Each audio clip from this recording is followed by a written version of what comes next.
And hello everyone on YouTube, Twitch, and Kick. How are we all doing? Can you hear me all right? Hopefully you can. You won't be able to see me yet though. Not for another 20 seconds. Hello, hello, hello, hello. Well, that was different, wasn't it? But I hope you enjoyed.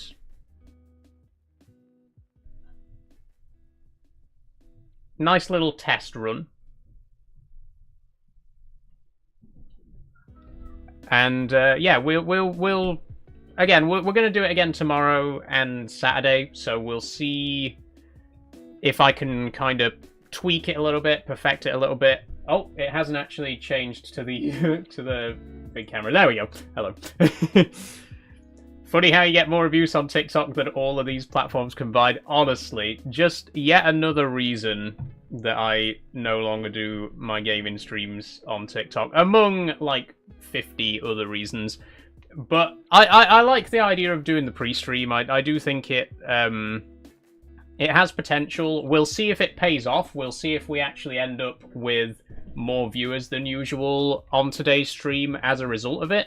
I really hope so. It would be quite nice to see it work. But we'll see, won't we? We'll see. Anyway, I'm going to get Factorio launched. We are going to get straight on into it.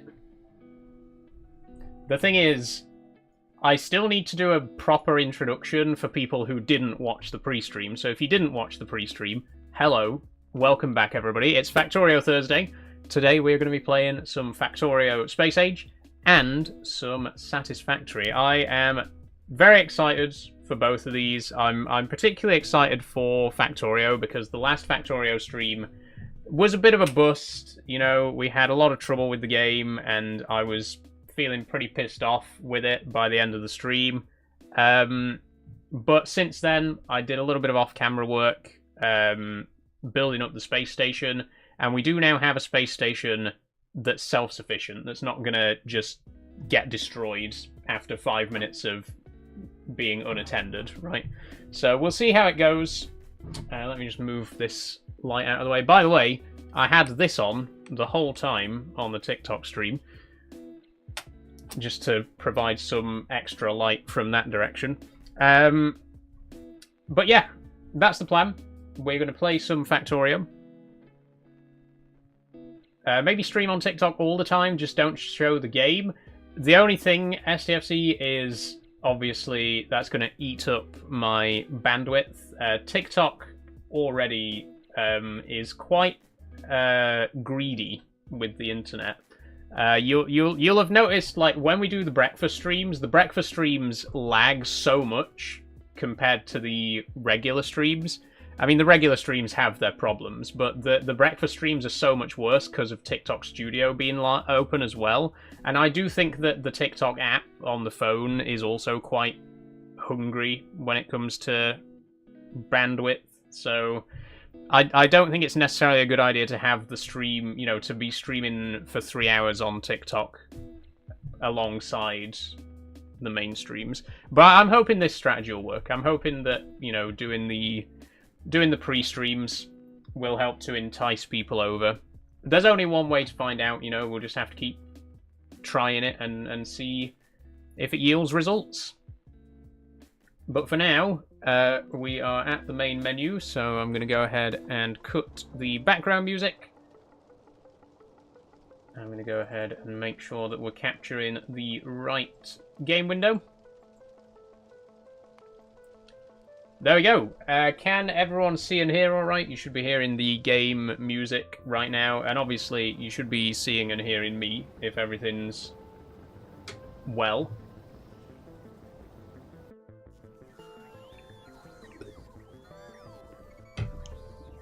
Everything good.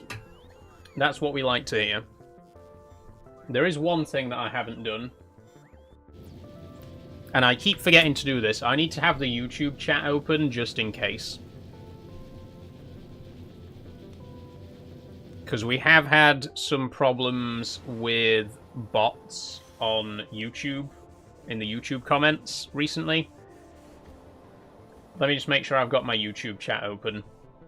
The only thing with multi-stream on Stream Elements is that you can't manage the chat. Like, the multi-chat, where it merges all the chats into one, that's read-only, so I can't do, like, my moderation actions on there. I have to still have my Twitch and Kick dashboards open in case I need to manage anything. And same goes for YouTube. So I've got the YouTube chat open. Put that off to one side, just in case I need to deal with anyone over there.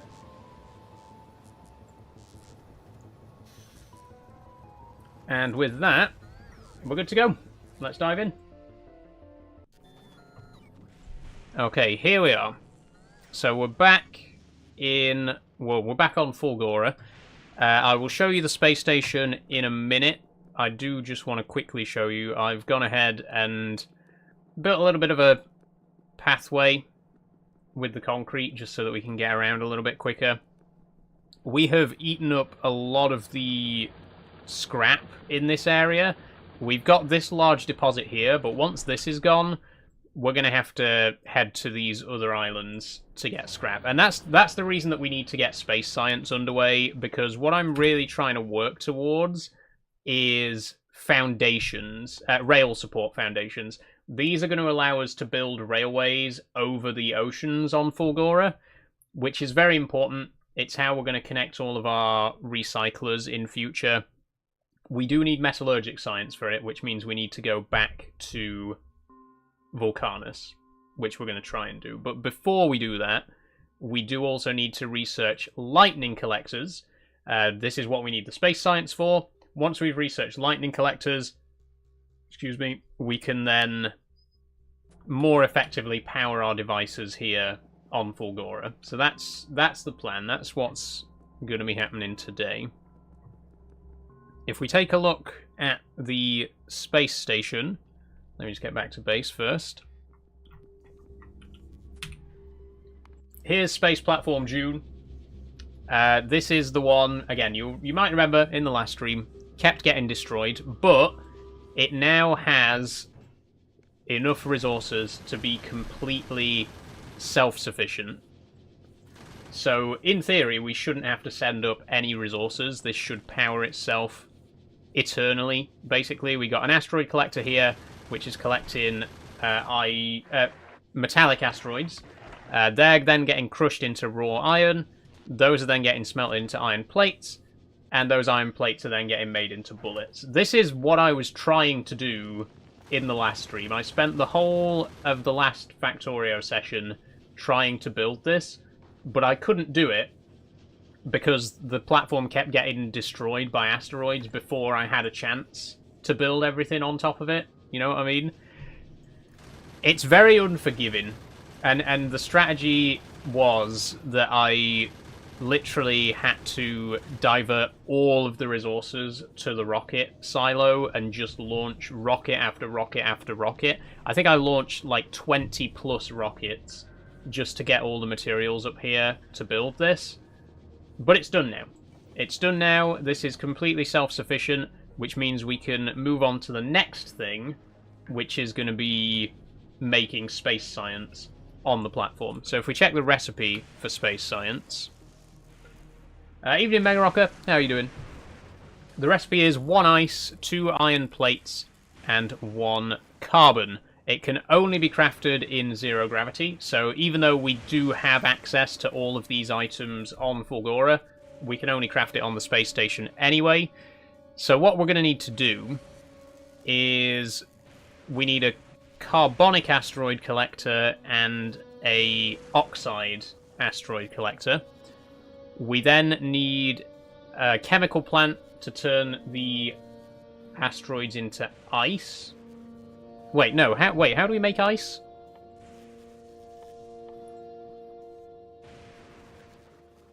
Oh, an oxide asteroid crusher produces ice. Okay. And then the carbon, that's just made by a crusher as well. So really, we only need crushers. And we do already have 2 crushers and 2 asteroid collectors up here. We're also going to need an assembling machine to actually make the space science. And we're going to need space for all of this stuff. So the platform is going to have to be significantly bigger. Now, I have built a little setup here with tons of beacons because space platform foundations are one of the slowest recipes in the damn game.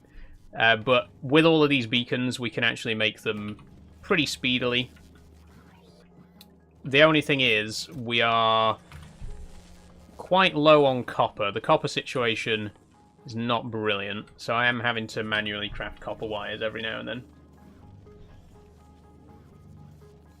Annoyed, says Megarocker, just a 2-hour stream on Silent Hunter 4, completed patrol, and the game crashed. Oh. I'm sorry to hear that, Megarocker. Very sorry to hear that. There's nothing worse than a game crashing and you can't remember when you've last saved, or you know that you haven't saved for a long time and you just know that you've lost a massive chunk of progress. It happens, you know. Why are we out of power? We've used all... Oh, shit. It's okay, it's okay. This is why we want to research lightning collectors, by the way, because this setup is getting very power hungry, and it's getting to a point where even the lightning strikes are only just keeping it fed. So if we can craft a bunch of space platforms, and look at how much faster they're crafting now. So we've got 1, 2, 3, 4, 5, 6, 7, 8, 16 speed modules, which each one increases the speed by 20%. So you do the maths. We got 16 of them, 20% each. That's... I'll do the maths. We're 320%. So these should be crafting...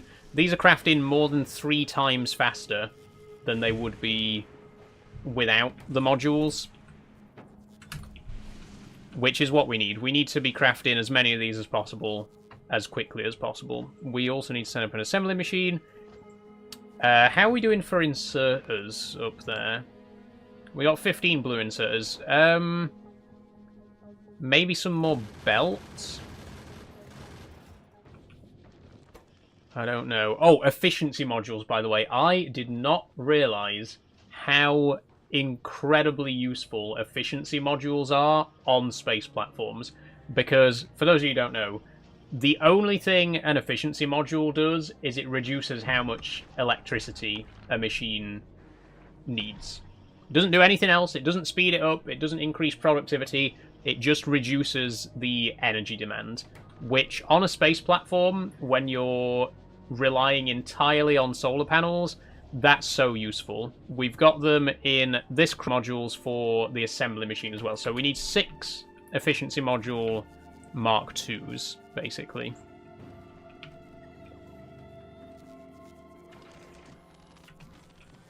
And I think... Do we have efficiency module Mark IIs? We don't, but we do have plenty of Mark 1s, and the only thing you need to make the Mark II is 5 Mark 1s. So... Oh, and also advanced circuits and processing units. Right, fantastic. We've got a buffer of those somewhere, right? Yes. 1, 2, 3... 4, 5, 6. There we go. Looking forward to doing it all again. Yeah, I imagine. Do you no longer stream on TikTok? I don't, Rest in Passive, no. I did a little pre-stream today. I thought it'd be an interesting idea to try and get people to come over to YouTube, Twitch, and Kick to watch the main stream, because I don't do my gaming streams on TikTok anymore. Sorry about the bot. But yeah, it's 6 till 10 past your bedtime. Yes, I'm doing till 10 PM tonight, which is not like me. I don't normally stream this late. But yeah, I don't do my gaming streams on TikTok anymore. I still do breakfast streams, and I'm gonna try and do more of these pre-streams and see how successful they prove to be. They might not be. They might be disastrous. I mean, so far the view count looks the same as usual, so it hasn't really made that much of a difference. But give it time.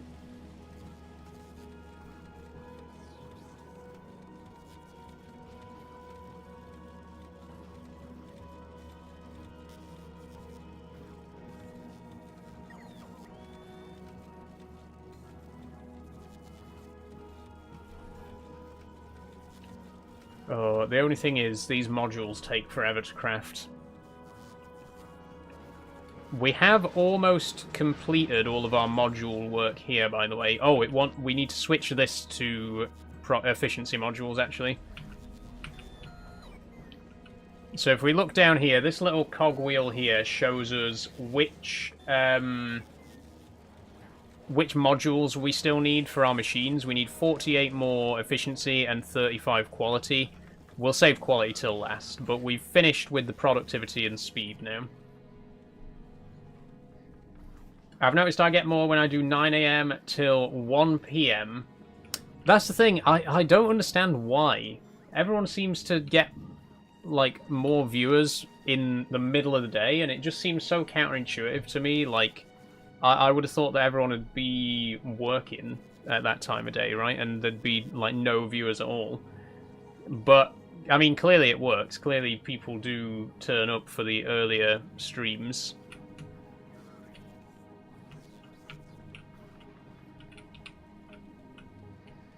Thing is, I don't really want to move from this time slot, because I know people, you know, my regulars know that this is when I stream, you know what I mean? This is... I've always streamed at this time, and I wouldn't want to suddenly change it, but, like, gradual adjustments, like, you know, streaming slightly earlier or slightly later, I don't mind experimenting with that, but in terms of just going out and, like, saying, you know, I'm going to do a 10 AM till 2 PM stream instead, I don't think I'll do that anytime soon.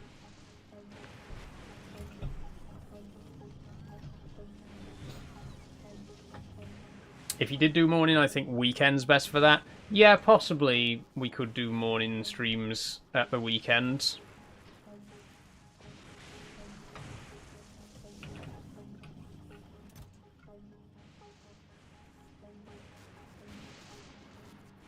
I mean, I'm always, you know, looking for ways to increase the viewership, and if that's what it takes, then I will play around with it. Now's the time with school holidays on. That is true. That is true. Maybe when I come back in August, we'll try and do some early morning streams. Or, like, midday streams.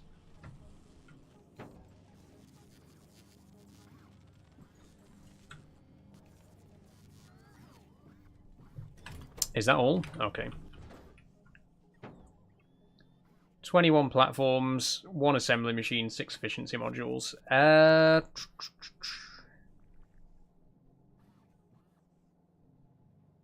Can we make carbon on this planet? We can. Oh, we need sulfuric acid, though. I don't think we can get sulfuric acid here, can we?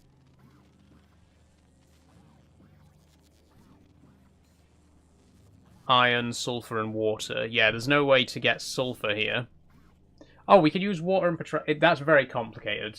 That's very complicated. I think the easiest option is to just get it built on the space station. There we go. Deliver cargo. We'll send some ammo there as well, just to be safe.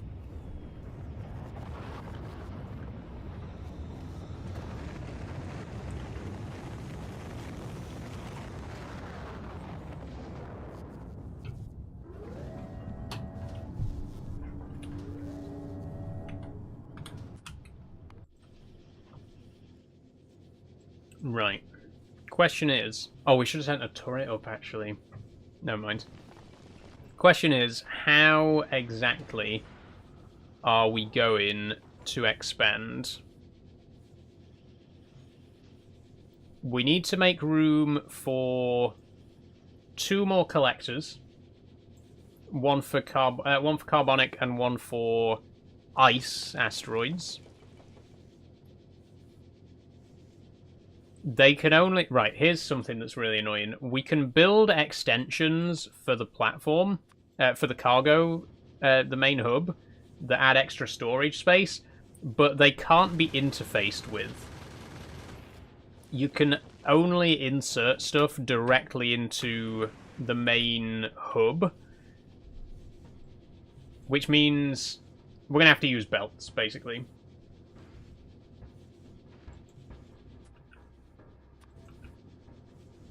Let me see what I can do.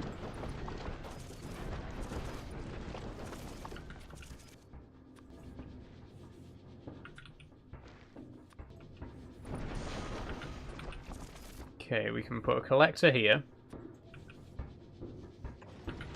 And we can set this to only collect carbonic asteroids.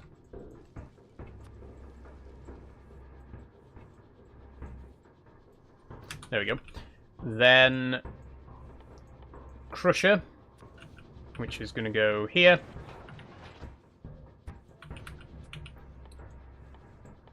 And 2 inserters.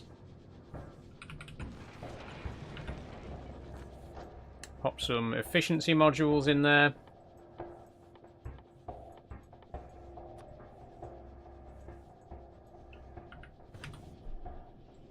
And that should be it.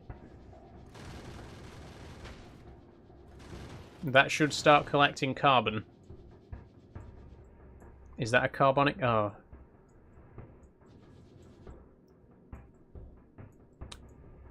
I think that the carbonic and oxide asteroids are a lot rarer around Fulgora. They're almost always metallic.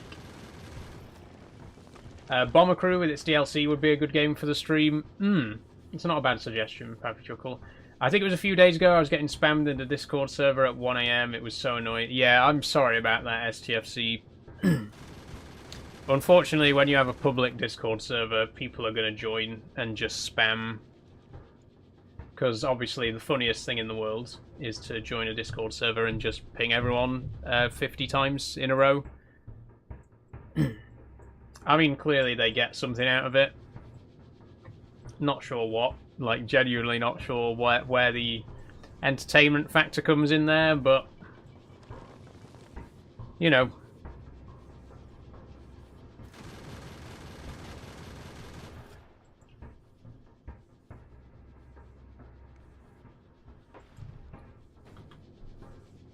Come on, we need just... Can I just get 1 carbonic asteroid, please?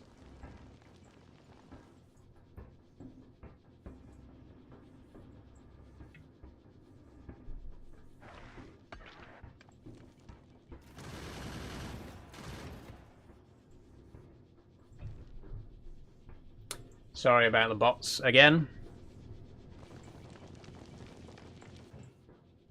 We got some! We got carbon! Okay, so now we also need to fit in an ice asteroid. Or an ice crusher, sorry, to process ice asteroids.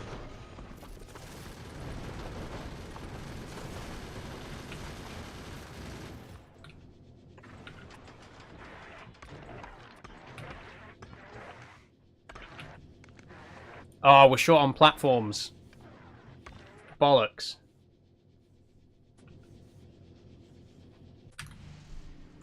Right, there's another rocket ready to go if we can get some more platforms crafted. Takes a special kind of person for that, says Mega Rocket. Yeah, I mean, some people quite literally have nothing better to do, which is... I mean, you kind of almost want to feel bad for them. Like, there's literally nothing else for them to do with their time. It's kind of sad, but also it's probably their own fault.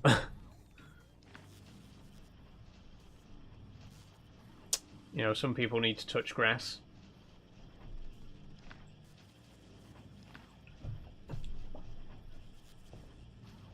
Okay, making some more platforms.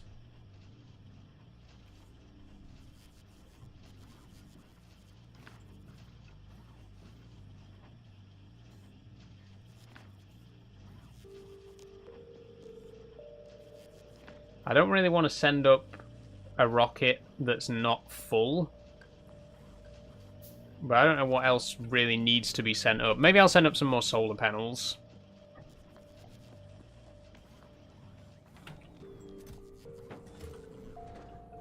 There we go, 10 of those.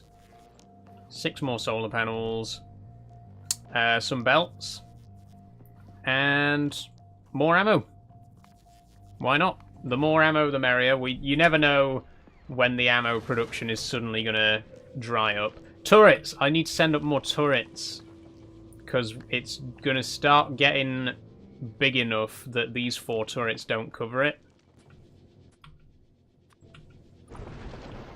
I'll bear that in mind for the next launch.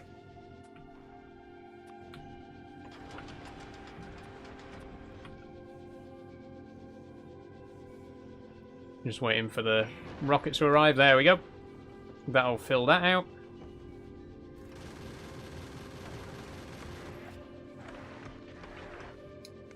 Or not. What's the problem? Oh, it wasn't that we were short, it's that... Why can I not build here? What do you mean?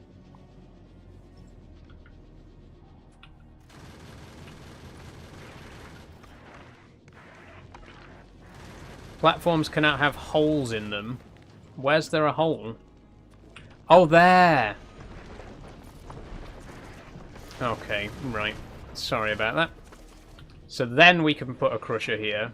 Although actually, we want to put it here. I want to try and minimize the footprint of the platform as much as possible, right? But we will need an inserter. Thank you, STFC. There we go. An inserter there, and an inserter there. Oh, you know what, though? These aren't going to throw away byproducts. So we are going to need to extend this way a little bit. And get this to throw away any excess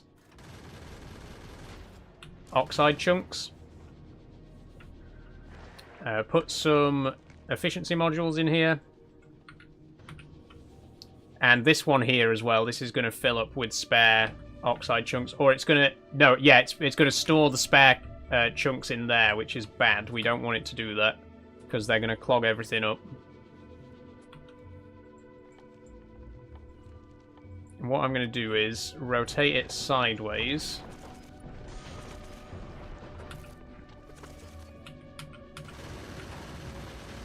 There we go. And pop an inserter here to throw out the spares. That's it. And then make sure to put the efficiency modules back in.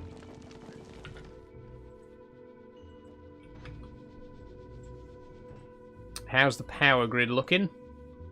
Not bad, not bad. We do now have a lot of carbonic asteroid chunks, though, which I would quite like to get rid of. I think this vents stuff, right?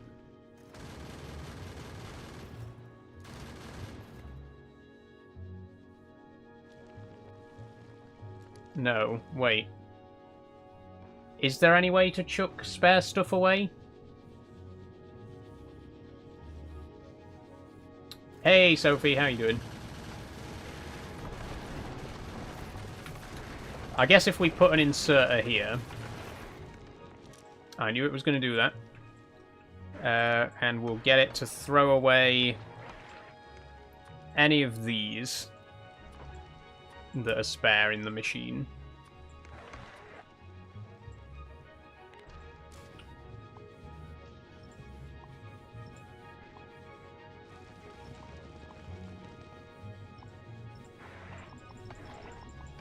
There we go.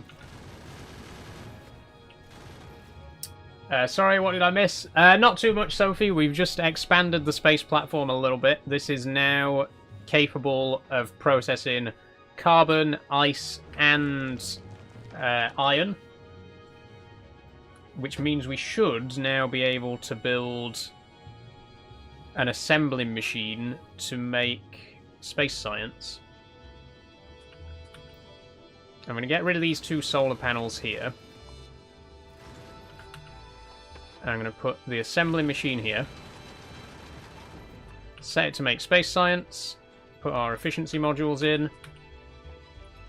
And 2 inserters. And we should be grand. We should start making space science. We are going to be low on power now, though, because I've just gotten rid of 2 solar panels. So we need a bit more... Can I extend further south? I think I can get away with adding a little bit more platform down here.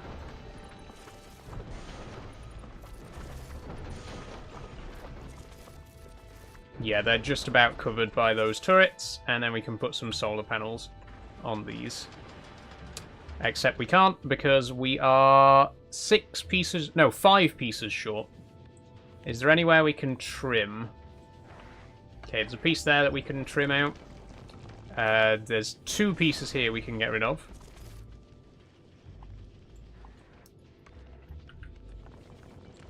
I think that's it.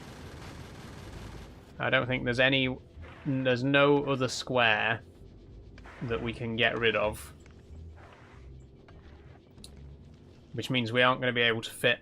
We're going to have to send up another rocket just for 2 more pieces of foundation. We're making space science, though! Look at that! Oh my god. Space science. Finally! It has been so long since we were doing space science. I can't believe it. I think we might be better off using speed modules for this assembler. Because it does work very slowly. How are we doing for power?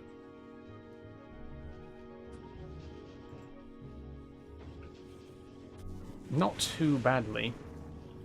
Let's make some more foundations. How many would we need to fill this square here? 1, 2, 3, 4, 5, 6. 1, 2, 3, 4, 5. 30. If we can make 32 foundations, that gives us room, you know, to have a little bit of space here for extra stuff in future. Wait, hang on.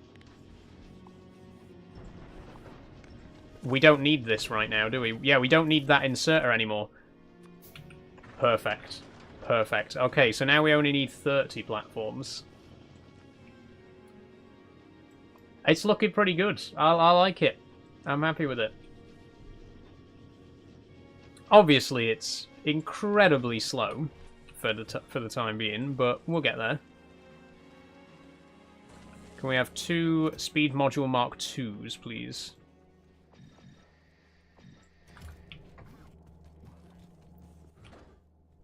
Pop those in. We got a load of scrap as well. We'll just go ahead and dump that in here.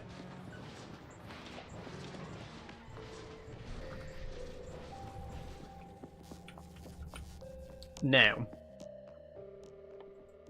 there is a slight problem in that we are not actually making any of the other science packs. So we need to be making red, green, and blue science, which currently we are not. And we need 1,000 of them.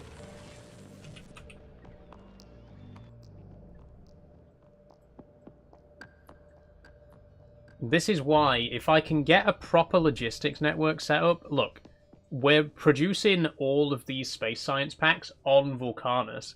If we can get a space-worthy platform that can travel backwards and forwards, you can automate them, like you can with trains.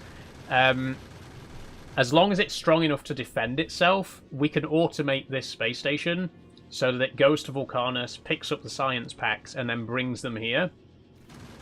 Or vice versa, we could take the electromagnetic science over there, or we could go back to our main base on Nauvis and get everything brought over here Oh, wait.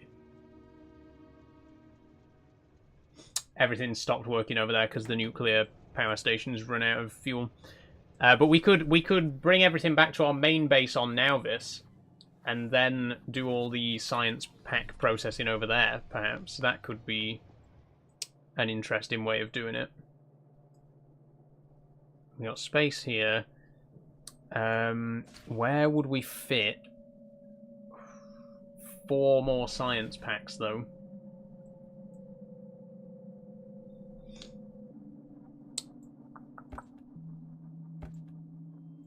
It's tricky. It's tricky. The way that the research labs work is all of the research has to be done in the same lab. So, like, if we need a research, you know, if this research here requires automation, logistic, chemical, space, and electromagnetic science, it means we have to put all 5 of these into one lab.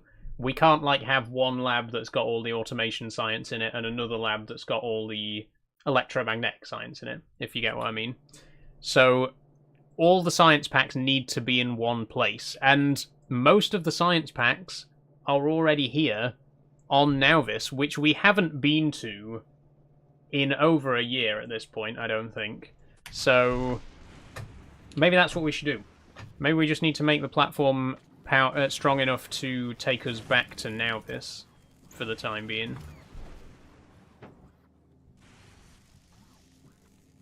We'll need to make some thrusters if we want to make it mobile. And I think you need 2... No, you only need 1 thruster, but you need to make 2 different fluids, right? Thruster fuel and thruster oxidizer, which means we'll need 2 chemical plants.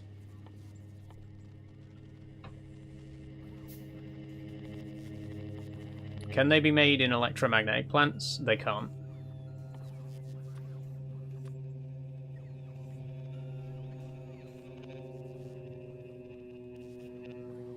And also, thinking back to when we got from Vulcanus to here, you remember how much of a pain in the arse that was, right?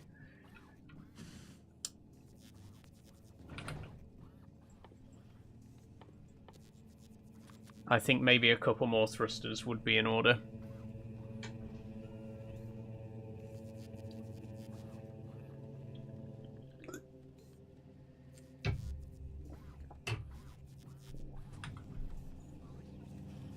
God, it is another hot one again.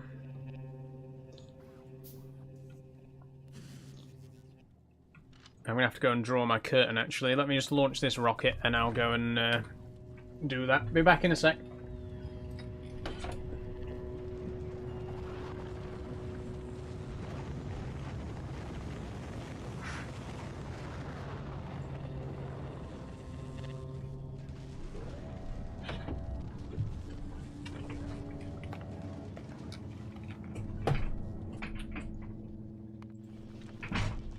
Turrets! I still forgot to send up turrets. We need more gun turrets up here.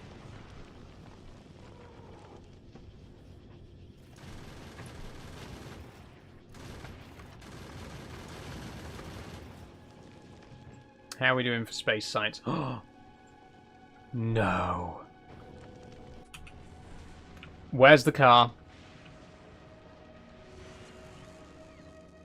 Oh, I have waited. I have waited for this. Man, I don't care if we're gonna risk a lightning strike. I'm going. I'm going.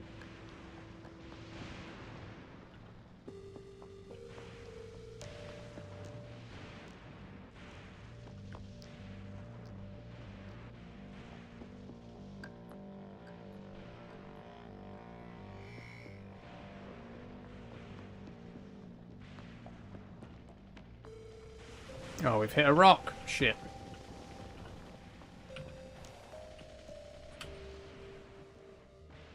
God, we're still miles away from the dropship as well.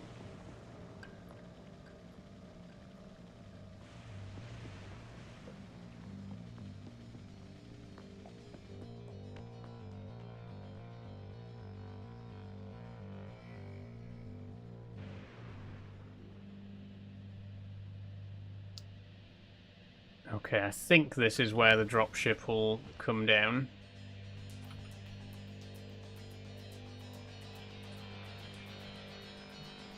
Oh, it's just over there. Good, good.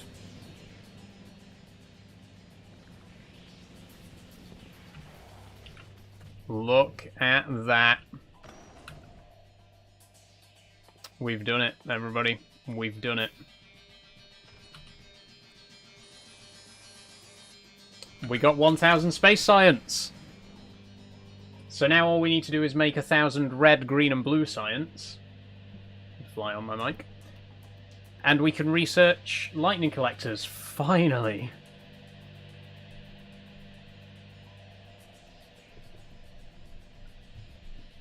The annoying thing about having your window open all day because of the heat is that it lets in a load of flies and other insects.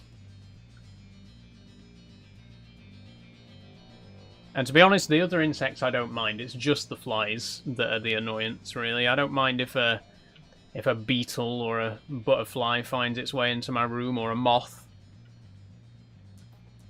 But the flies get in, and I hate them. I hate flies.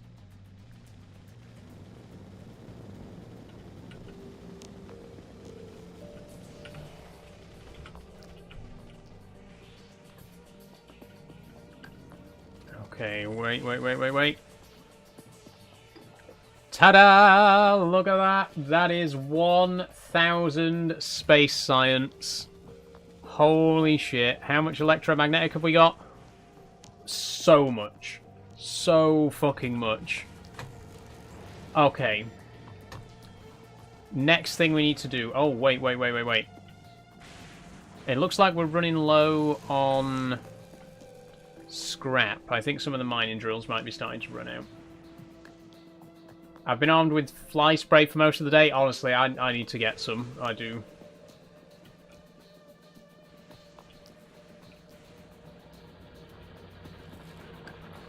Oh no, none of them have run out. Why is it slowed down then? These should be enough to provide a fully compressed belt.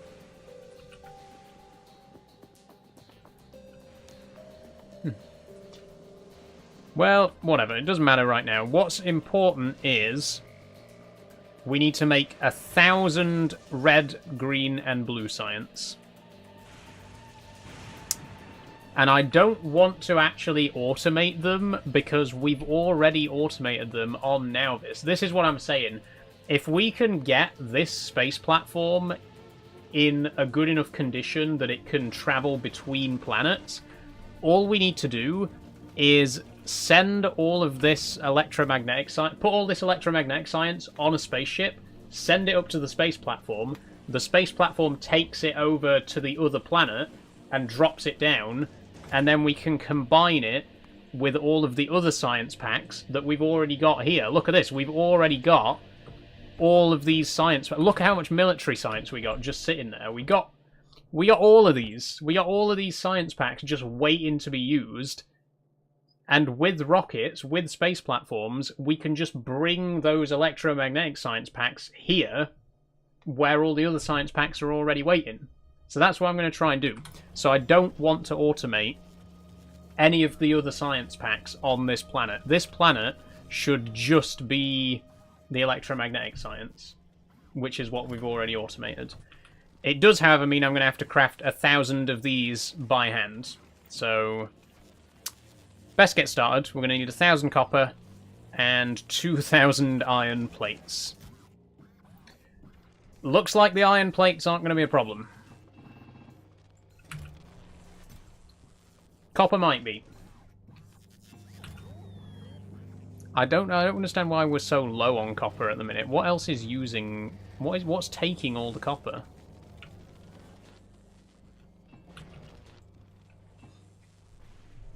Saul, you're older and wiser than me. Have you got any tips that you may have heard about voice training?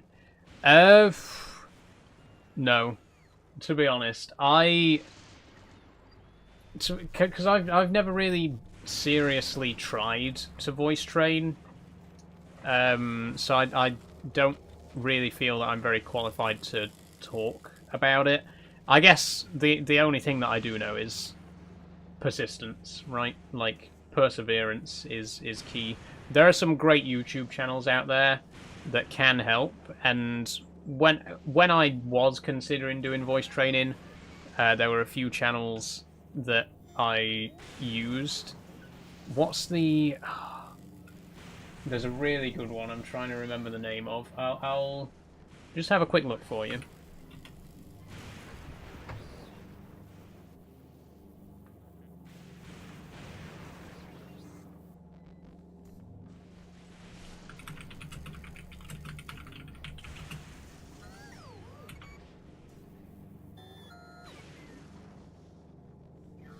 Trans Voice Lessons is the name of the channel. Really recommend checking out Trans Voice Lessons. They're very... She's very helpful, very useful. Like I say, in the brief time that I did, like, try voice training, or at least, like, considered looking more into it, that was a channel that I used a lot. And they're very, very good. I highly recommend.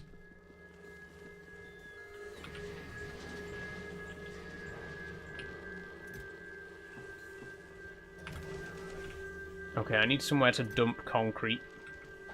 That'll do. Copper. Right, we got enough for 220 red science packs now. That's a start. Where else is copper being taken out of the network is what I need to know, because wherever copper is going, I need it.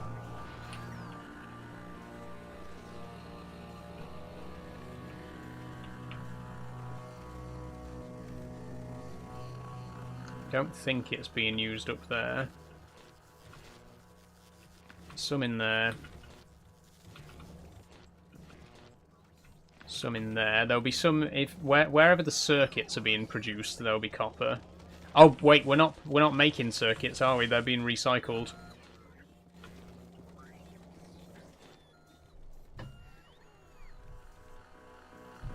What is wrong with these bots? I know, STFC, I know. They will try absolutely anything, won't they?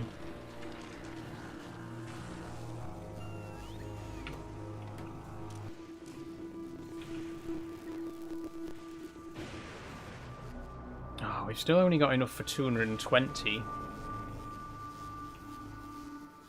It's a start, though. Chemical science. We are going to need to automate sulfur to be able to do blue science. Let me do green. We're going to make 250 green. And whilst we're waiting, let's have a look at the space platform.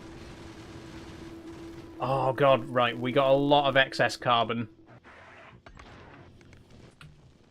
We're going to have to start throwing away some carbon because we are massively over producing it.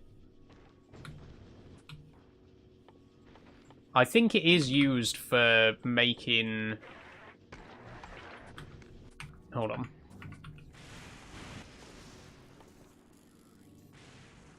Yeah, we need it for thruster fuel, so we will eventually need quite a lot of carbon, but for now, we can chuck some of it away.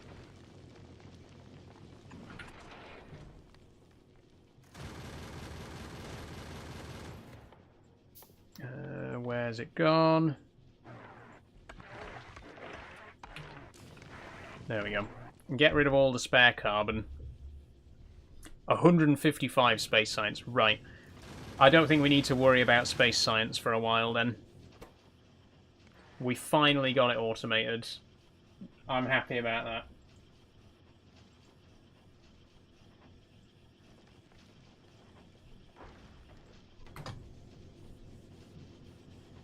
The thing is, even though the machine's working really slowly, we're making so much of it.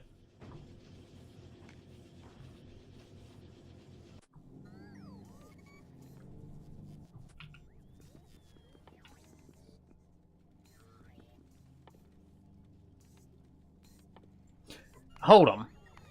Hold on, hold on, hold on.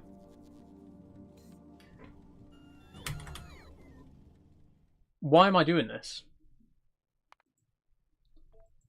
would it not be a better idea, instead of trying to make 1,000 of each science pack manually, to just do what I was talking about earlier and go back to Nauvis?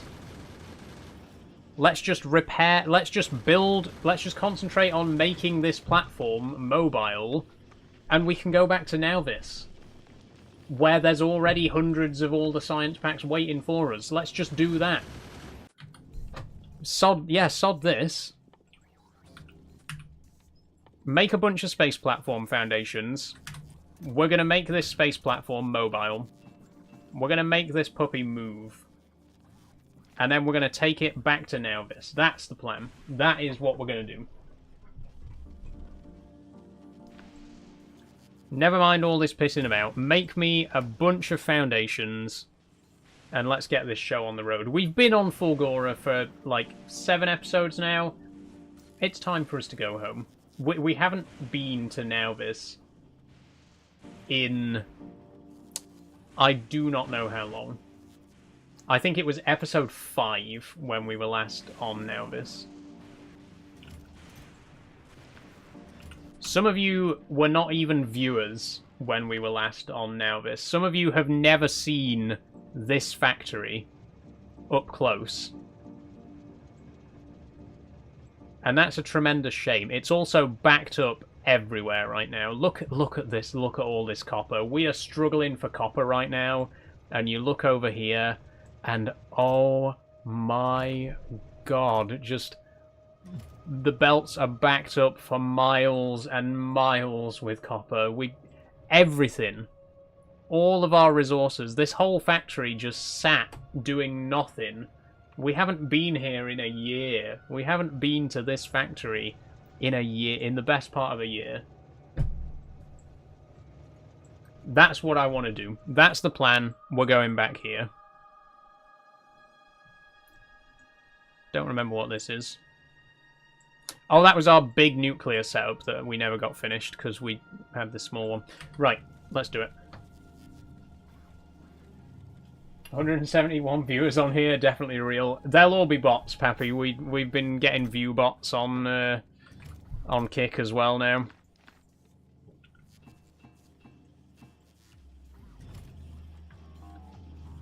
So it's the real view count, but the viewers themselves aren't real. Has it been that long since we last visited here? I think so. I think so. Let me consult the playlist whilst we're waiting on these machines to craft. Okay. Playlists, Factorio Thursday. So we were last on Nauvis on episode 6. It was episode 6 that we went to Vulcanus. The 4th of April, 2025. It has been well over a year since we were last on our starting planet in this game. We've spent so long on Vulcanus and Nauvis. I mean, to be fair, when we started Factorio Thursday, we were playing it very sporadically. It wasn't a regular game on the street on the channel. Now it is a regular game, so we've been playing it a lot more often recently. But yeah, the last time we actually visited this factory was last April. That is insane. That is ridiculous. I want to go home. We've still got 2 more planets to visit, by the way. I mean, I love this series. I love Factorio Thursday. We are nowhere near close to finishing this game. And the thing is, for a Factorio Pro, for someone who actually knows what they're doing, a full playthrough would take a few hundred hours. We are not going to be finishing it for a long, long time.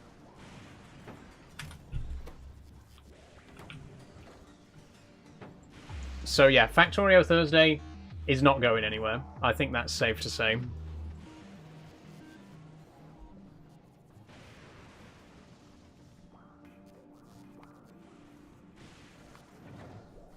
Okay, I'm going to send up some belts. I've got a plan.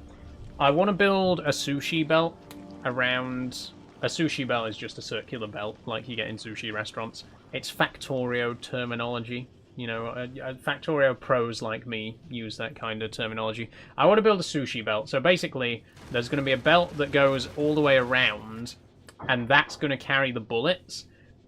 If we want to move the turrets further out, then we need a way to still be able to load bullets into the turrets. So if we have a belt going all the way around, we load the bullets onto the belt, and then the turrets take them off the belt, if that makes sense. So that's what we need to do. First, we need to square off the platform. So all these gaps are going to need filling in to make it a perfect square.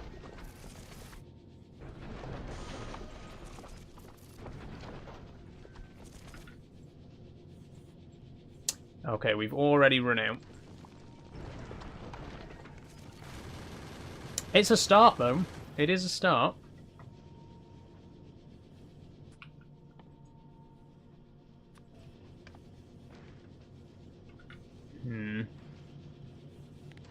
Hold on, let me get rid of the ones on this side again. Also, where did that solar panel go?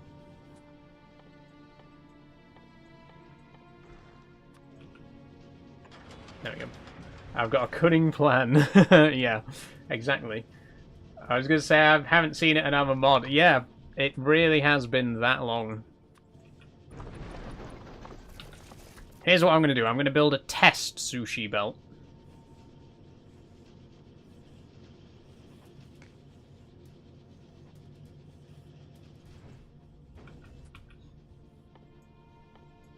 We're going to move these turrets out slightly. If I can find them.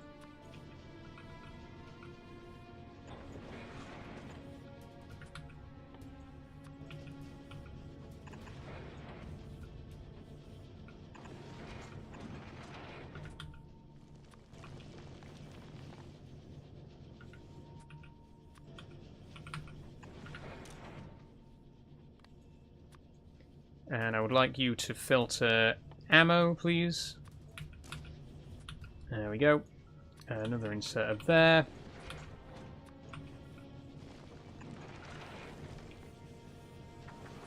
There we go. And one there. There we go. So this is the basic principle. This is how it's going to work.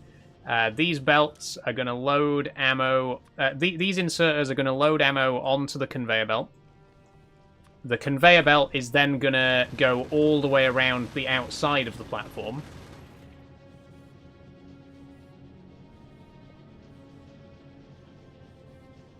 Wait. Hold on a second.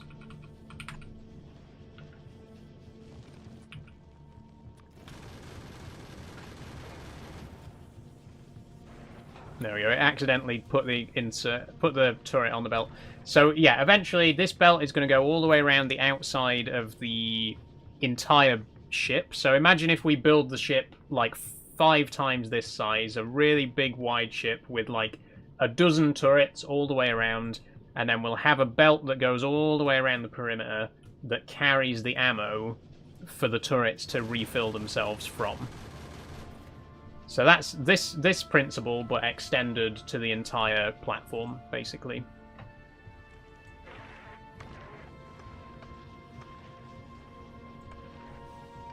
And actually,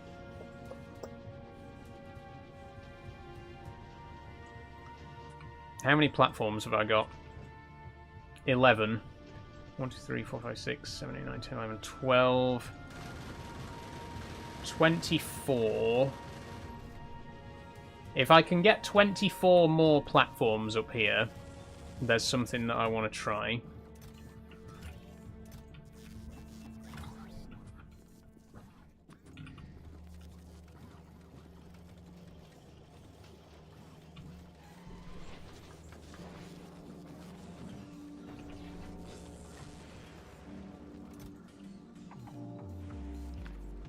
God, look at all of this shit just piled up in here.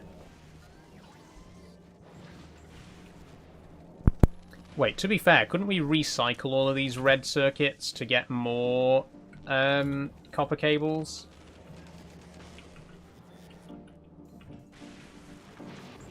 Yeah. Oh my god, yeah, perfect.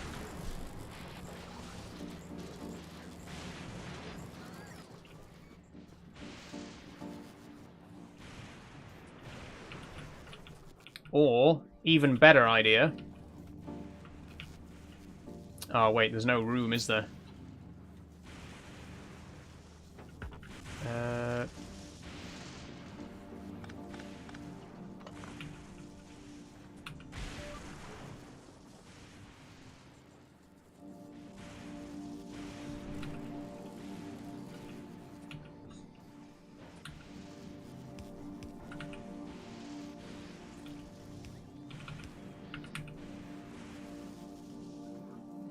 Recycler somewhere. There we go.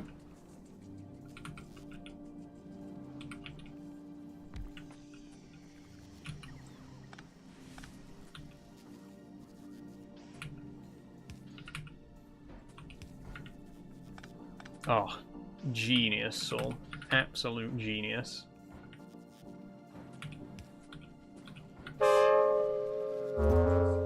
Oh, thank you, Sophie, for gifting a sub. That's very kind of you. Let's put the steel plates back in. And now, watch this. Ready? Look at that.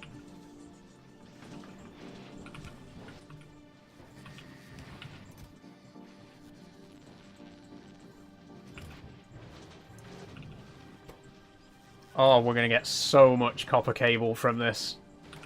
Now we need iron. Steel, sorry. Where's all the steel? Where's all my girders?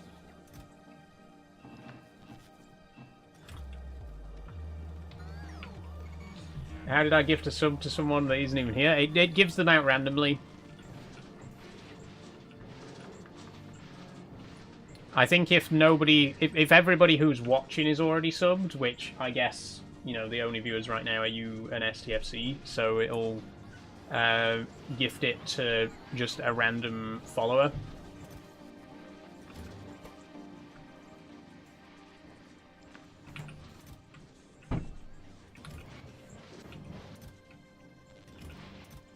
There we go. Now we're talking.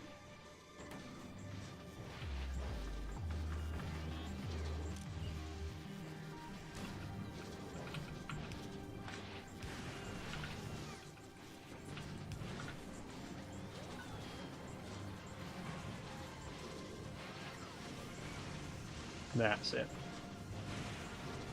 I thought it'd let me choose because I was going to gift one to Mega Rocker. I think there is a way that you can do it where you can send it to someone specific, but by default it chooses someone at random. You'd have to Google it, but there's definitely a way that you can send a gift to a gift sub to a specific person.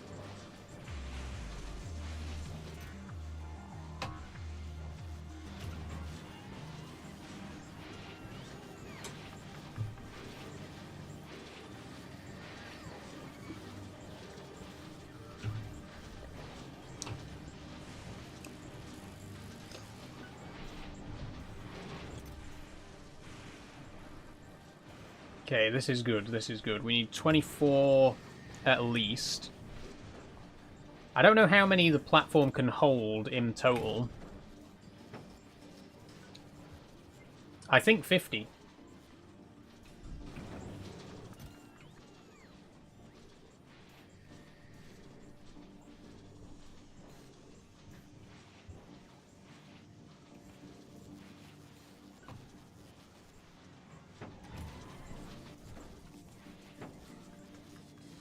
Yeah, it's 50 because we're half full now at 25.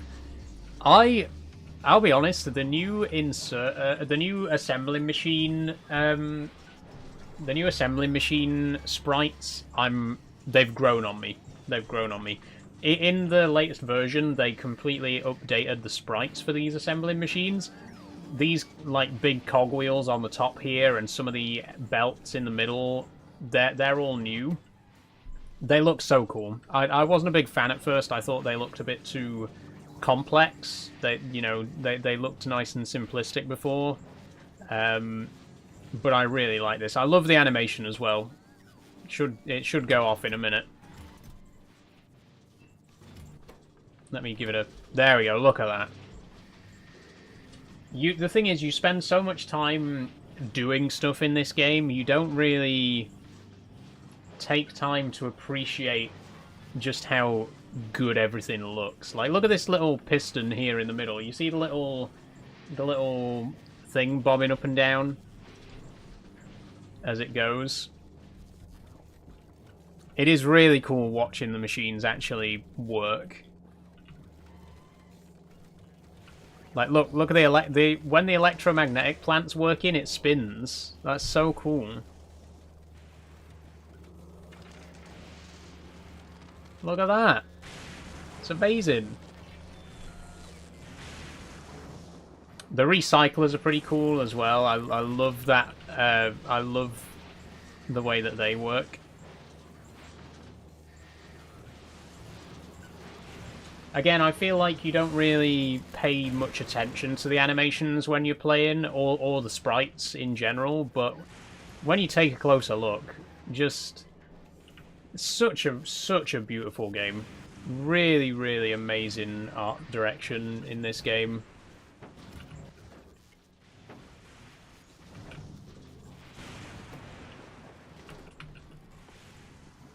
Just one of many, many reasons that I love Factorio.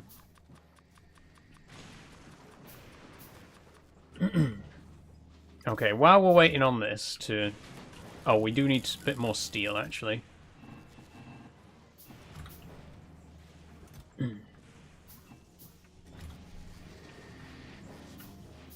While we're waiting on that, I'm going to go and put down a couple more mining drills, because the scrap belt is not looking very good. We're a bit sparse on scrap at the minute.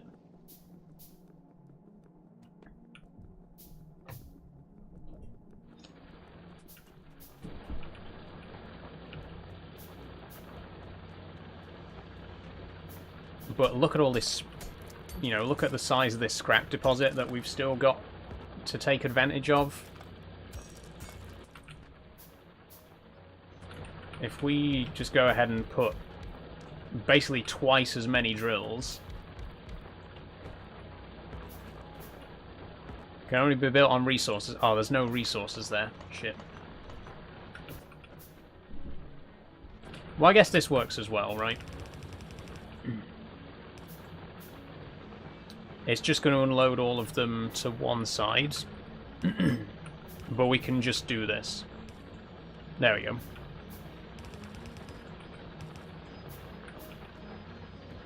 That's better. These have all got productivity modules in them as well, so maybe we should put productivity modules in these.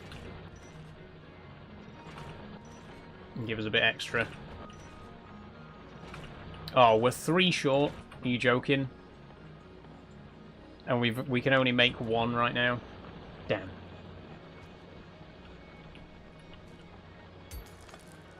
I've got to give credit to Milton Keynes Shopping Centre. I reported someone just to be on the safe side, and they made sure he left the building and took my name and phone number so they can tell me about any updates. That's good. That's good. It's nice when security actually does their job, you know.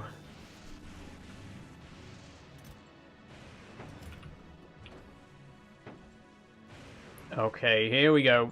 Launching the next rocket. I'm going to grab a couple more of these.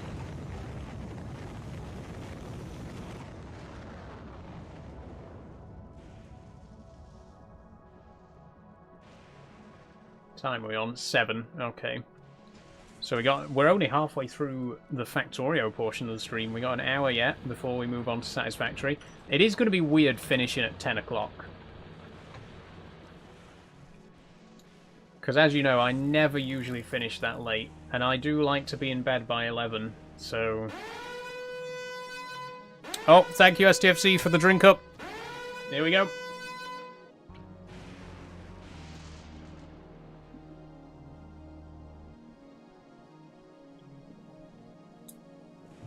Oh, there we go. Thank you.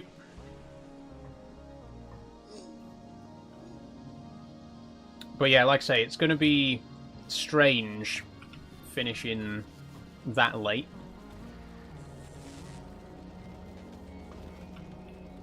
Have you had your dinner already? I have, STFC, yes. I've eaten before the stream, because I knew I'd be finishing late. I might have a little snack afterwards if I'm still hungry. The thing is, I normally eat early. I'm an early eater. You know, I used to... I grew up having dinner at like 5 PM. But since I've been streaming, I've ended up having dinner after the stream, so I've ended up eating my dinner at like 9 o'clock. But I think it's going to be good going back to, you know, it might take me a while to get back into the routine of it, back into the habit of it, but yeah, it should be good going back to eating at 5 o'clock again. Oh, hold on, we need to do this. There we go. So what I'm planning on doing here is moving these solar panels down by 2 tiles.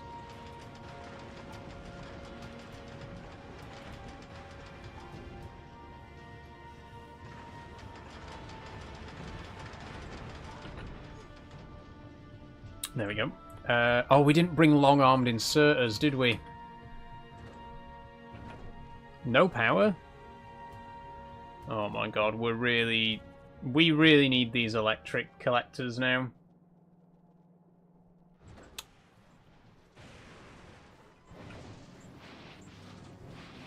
This whole setup is very resource intensive. I want to send up a few long-armed inserters. Maybe not that many. Maybe like a dozen.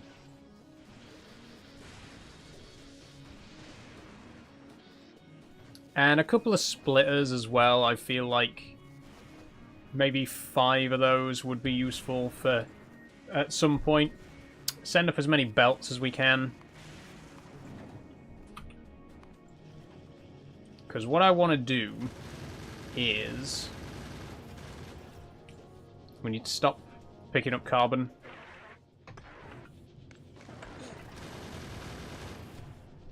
I was looking in the women's section, John Lewis, and this huge dude was always like 2 to 3 clothing racks behind or in front of me. Oh yeah, that's weird. Yeah. It's always weird when you know that someone's like watching you in public like that. Very creepy behaviour. You should get those weird flavoured jelly beans and try one at random as a channel points option. That's a good idea, actually, Pappy Chuckle. That's a really good suggestion. Thanks for that. I'll think about that one. Okay, we got long-armed inserters now, so what I'm going to do is remove these. I'm going to move both assembling machines down to here. Well, actually, they only need to be moved down by 1 tile, right? So we can get rid of these and do this. 1 to make ammo, and 1 to make space science. Put the efficiency modules in there.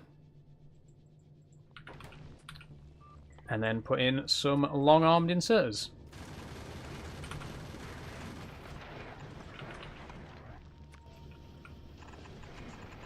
And then, look at that, we got room for a belt. Although, actually, should be the other way around. The belt should be here. And the inserters should be here.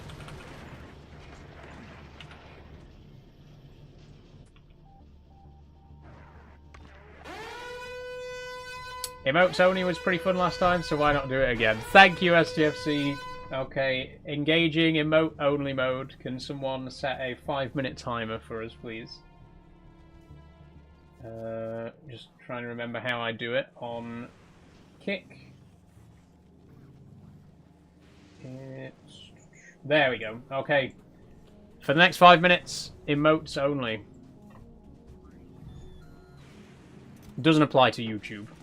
There's, as far as I know, well, I don't know how to do it on YouTube if it's possible.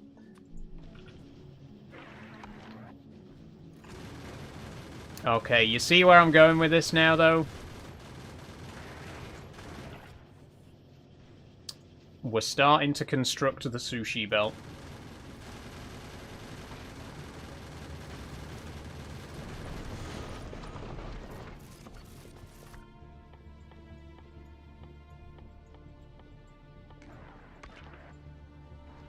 Where's my turrets? There we go.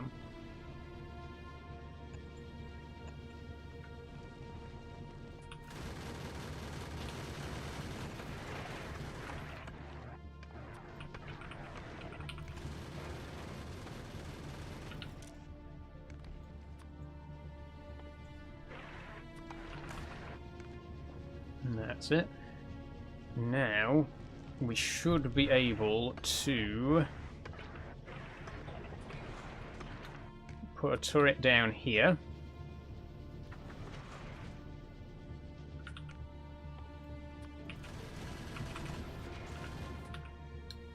And another turret here.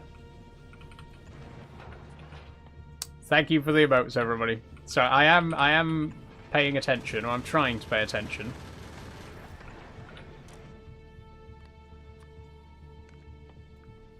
But I'm just so deep in concentration because we're actually making progress on the space platform at long last.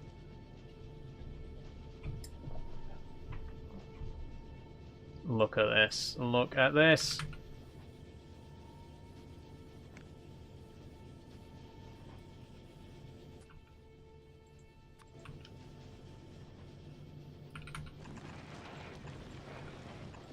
So it's not quite a complete sushi belt. Right now, what it's going to do is it's going to take the bullets out, they're going to go halfway around, and then they're going to get loaded back in again.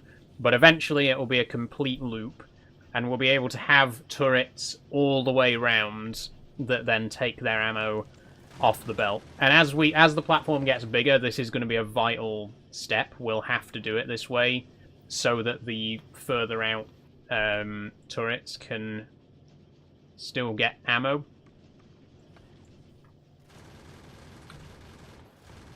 How are we doing for platforms? We got 11. Right. I'm going to pop a couple more here. I'm going to move this turret down a little bit.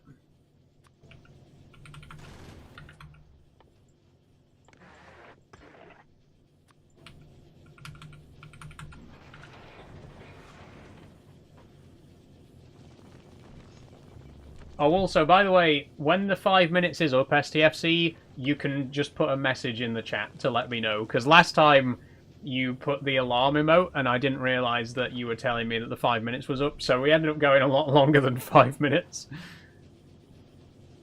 You can just say when the time's up this time.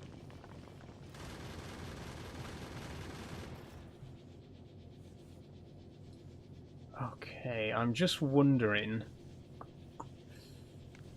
how are we going to move all of this up now?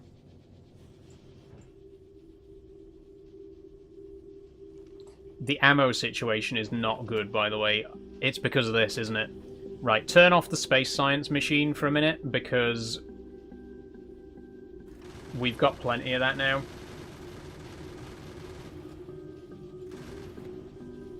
I set the timer so I can undo it. That's fine, then. Thank you, Sophie.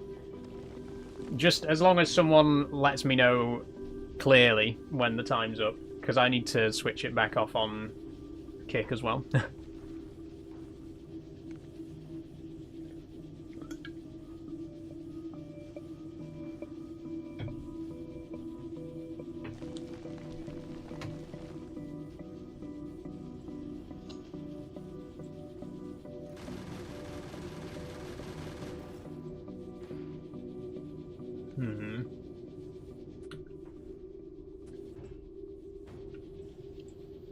So if we wanted to square things off again, I'm aware that it's not actually symmetrical right now. I am going to try and add a bit more symmetry here.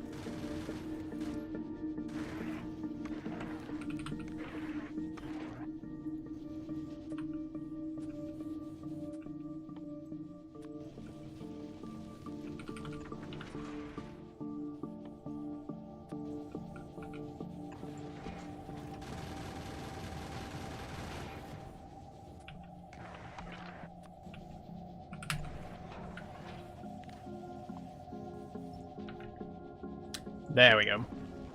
And now I'm going to try and make it a square. Time's up now. Okay, thank you, STFC. Already turned it off, so don't worry. Thank you, thank you. So yeah, what I'm going to do now is we're going to try and square things off. I want to move the collectors here a little bit further forwards so that we can get the belt loop going all the way around. 1, 2, 3, 4, 5, 6, 7. How wide is our entire platform? 3, 6, 9, 12, 15, 18. So we're going to need 36 platforms to extend it 2 blocks further to the north, or 2 tiles further to the north. Got it. Oh, we can reprocess green circuits as well, can't we? So we can feed all of these back through.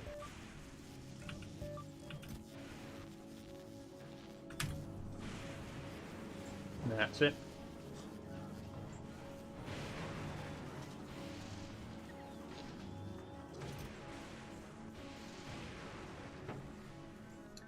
Okay, 20 more. We should start producing bullets again now. I might send up a few rounds just to be safe. Because right now, we've used so much for space science. That's the thing as well. The more stuff we build up here, the more resources we're using, right? So at the start of the stream, all of the iron was being made into bullets, but now half of the iron is being made into space science, which means we're running out of bullets. So we need to build a second iron processor, basically.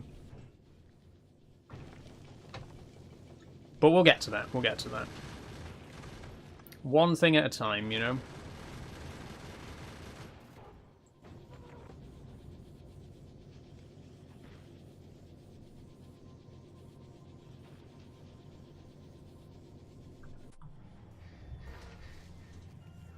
I don't think there's any way to get copper in space, is there?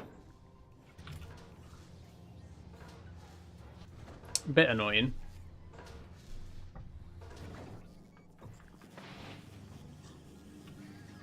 Because copper's one of those resources that's really letting us down at the minute. Seems to be the scarcest thing here on Fulgora.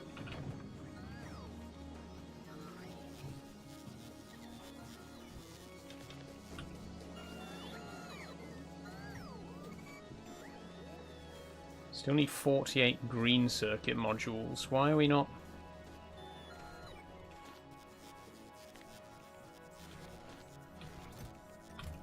Oh, because we got no green circuits. Green modules. There we go.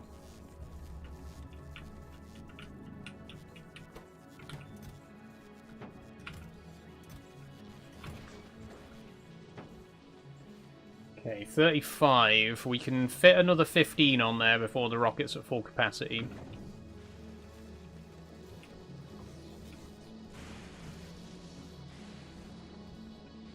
Oh shit, the belt's backed up. Why is it backed up? Concrete?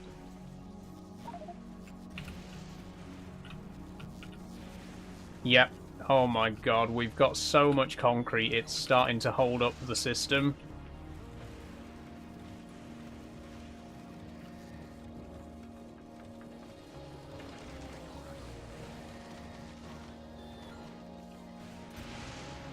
Is nothing taking concrete out of the system? Is it not being processed by anything? Or for anything?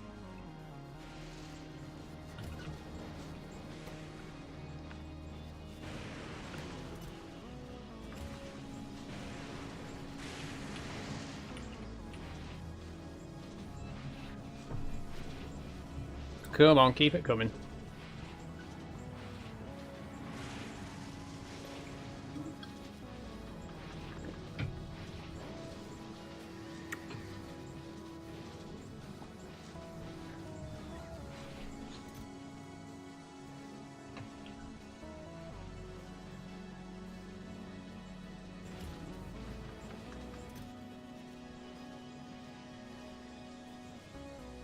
That's it.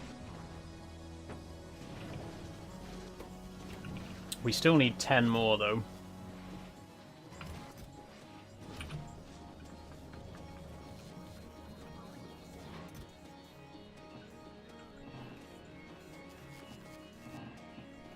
We're going to be backed up with iron as well very soon. Probably get a chest for that.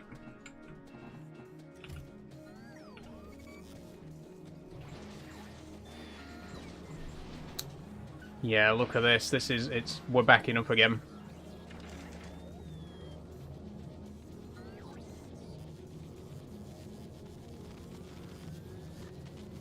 Wait, why? Sorry, what's this? What's even going on here?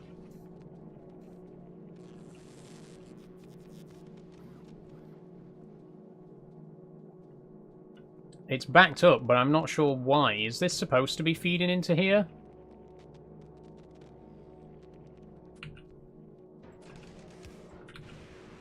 Hold on a second. Let me just wait for a lightning strike.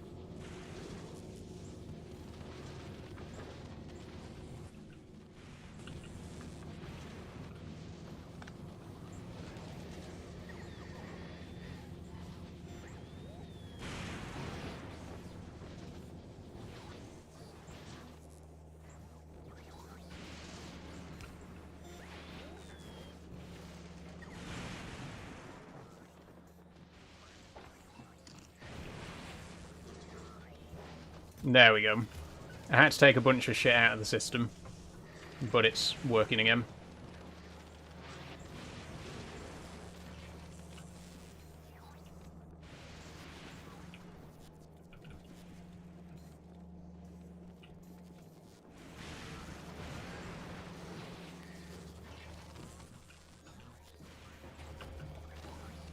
It might be best to leave that running, actually, just a chest that takes shit out of the system, because it does keep clogging up quite badly.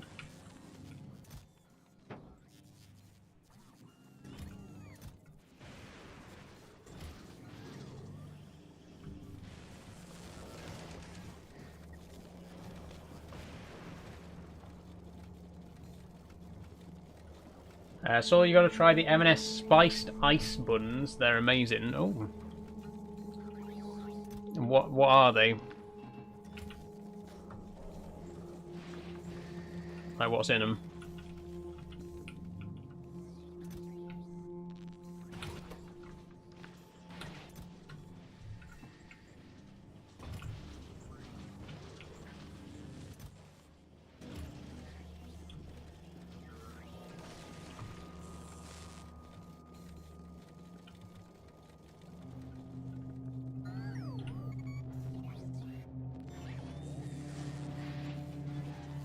Jesus, look at this. We're so backed up on everything now.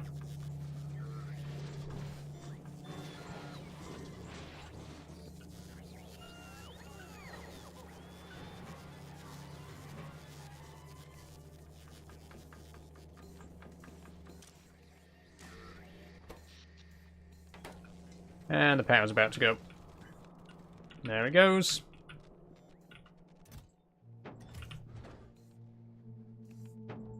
Oh, one more. Literally one more. Come on.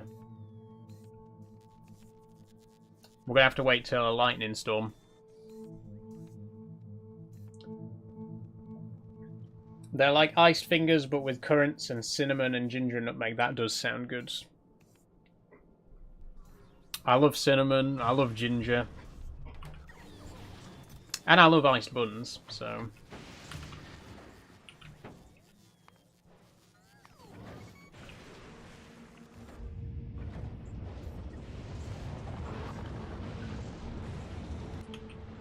Okay, let's just ignore the fact that we're seriously struggling for power at the base right now, and concentrate on getting this sorted.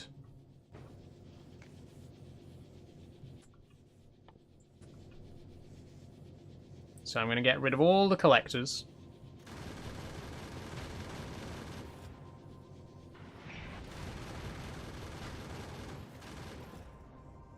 Which does mean we're going to temporarily stop producing bullets, so it might be a good idea to get another stack or two sent up before I do anything else.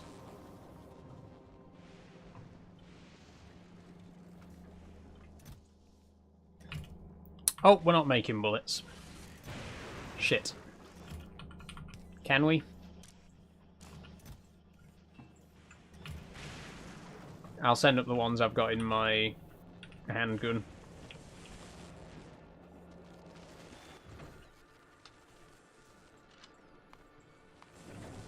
There we go. Right, and what we're going to do is we're going to extend by 2 pieces all the way across. So effectively, all of this.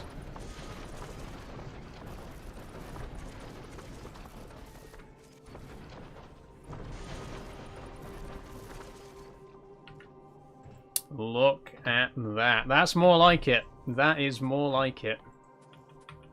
So we want our collectors and crushers. Well, actually, first I want to make sure that the belt is running all the way around with the bullets on. Okay? That's going to run like this. Then, we no longer need to offload the bullets. We can just leave them on the belt. Then we need to line up our 3 crushers.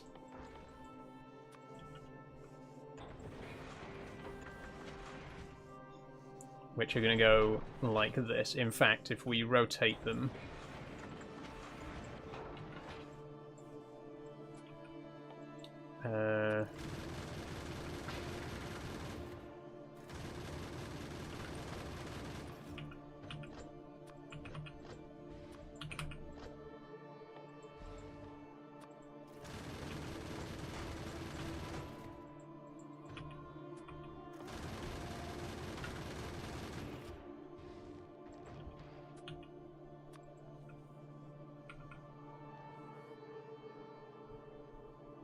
Hold on.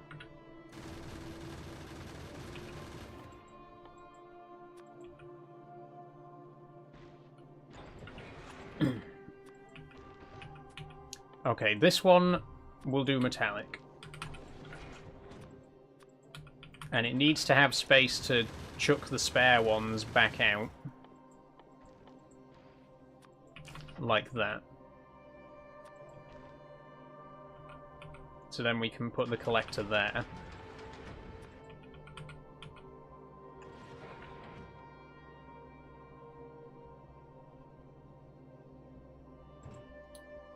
Right. Oh, but... no. Because actually, we want the iron to be processed straight into iron plates, don't we?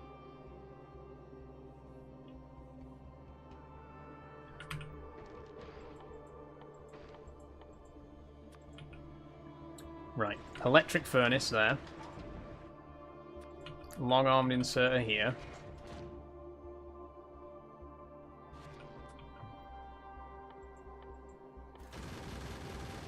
Crusher here. No. Crusher there.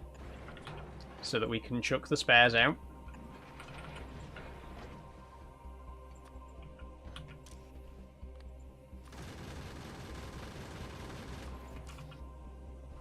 Right. And then the collector.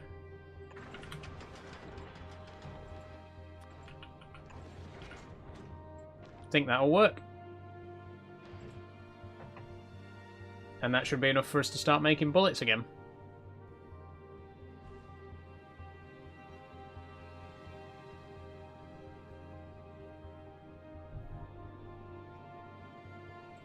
Just waiting for this asteroid to come over so we can see if it does work.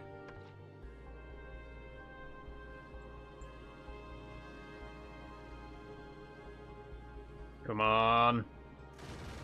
There we go. And that should start collecting. That should start crushing. That'll start smelting. And that'll start crafting. And we're making bullets again. Lovely stuff. That's what we needed. Right. Next, we need to do ice. Which I guess the best place for the crusher would be... I mean, we could do it here, maybe? No, because the position that the collector's got to go in... It's going to have to be something more like this.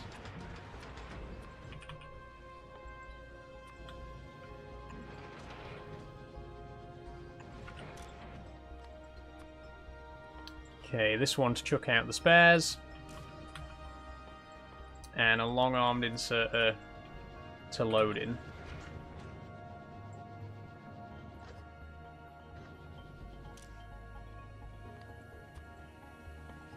And this should only load in ice. There we go. And there should be just enough room to squeeze in the other collector, which is going to be for our carbonic. Crusher here.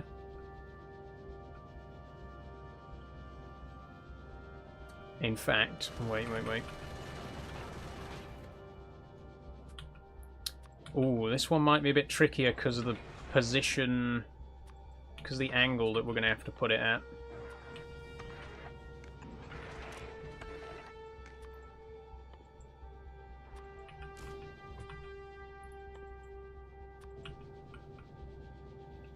And have to use a long inserter to chuck stuff out.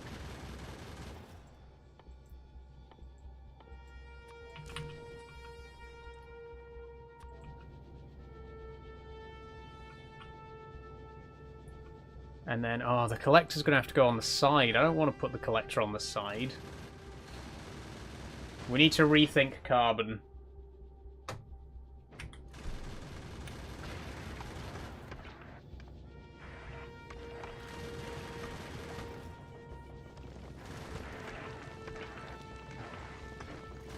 Oh, didn't mean to do that.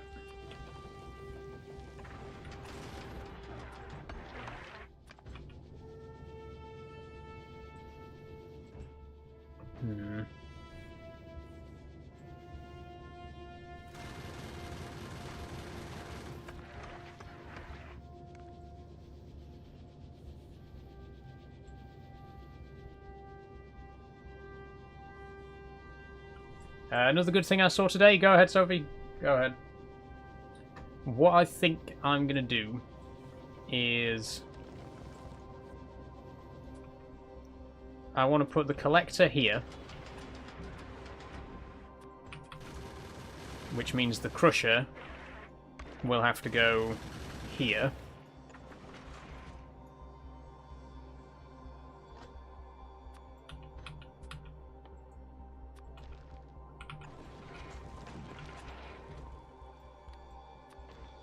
Don't do that.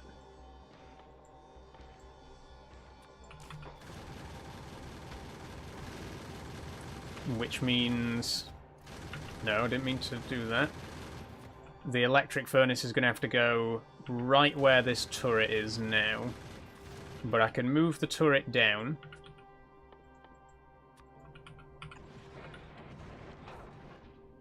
And it just covers the range that it needs to still work.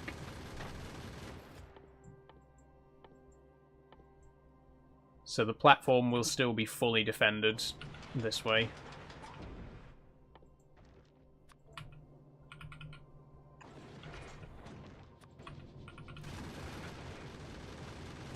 There we go. And now we can move this over. If we're trying to keep it symmetrical, then... Well, we can't keep it perfectly symmetrical because these are an odd number of sections wide. But we can do this.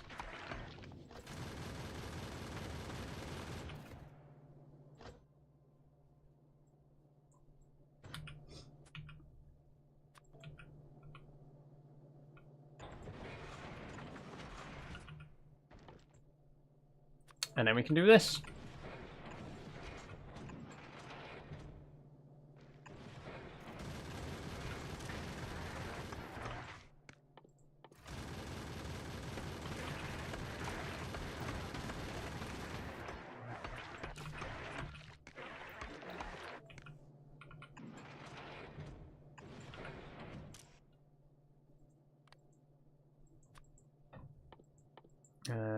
Ice and carbon.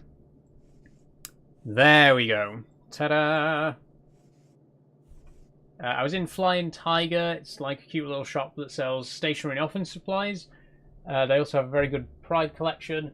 They have bathrooms that say all are welcome, saying trans or not trans, use the bathroom you're comfortable with. That's very nice. That's very nice. It's nice to see that some businesses are willing to take a stand on that sort of thing.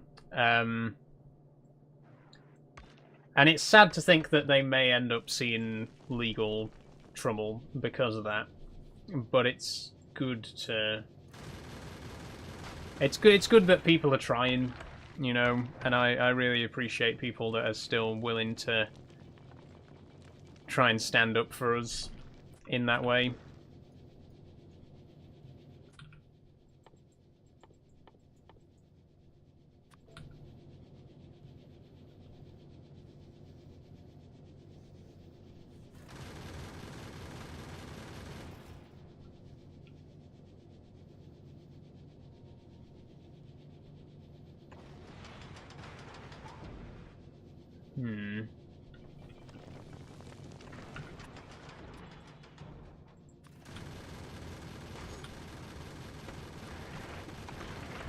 Hi Leon, how you doing? I'm good, thank you.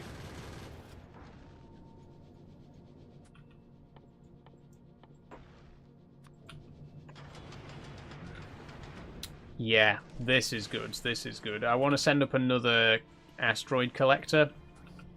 Oh, we need electric engines, though. We're not making them, are we? Right now. Nope, and we need regular engines to make them.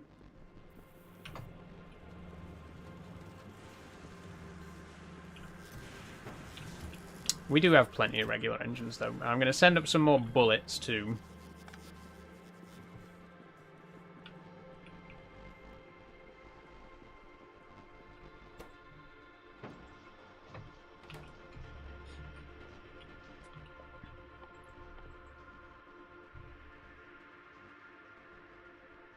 If I send up another furnace...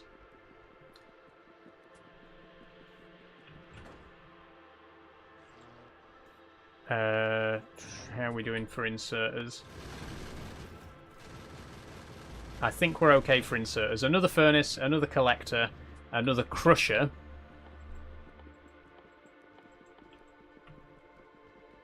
Which is more engines. Just give me a minute. We'll need 18 total.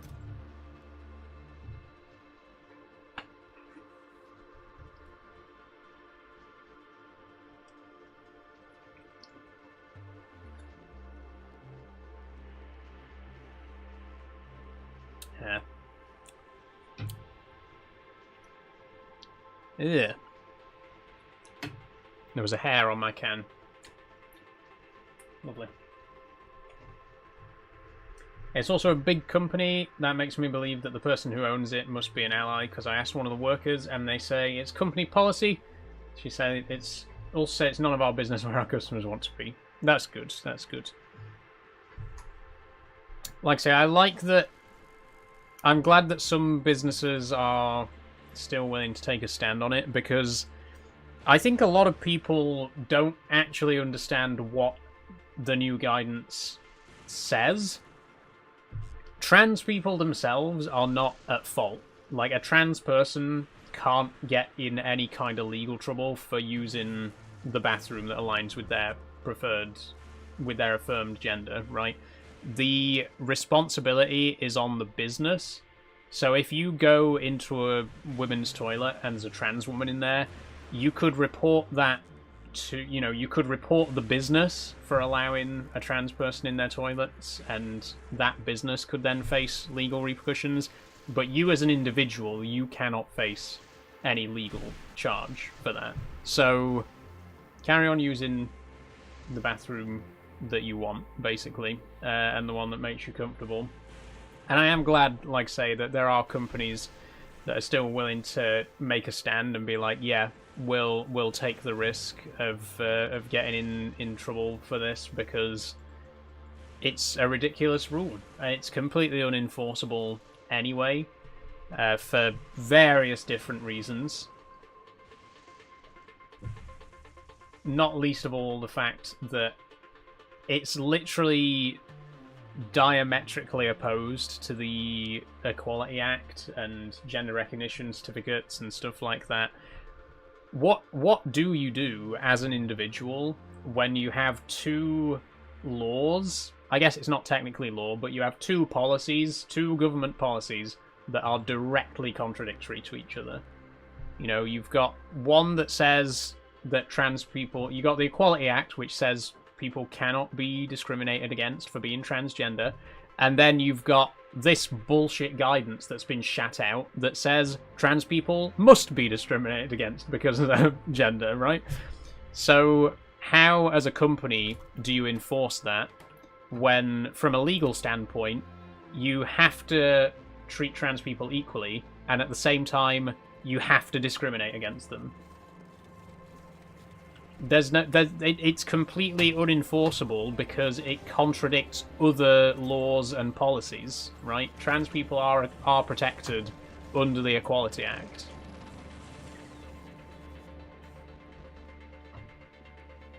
So it's ridiculous, basically. It won't last because it's going to be completely unenforceable, and a load of cis people are going to end up getting kicked out of the toilets because they looked too trans and whatever else, and it's all going to horrendously backfire. But just the fact that it even got to this stage in the first place is so fucking stupid.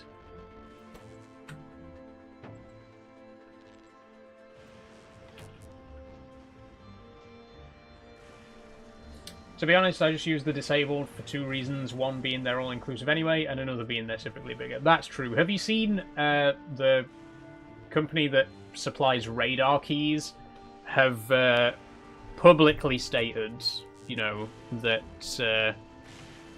they're fine with trans people buying radar keys to use disabled toilets?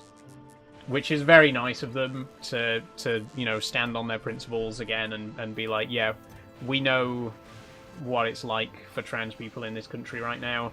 Nobody's going to judge you for using the disabled toilets.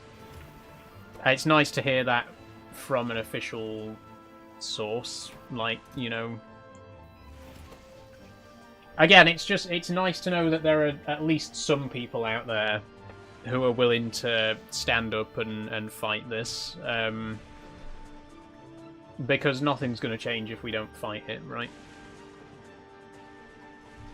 Nothing's going to change if we don't fight it, unless it horrendously backfires, which it is also going to do, for sure.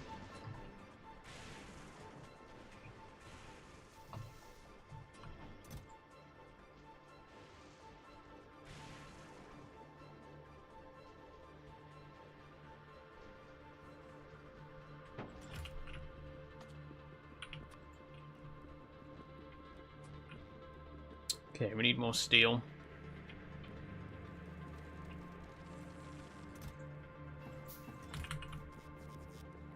There we go.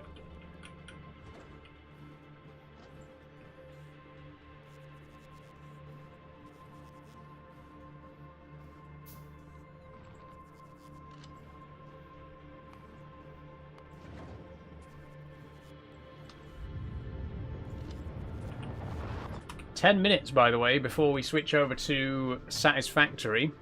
I'm hoping I can get this done in time. What I'm going to do is I'm going to build an identical setup on this side so that we can produce twice as much iron. Because as you may recall, we had a problem with iron earlier. We weren't making enough of it.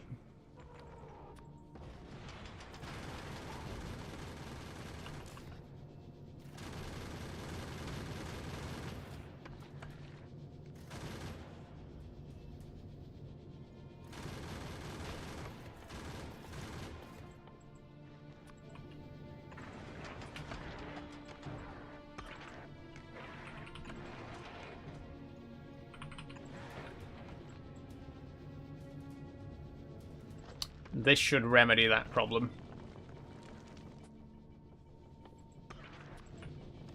The only thing I'm slightly concerned about is that the turrets are being pushed down to the southern end of the station, which, if we want to keep extending in this direction, it's going to make things quite difficult. This is supposed to be filtered, by the way. God, look at this.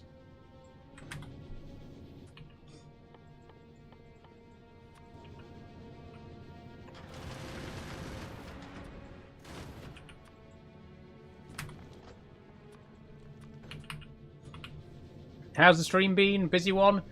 Same as usual, really. Pretty quiet on the whole. To be fair, most of the regulars haven't been in today either, apart from... Well, we've had STFC, Sophie, Mega Rocker, Pappy. No P or Scrivy today. I'm guessing they're busy, because if both of them aren't here, it's usually because they're busy.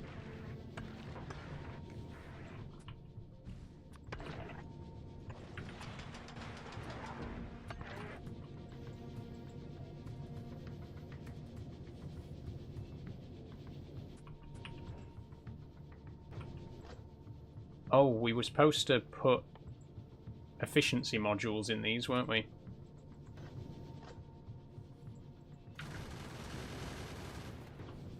And speed modules in the furnaces.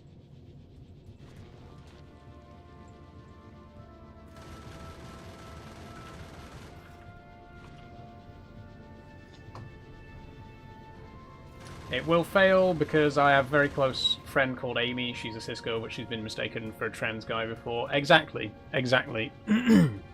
It's going to fail for two reasons. One, because cis women are going to be falsely accused of being transgender, which is going to cause backlash. And two, trans men are going to use the women's toilets because they have to now, and that's going to cause outrage because people aren't going to be able to tell that they're not cis men because they're indistinguishable. So it's going to backfire for both reasons, because people who aren't trans will be mistakenly identified as being trans, and people who are trans will be mistakenly identified as not being trans. It'll massively backfire. Again, it's completely unenforceable because trans people pass. I'm not saying every single trans person passes. I know that I don't pass. I know that people can tell that I'm trans.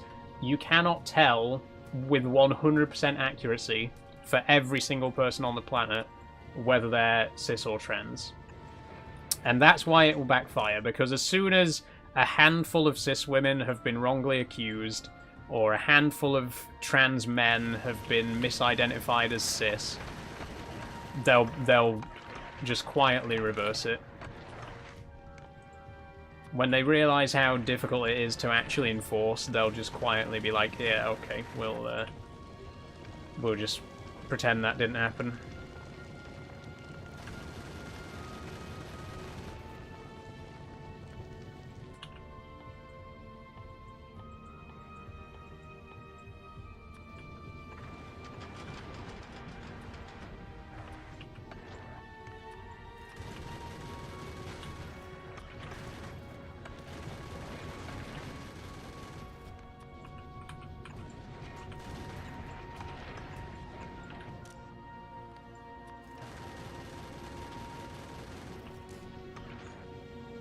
I also think P and Scrivy are at a cricket thing today. Ah, yeah.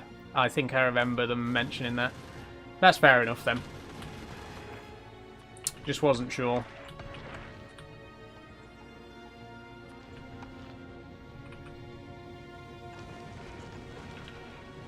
Oh, look at that. Beautiful. Absolutely beautiful.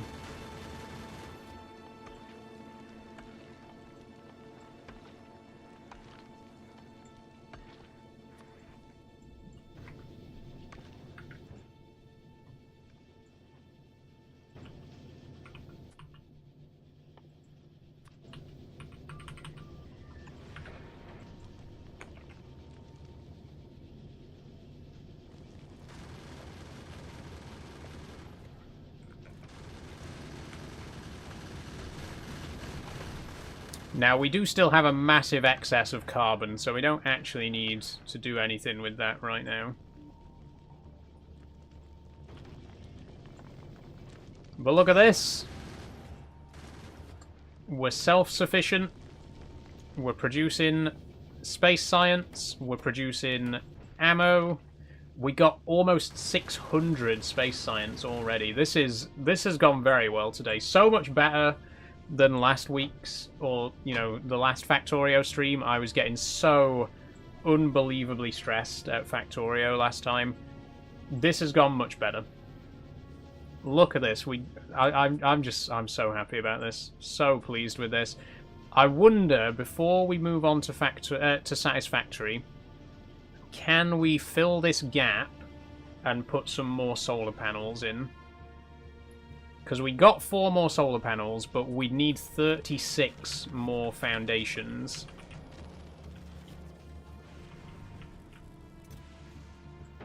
And we currently have 5. And there's 5 already up there, so we need to make 21 more. Can we do it?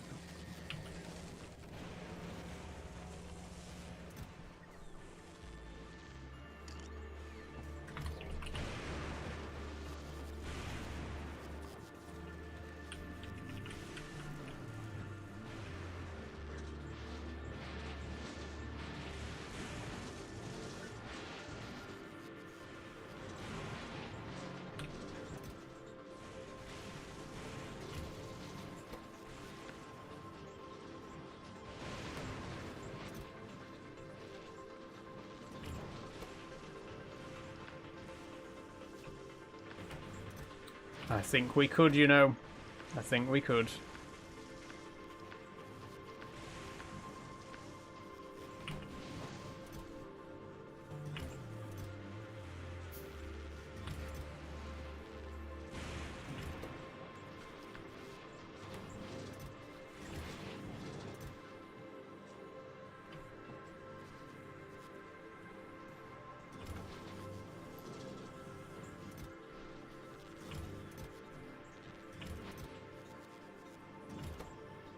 Come on, come on, come on.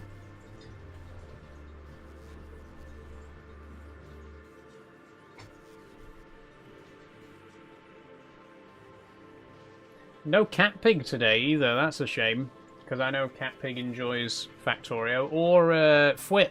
Fwip normally joins us for Factorio Thursday. Ah, well.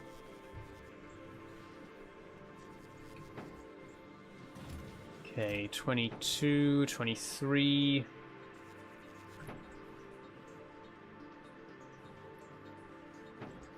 Okay, that's 30 total, because there's 5 already up there, so we need 6 more.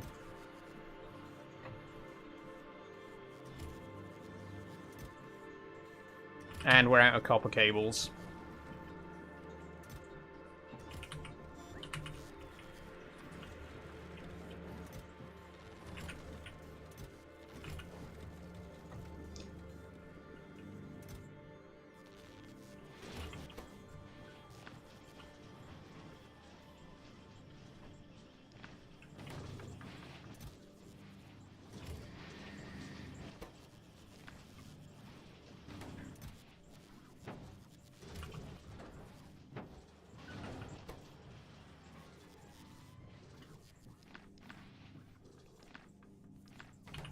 Oh, we're out of steel as well. Jesus.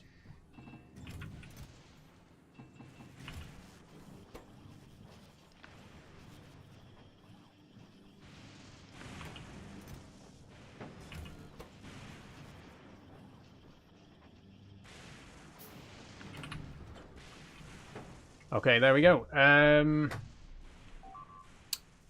Do we need anything else? Whoa, whoa, whoa, whoa! The turrets have run out of ammo.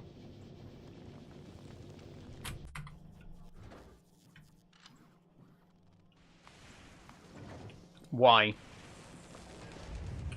When did it last autosave? 36 seconds ago.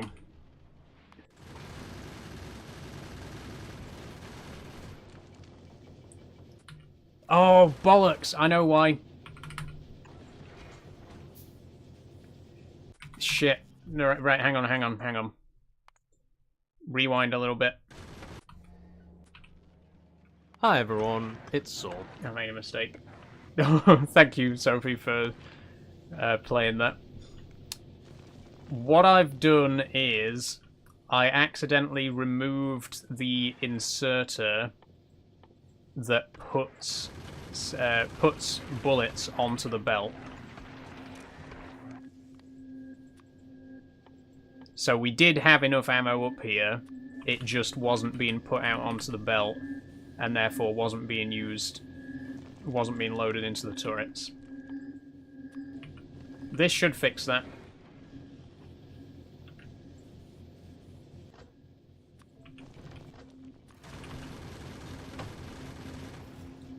Okay.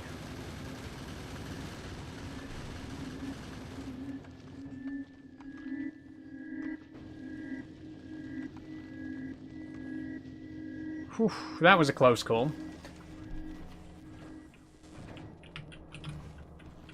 Right, do we still have time to do this? I mean, I do want to get on to Satisfactory in a minute.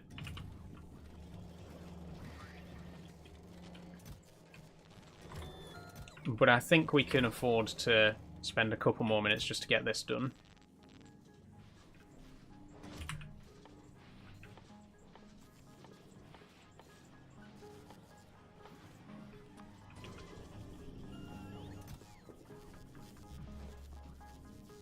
So we need 31 platforms to send up there.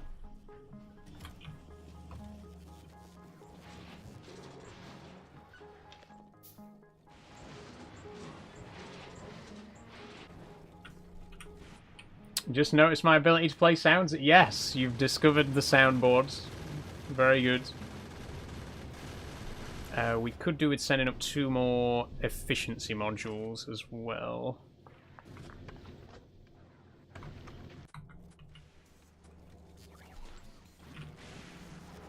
Do we have any more Mark II efficiency modules? No, but we can craft a couple.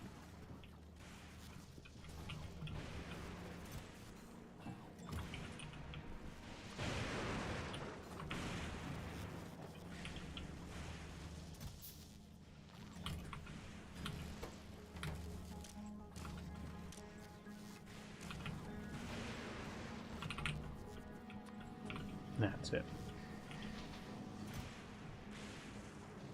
Oh, that's much better.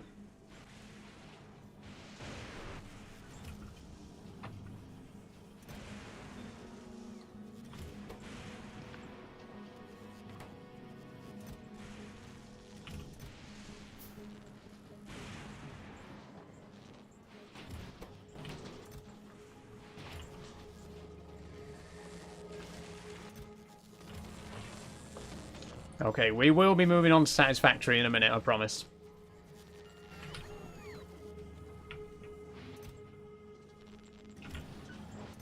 Just want to get this done on the space station.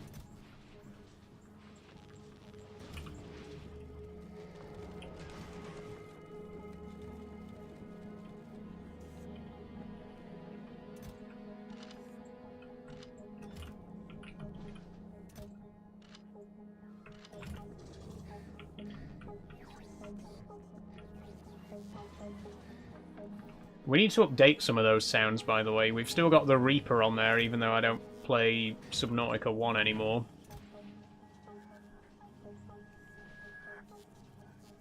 The idea was that I wanted them to all be sounds that would genuinely throw me off while I'm playing a game.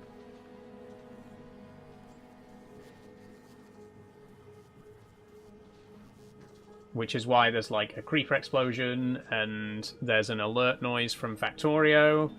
There's some Windows like device disconnect sounds. The idea being that you would like deliberately try and wind me up by making me think that a device had disconnected or that there was a Reaper attacking me in Subnautica. But we do need to update them a little bit for, you know, some of the new games on the schedule. Oh, we could do a great Phasmophobia one. Like, make it do the sound of a ghost hunting That'd throw me off.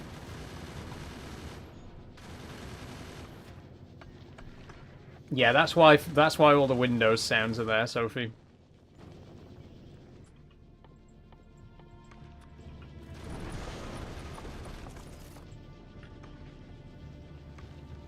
Okay, here we go. As soon as this spaceship arrives.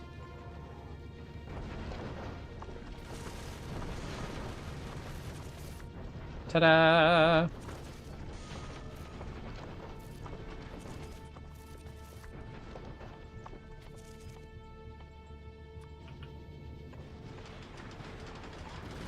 Now that is what I'm talking about.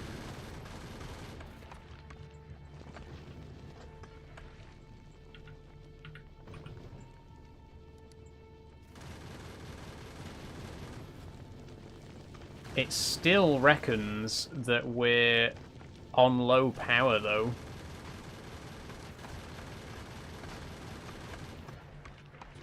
We're just about holding up.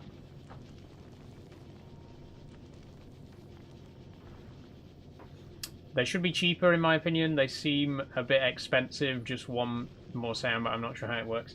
I think the price is like a penny per bit, right? So a 50-bit redeem is only 50p, I think. They are all set at 50, aren't they? Let me just double check.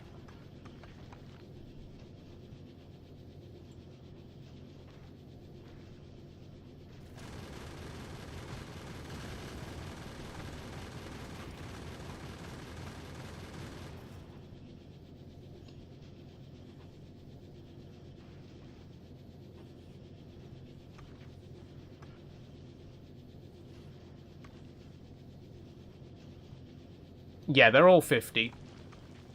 But you need to buy 195 of bits first. That's fair enough. That's fair enough.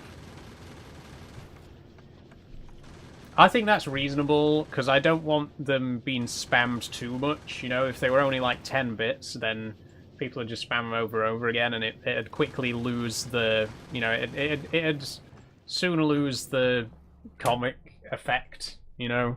I think 50's fair. Anyway, that is where we're going to leave Factorio for today. Sorry we've ran over a little bit, but I'm very, very happy with what we've done on the space station today. We're going to go ahead and switch over to Satisfactory now, but I can't wait to play more of this. I really hope that when we come back in August, we can try and get to Nauvis, try and get back to Nauvis, and hopefully get our space platform to a stage where we can just move it around wherever we want, and it will be completely able to defend itself and all that.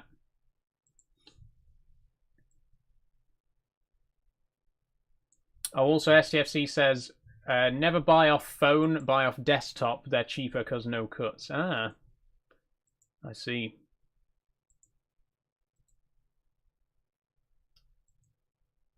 Okay, we're launching Satisfactory, and of course, it's doing what it has done in the previous two Satisfactory streams. It says synchronizing clouds. I've specifically turned off cloud sync for this game, by the way. This game should not sync with my Steam cloud at all. And yet, every time I launch it, it makes me wait for it to synchronize. I'll change it on TikTok, on Twitch. Thank you, STFC.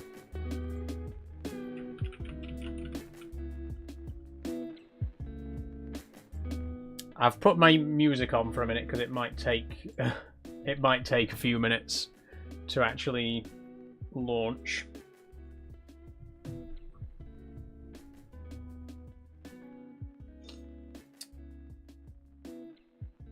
Whilst we're waiting, though, how has everyone found the stream so far? Oh, I do have something that I need to do, actually, whilst we're waiting.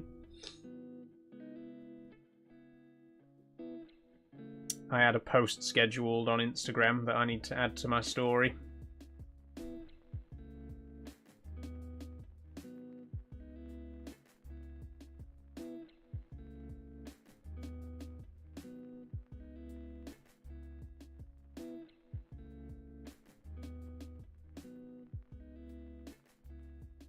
There we go. I'm having fun. Good, Sophie. Glad to hear it. Okay, last time I tried restarting Steam, so I'm going to try that. Just give me a minute.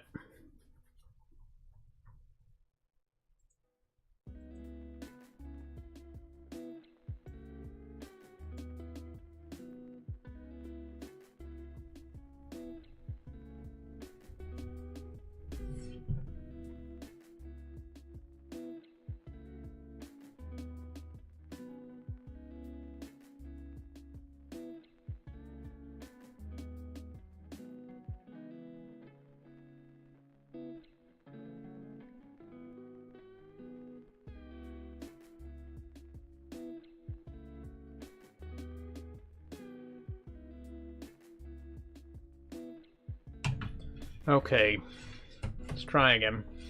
Put that down there.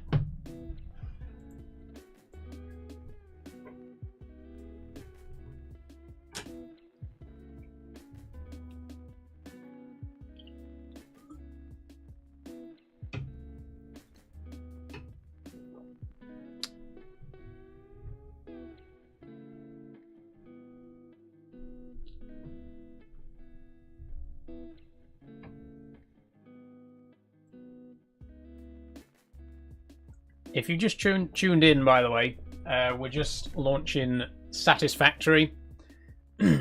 Unfortunately, it has a habit of taking a really long time to launch because it tries to cloud sync, even though I've turned cloud sync off for this game. And I just double checked, by the way, under properties, it does say keep game saves in the Steam cloud is turned off. And yet it still syncs. Very annoying.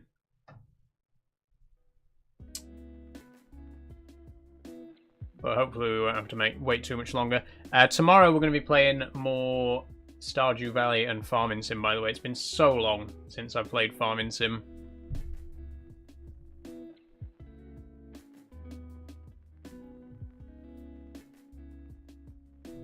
Anyone played Hitman 3? I haven't. Sophie, I've not played any of the Hitman games, actually. Those would be fun, wouldn't they? Okay, what's going on? Let me Google it.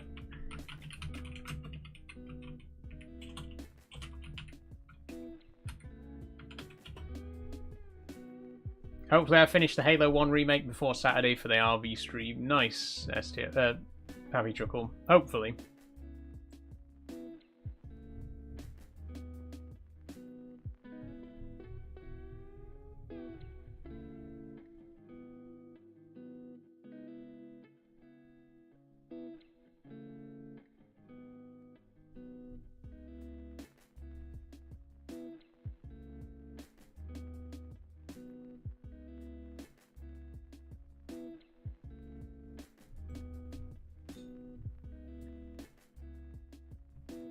I had to reinstall Steam this morning, couldn't launch any Steam game. That's very unfortunate, Mega Rocker. Excuse me.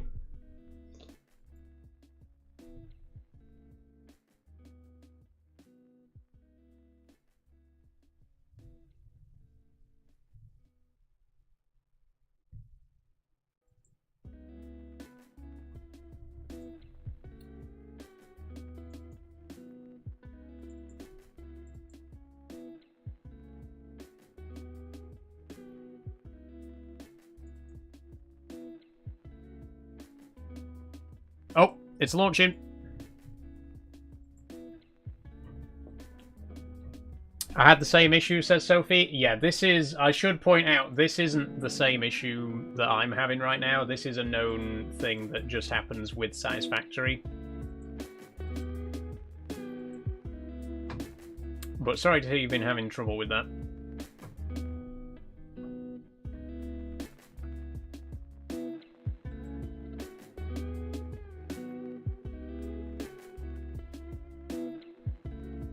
Okay, game window should be appearing. There we go. Let's turn off the music.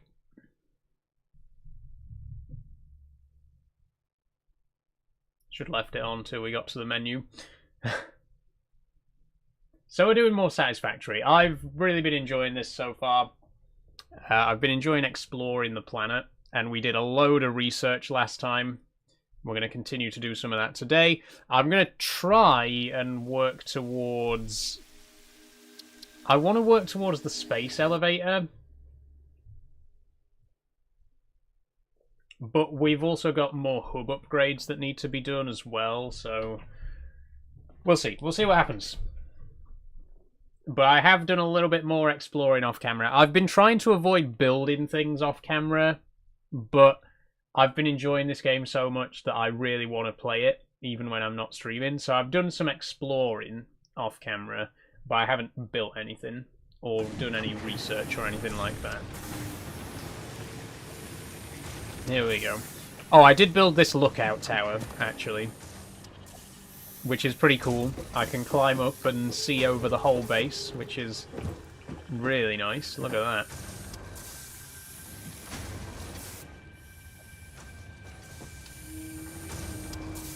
But that's about it. That's about all I've done. That and some exploration.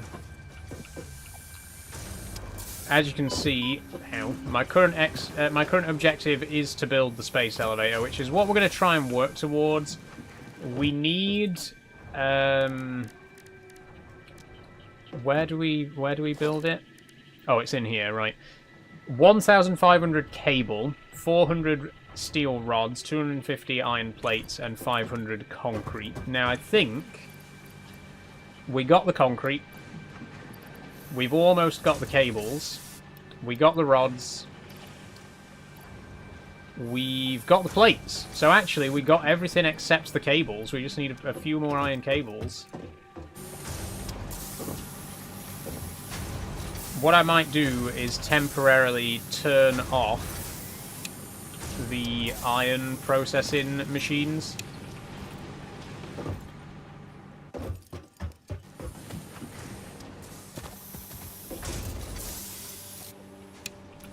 There we go. And just produce some more copper. Oh, did we have this last time? I can't remember if I built this on camera or off camera. We've got a little machine here that processes leaves into biomass, and biomass burns for longer than regular leaves or wood. But I think we built that on the stream last time, right? Average Minecraft YouTuber did some building off camera. Yeah, so that's the thing. I hate when people do that, to be honest. So I try to avoid doing it. But I've just been having so much fun with this game. I wanted to play it a bit more in my free time. So I did some exploring, but I didn't do much building, apart from the little tower there.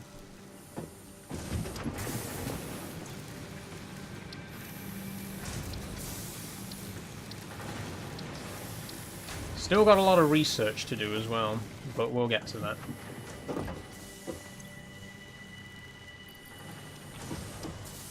Just waiting on the copper now.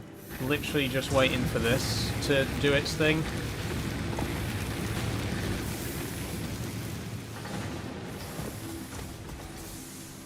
There we go, let's go. Now that it's daytime, let's go and have a look from up here. Look at that. This is our whole factory so far. It's tiny, isn't it? When you think about our Factorio factory, which has been going for over a year, this kind of pales in comparison, right? But we've only just got started. This is only our 3rd episode on this game. I can't wait to see what the factory's going to look like, you know, a bit further down the line.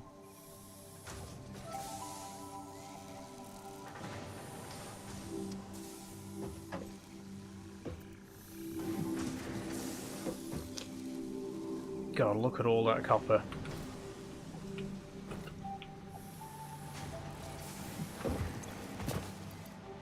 Come on, just a little bit more.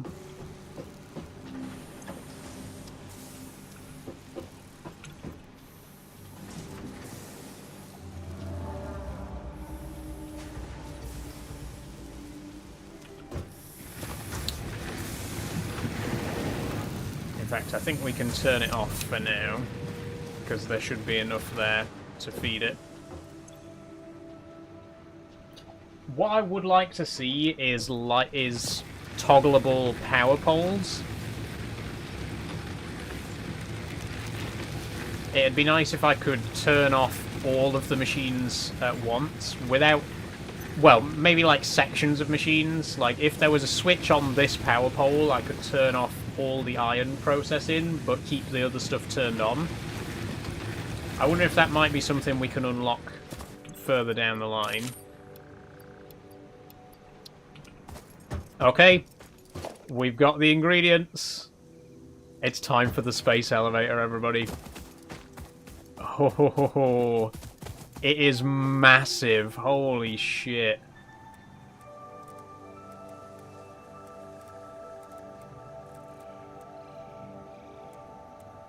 Oh my god. Right. Resources go in there and there.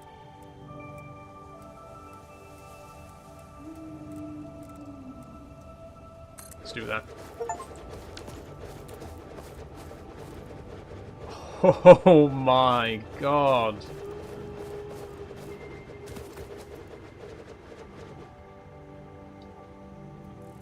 Okay, that's a pretty big piece of kit. Oh wait. Whoa, is that coming down? No, that's so cool. Can I see it from the watchtower?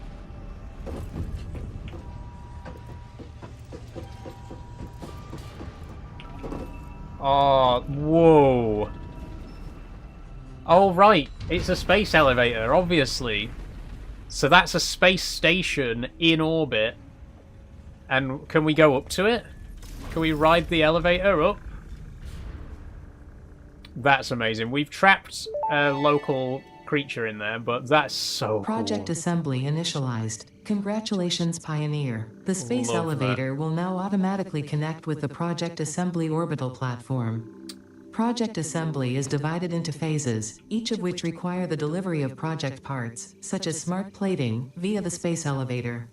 Subsequent phases unlock access to new tiers with more advanced technologies to construct, automate, explore, and exploit. Okay. It is time to be honest. This project is part of the Save the Day program, the largest united undertaking in human history, destined to save us all. Earth is in peril and only Fix-It pioneers offer hope for survival. Oh. Fix-It is counting on you. Humanity Right. is counting on you. Do not let Fix-It down.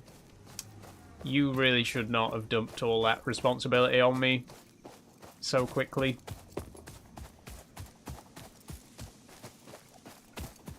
This is amazing, though. What the hell? So, can we go up? Can we ride the elevator? Or do we need to upgrade the platform first? Because it says we need to gather 50 smart plating, and then we can send those up to initiate the next phase of the station. But look at that, you can see the space station in orbit. The concept of space elevators are so cool.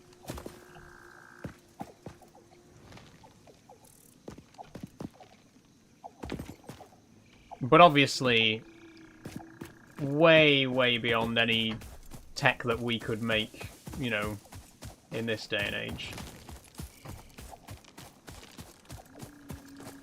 We've trapped a guy. We've trapped one of the locals in here, unfortunately, and I'm not sure how we can get him unstuck.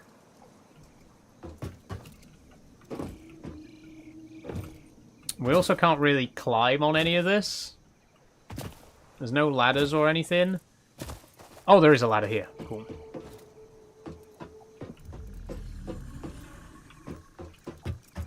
Hey, man. Now, I don't want to get myself stuck, is the other thing.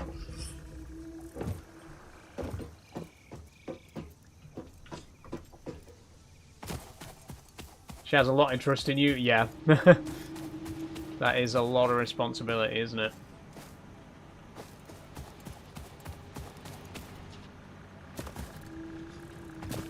Okay, so what I'm going to try and do is... I don't know, actually. I think to get these heavy plate in, we need to upgrade the hub, because we need this. We need this assembler, which can combine iron and copper to make smart plating. So we need to upgrade the hub to tier 2. We can also then unlock biofuel, jump pads, the awesome shop, conveyor belt Mark 2s. But to do that, we're going to need 200 cables, 200 rods, 300 plates, and 500 screws. Wait. Hold on. Let's think about this. I think we've already got... Yeah, we've already got the cables, and we've already got the rods. And we've already got 250 plates.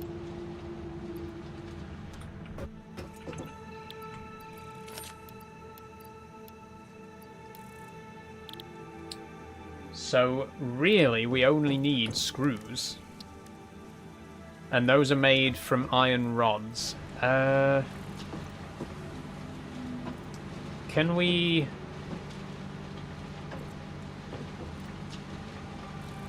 There's no way to feed the input back through, is there?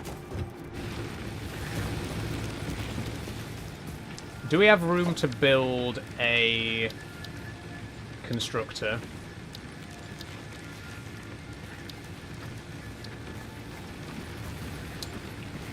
No.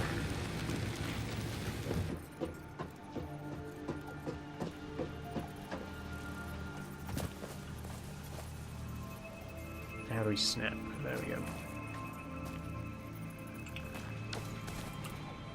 Oh, hold on.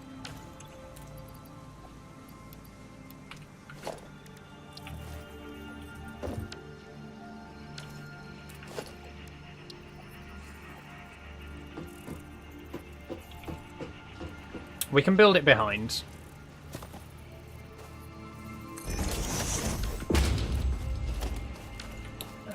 Connect this up with a belt. Missing iron plates.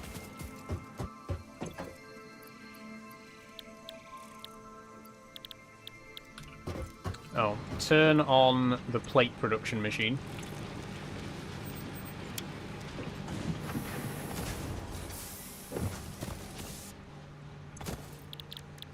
Screws, and then we can just feed in the rods into there, right?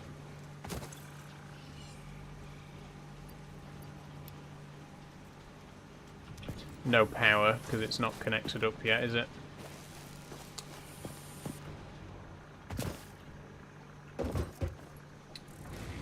That power pole doesn't have any free slots on it.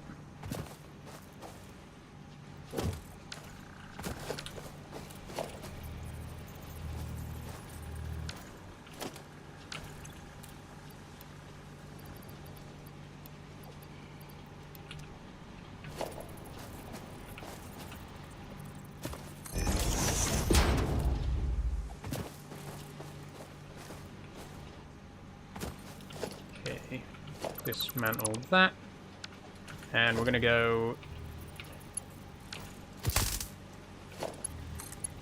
there and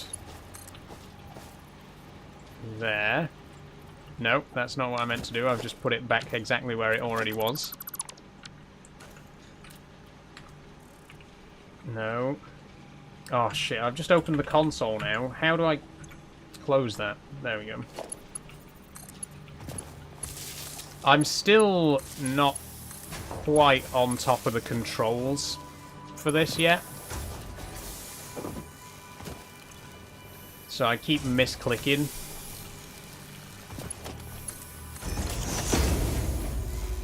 But there we go, we're making screws now.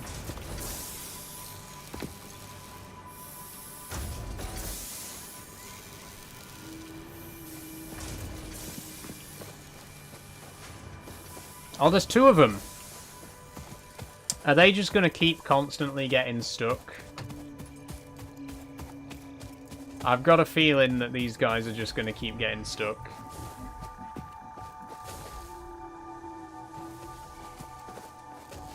They're so cool. They're like whales, but with legs. Are you using controller? Yes, I'm using... no, I'm using keyboard and mouse, sorry. STFC.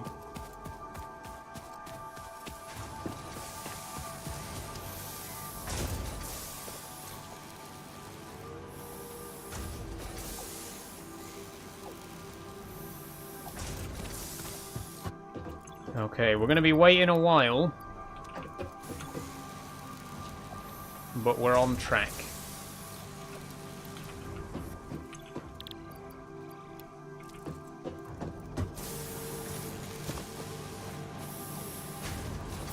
I think what we need to do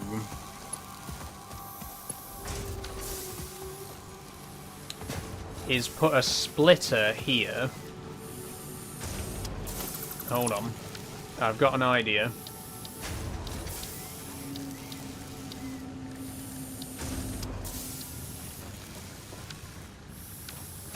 Oh, I've done it again. I've pressed the wrong button. Splitter here.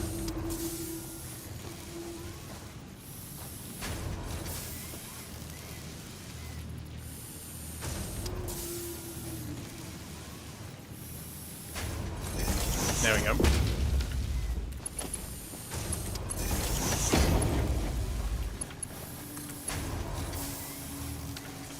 Need more plates.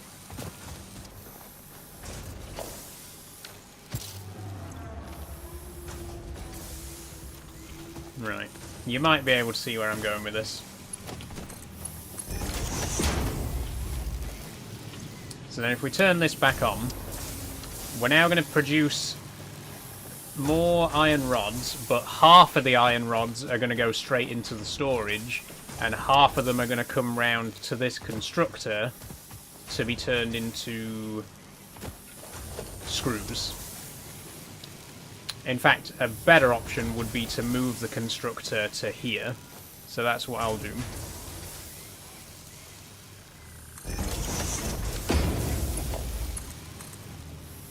Nope, didn't mean to do that. Why is that not aligned?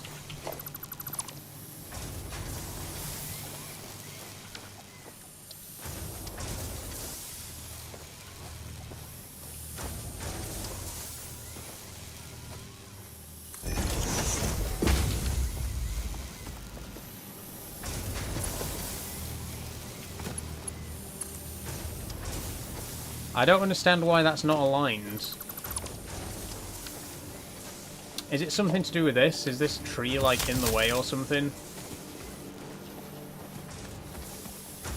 And if so, how do we remove it? Because I don't know if we got the tools to do that yet. We don't. We need obstacle clearing.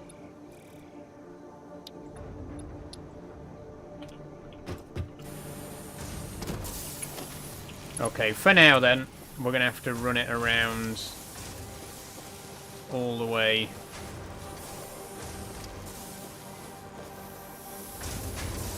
No, I'll wait. I'll just wait. We need to move this tree. This tree's got to go. Hey, Scrivy, how you doing? We built a space elevator. Look at that.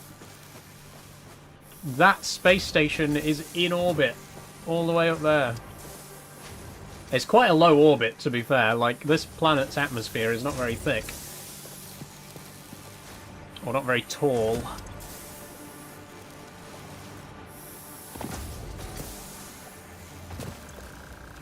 It's so cool, isn't it?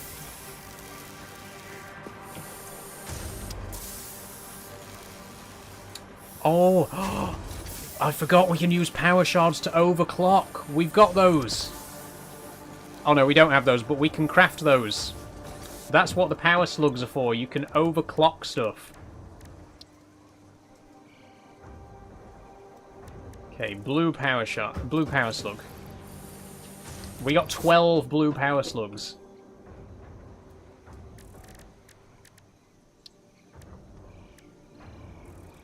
Ooh, yellow power slugs can give us power shard 2s. How many of those do we have? We've only got one yellow power slug. I'm going to give it a go, because I'm really curious to see how this overclocking works.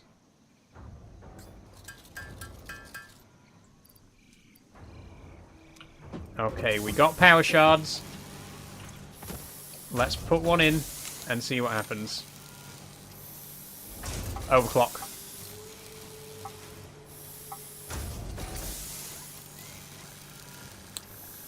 Ah, so it basically just lets us turn up the productivity of the machine. If we put 3 in, we can turn it up all the way to 250% speed. That's so cool. Oh, it's moving way faster now. We're producing 80 per minute now. Love it.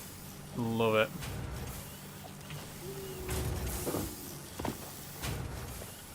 But we do need a steady supply of blue power. Well, actually, no.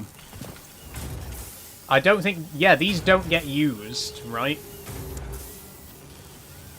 These don't get used up, the power... the overclockers. So we could take these out and put them in any machine. If we're running low on a certain resource, we can put the power shards into that particular machine to overclock it. That's really cool. And eventually we could have enough to just overclock everything, right? It will use more power, though, obviously. So we do need to keep an eye on that. What's the power situation like? We're doing good for biomass.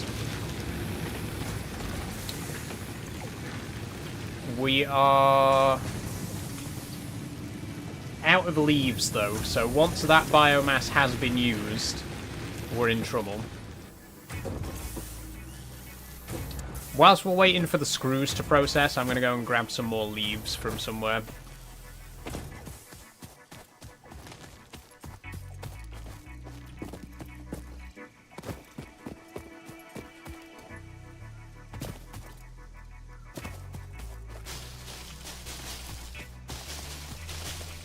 I'm guessing once we get the chainsaw as well, though, we can cut down trees, and then we can use wood to make biomass, right? So that then we're not going to have to... I said it last time, I knew that eventually we'd get technology to not have to rely on collecting leaves for power. I think the chainsaw will enable us to use wood for power.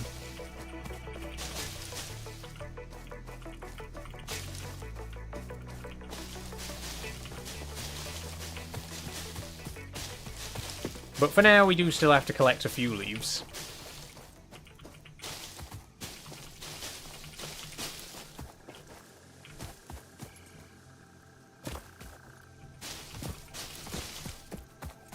$300, that should do for now.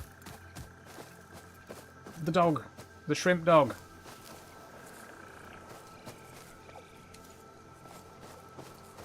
Do you want to... What are these called again?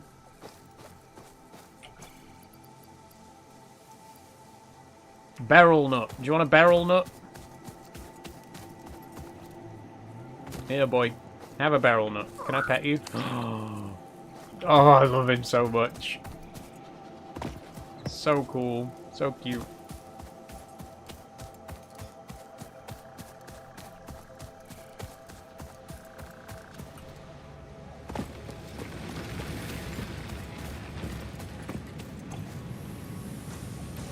Okay, there we go. More leaves, more biomass, more power.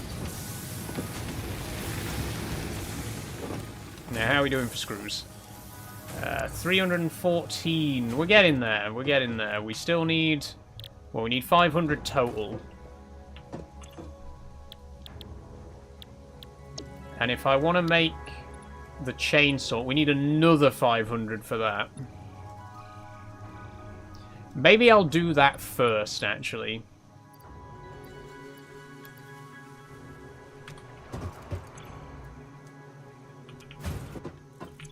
Because if I can clear that tree...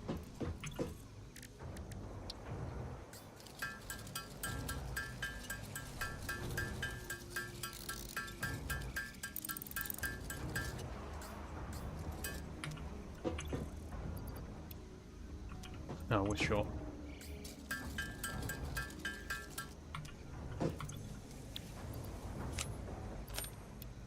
what I want to do is cut down this tree here so that we can fit a constructor here, move that one over to here, and then unload the screws onto this belt. Now, I know this belt is already pretty full with plates and rods, but we will soon be able to get logistics level 2 as well, and once we get that, we can get faster conveyor belts.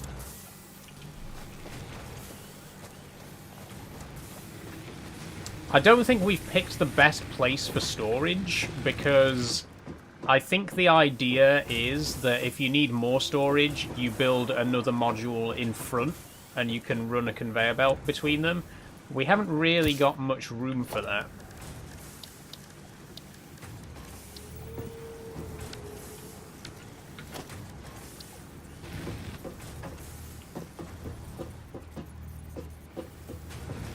Yeah, it straight up won't let us. Encroaching another object's clearance. I think it's the MAM that's in the way. So can't we just deconstruct this and put that somewhere else? Yes!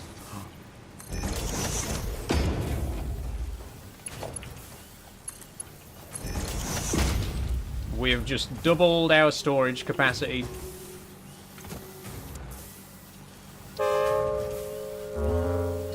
Oh, thank you, P, for resubbing.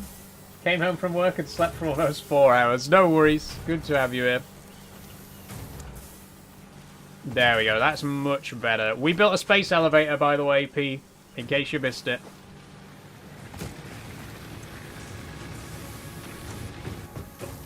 Okay, where am I going to put the MAM?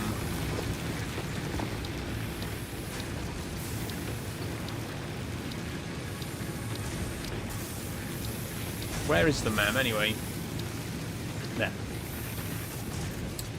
There. Well, I guess we can put it over here, right?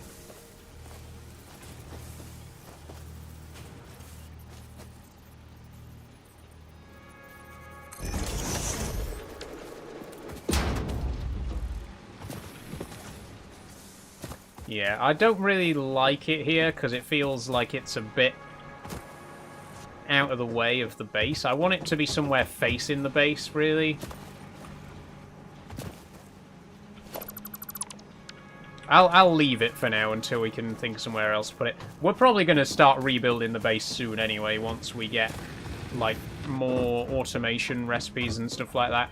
Because once we upgrade the hub, we can start building assemblers, which are like crafting, like constructors, but they take 2 inputs. We're going to have to start thinking about this in a Factorio kind of way, where we have items on a belt, and then machines take stuff that they need.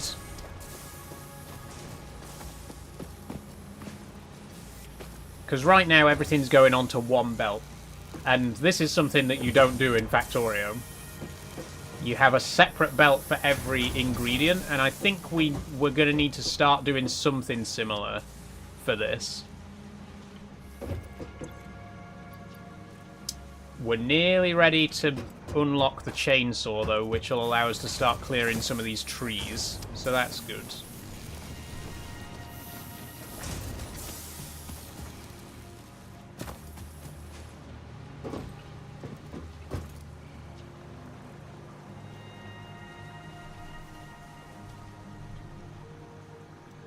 Five months is amazing. Yeah, P, thank you very much for resubbing for a 5th month. I think you were the first sub. I could be wrong on that, but I think you were the very first sub. I know Max and STFC were... in fact, Max was a day 1 sub as well, but I think you just got there before him. So thank you very much, P. It's so appreciated. Thank you so much for supporting me all this time, you know, and hopefully into the future. It's gone so quickly. It really has. Really has.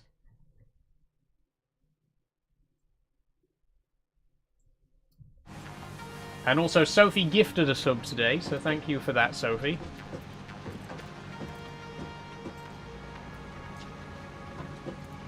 That's good, that's good. I've made a $5 today. 2 subs, £5. Well, not exactly £5. Whatever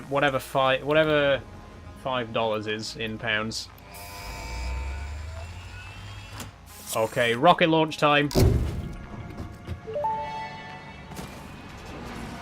Milestone reached. Solid biofuel, created from any biomass, ensures maximum efficiency of biomass burners. To aid in biofuel production, the chainsaw allows for the removal of tougher wood and coral foliage. Additionally, your pocket dimension has been inflated to increase inventory size. Inspirational note: will you be the Fix-It Employee of the Month? You could be if you and the bits I gave. automate, That's true. That's true. and Thank you for those by bits, eliminating Sophie. all obstacles to efficiency. This isn't just fun, it's contractually mandated, fun. I haven't been listening to what you've just said, Ada, because I was talking about money, which I love. Let's see what we've just unlocked. We should now be able to craft ourselves a chainsaw. Where we do that, I don't know. Or does it just give us one? Do we just have access to that now?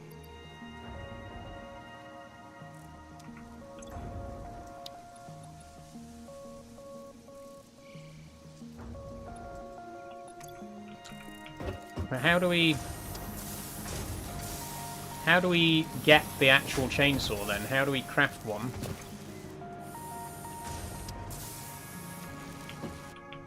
Oh, maybe it's at the crafting... Where is our crafting bench? Oh, we don't have one anymore, do we? We moved the... Not the crafting bench. The equipment workshop. We took our equipment workshop down. I completely forgot.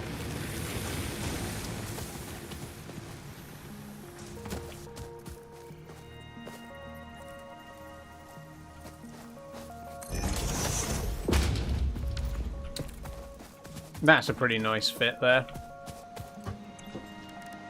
Chainsaw. 160 screws. That's okay, because we've automated screws.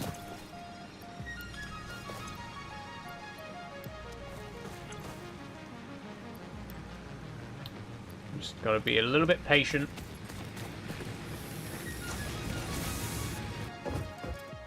The next research then will go for part assembly, which needs more screws again. Literally just this one tree here is holding us up at the minute.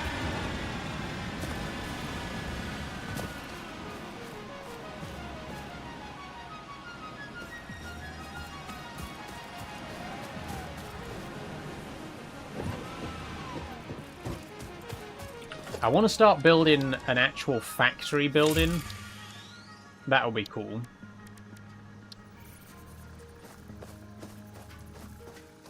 Again, that's one big difference from Factorio, is you can actually build buildings, like we can build massive warehouses and factory floors. We could put all of this inside a massive building, and that'd be really cool. I want to start doing stuff like that in future. Because we could have a building for each production, right? We could have a building for processing all of our iron-based recipes, a building for processing all of our copper-based recipes, and so on and so forth.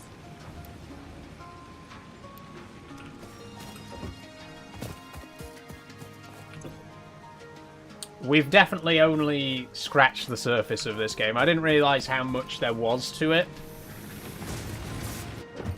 Because it's not like... In Factorio... I'm sorry to keep comparing the two, but in Factorio, you can see the entire tech tree. Whereas in this, you can't look ahead. We can't see what technology we're going to unlock at Phase 5. We can't see what technology we're going to unlock at Phase 7. In Factorio, you can peek ahead and you can see the entire tech tree laid out. But here, we don't know what is available to us until we unlock the tier before. You know what I mean? So there's so much here that I have no idea what could be behind all of these. I know there's trains in this game. I know there's trains. And that is definitely going to be something we start building once we can. But yeah, like, I don't even know how much there is to this game because it hides it from you. Which is good. I like that it, you know, doesn't reveal too much and you've got to keep playing to see what's in store. But yeah, just another noteworthy difference from Factorio. Oh, we got a chainsaw. Okay. Holy shit. We got a chainsaw. And it's powered by solid biomass. Right. Can we change the recipe to produce solid biomass on this?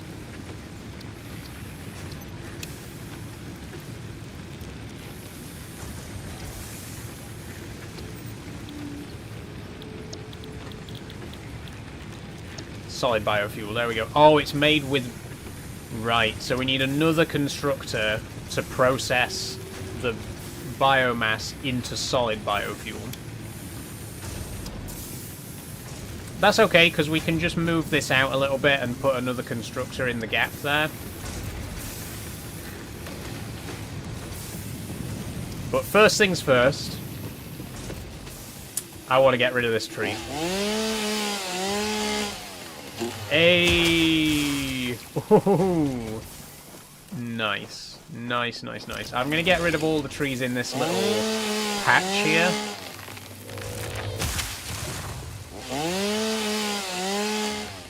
And I'm going to try and be as respectful to the local environment as possible. We're not going to go mass deforestation or anything like that, but I did need to clear a little bit of space here to build this constructor. How do I switch weapon? Switch tools. There we go.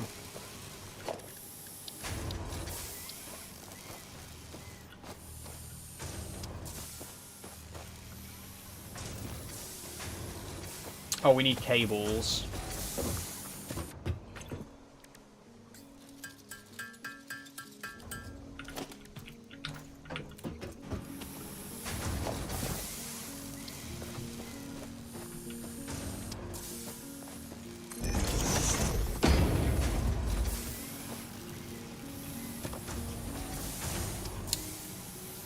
Do these... Okay, they do line up properly now. Good.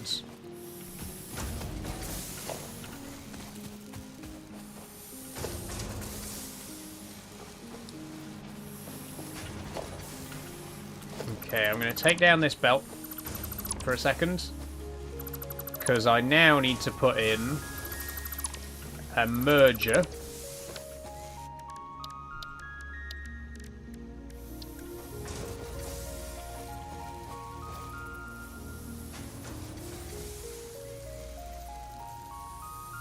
No, that's a splitter. Splitter. We need a merger. There we go.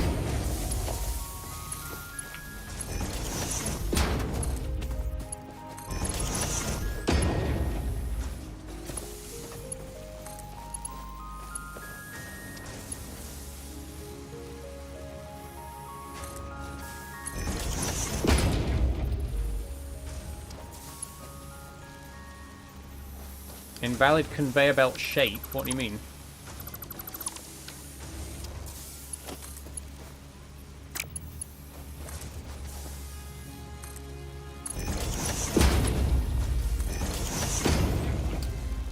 There we go.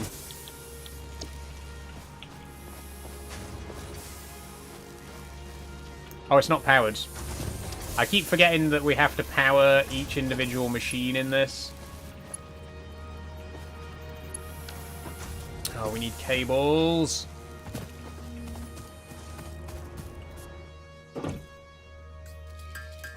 God, it's 9 o'clock already? Blimey. Only 1 hour to go.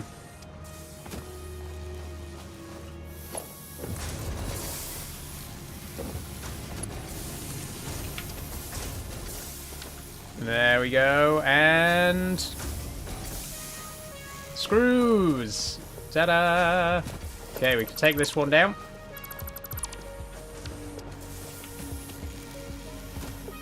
Look at that as well. I really love... I really love how this works. So what's happening here is the iron ore is getting made into iron ingots. The iron ingots are then getting split in half. Half of them get made into plates. The other half gets made into rods. Half of the rods get mixed back in with the plates. The other half of the rods get made into screws. And then the screws, the rods, and the plates all get mixed together and carried to the main storage area. I love that. I love how it all splits and then joins back together again.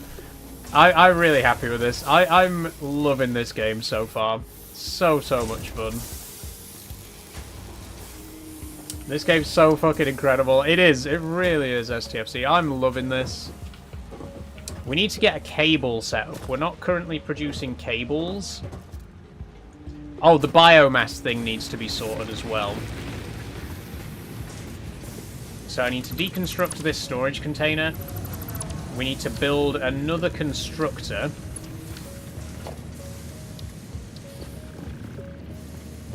Right here.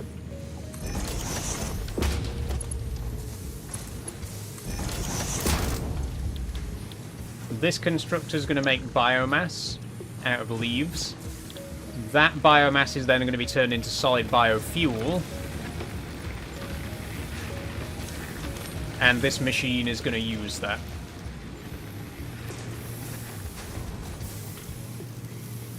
Now that we can cut down trees, we might want to make biofuel out of wood as well. But for now, I think we're good as we are. Okay, storage container. Pop that there. Oh, that's way off.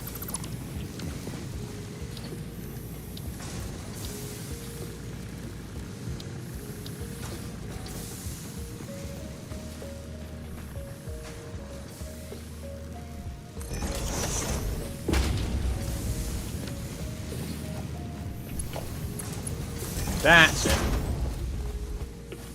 Okay. Leaves in there.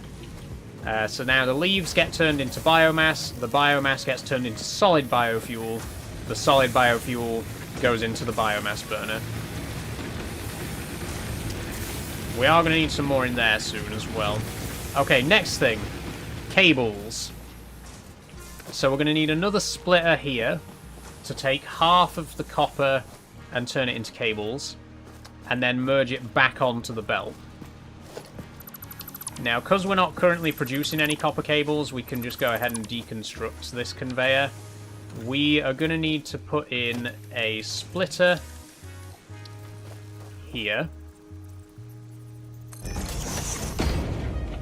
And a merger a little bit further down.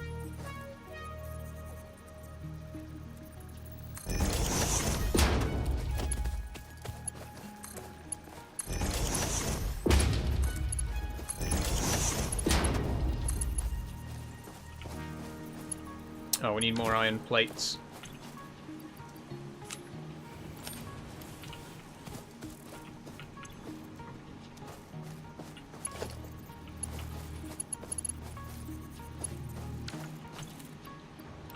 There we go.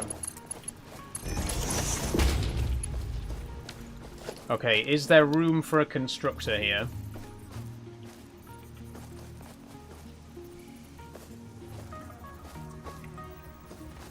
There is, but we're missing cables.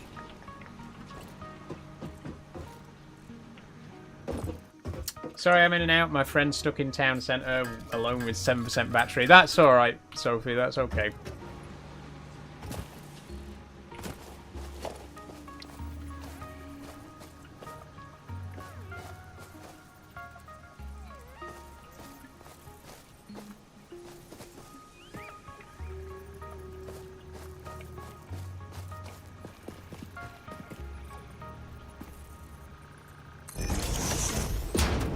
Ooh. Right. We might have put these a bit too close to each other. It's going to be very awkward to put the constructor somewhere that it's able to reach both the splitter and the merger.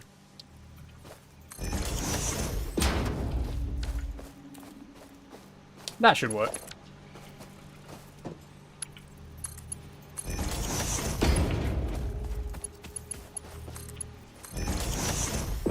There we go.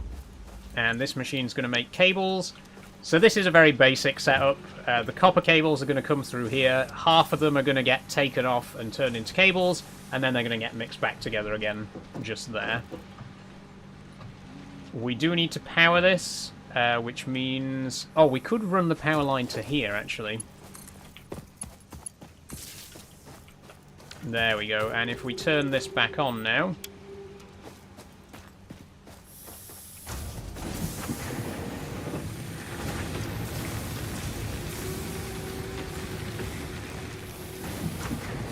Here we go, here we go. Yep, there goes some of the cable.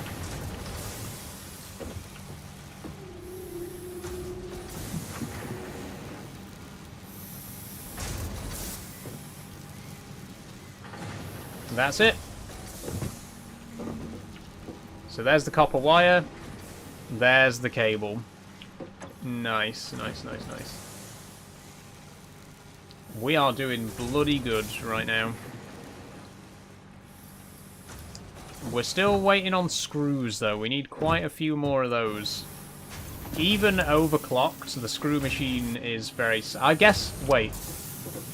The screw machine's so far behind because the iron rod machine's far behind, right? What we need to do is, if we're going to overclock this machine, we need to overclock this one as well. And overclock both of them to 150%.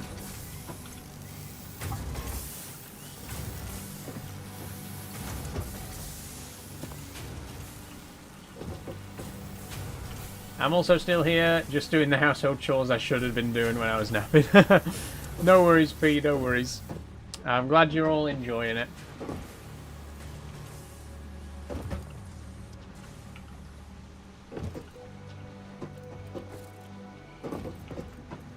I'm so glad that people kept pestering me to play this game. Because genuinely, people have been asking me to play this since I started streaming Factorio in 2024. I'm so glad that I finally caved and said, you know what, fine, I'll play it. Because it was so worth it. I can't believe I've never played this before. I'm genuinely really loving Satisfactory.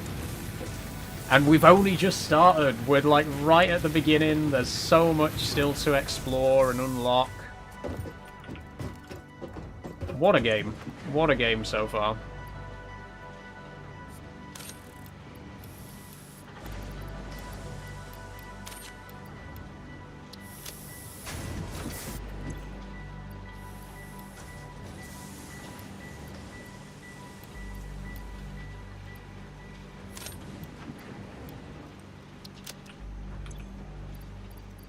Wait. Oh, I didn't realise we had a load of screws in storage already. We're nearly there then. We only need like 60 more screws. Cool. See, now we're having a problem with the machines being backed up because everything's going onto one conveyor belt. So this is where we're going to benefit from having the tier 2 conveyor belts that move items faster. You can see that everything has to wait to be sorted into this conveyor belt here, because this is combining everything. We haven't got the concrete machine turned on right now, but it's combining copper wire, copper cable, screws, plates, and rods all onto one belt. So it is slowing us up.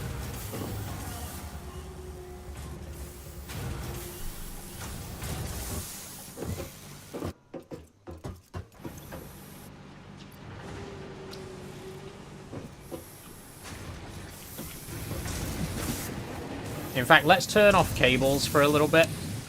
Or wires for a little bit. just to let these screws get through.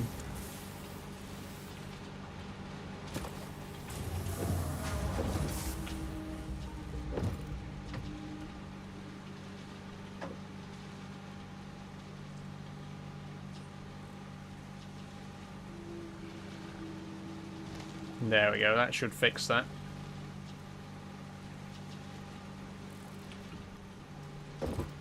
Should start flowing and not stop in a minute. Now. That's it, there we go. Brilliant.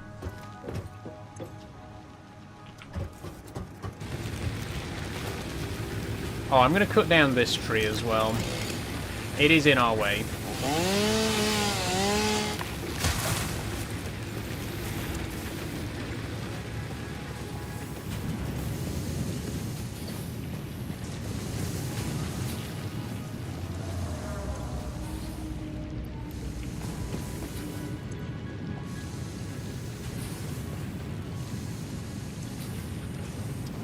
Oh shit, this isn't turned on. I keep forgetting. Everything has to be powered. It's not like Factorio where, like, power radiates. Every single machine has to have a direct connection to the power. And I keep forgetting that.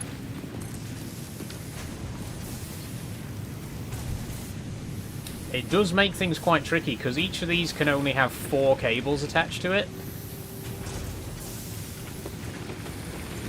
It's a lot of connections we have to worry about.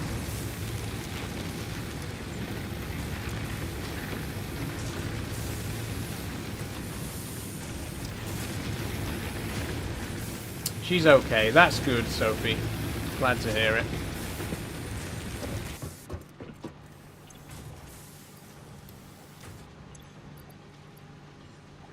Okay, there's our 500 screws. Yes! Launch time again. Milestone reached. The assembler can produce more complex parts, including the first project part, smart plating, which is crucial for initiating project assembly. Watch this. Watch how close this gets to hitting the space elevator. elevator. By completing your contracted duties as part of project assembly, you will definitely be helping achieve Fix-It company goals without any other ulterior motive. Note, humans cannot craft project parts. Do not worry about your inadequate crafting skill when compared to an assembler. Fix-It cherishes your innate human abilities, such as walking, striking objects, and commodifying natural resources. Lovely.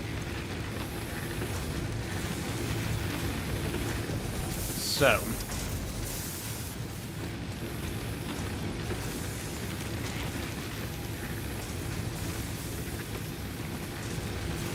Here's what I'm going to do.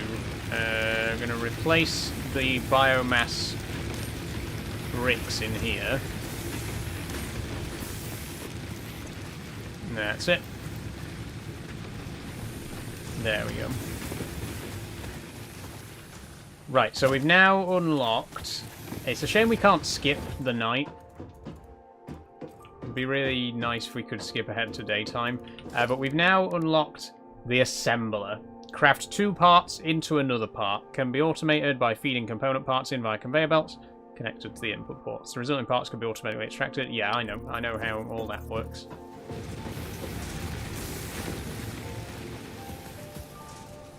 So right now we don't need to automate it. We can, because we only need 50 parts, so we can just manually feed in everything that's necessary for that.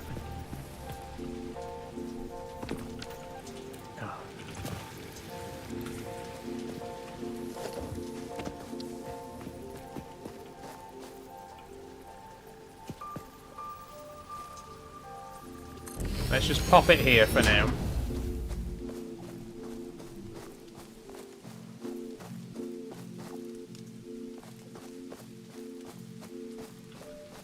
Question is, where are we powering it from? No empty power line connections. No empty power line connections. No empty power line connections. No empty power line connections. There's one way over there.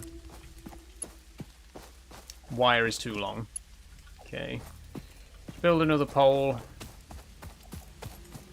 Missing materials. Hold on.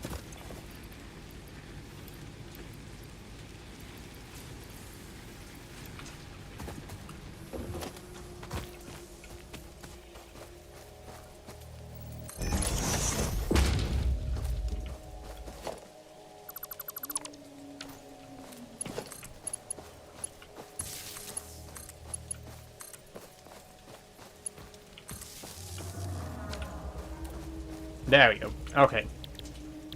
So we want to produce smart plating.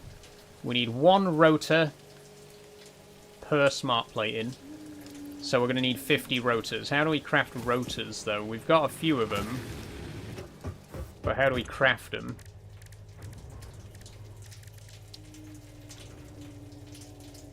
Screws. That's okay. We got plenty of screws.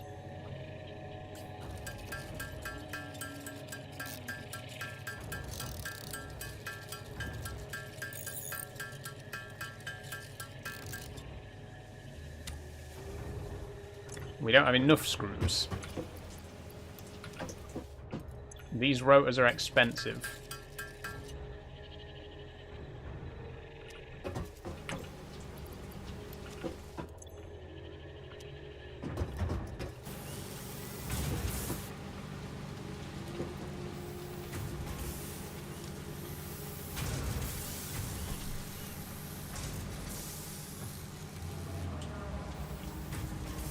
Just waiting patiently for a second.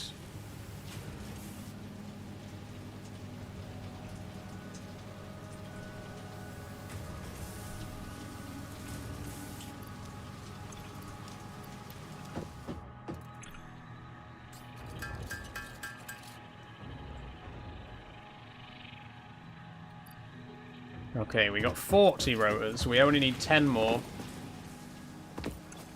But we can pop some in here to get started with. And we're producing smart plating. Nice. We need 50 of those to supply to the space elevator. And that's going to give us Phase 1 distribution platform. Unlocks tiers 3 and 4. Okay.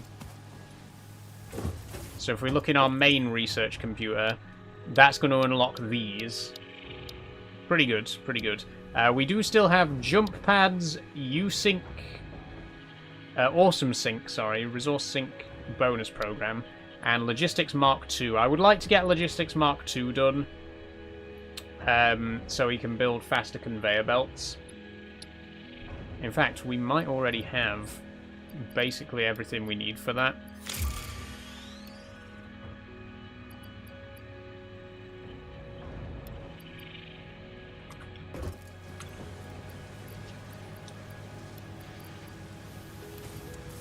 Oh yeah, we definitely do.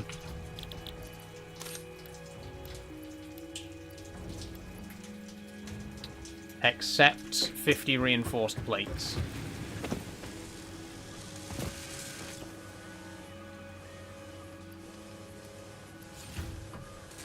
This is very slow, by the way.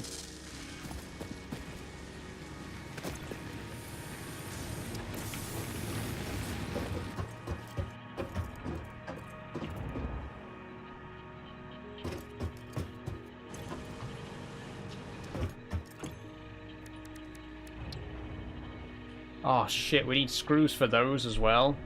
Damn it. Expensive.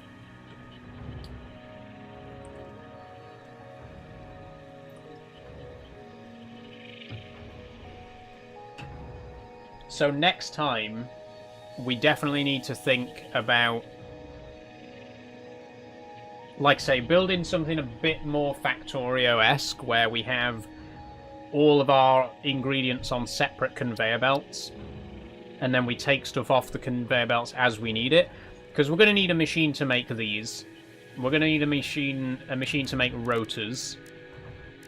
We're going to need a machine to make Caterium ingots, which we haven't even looked into yet.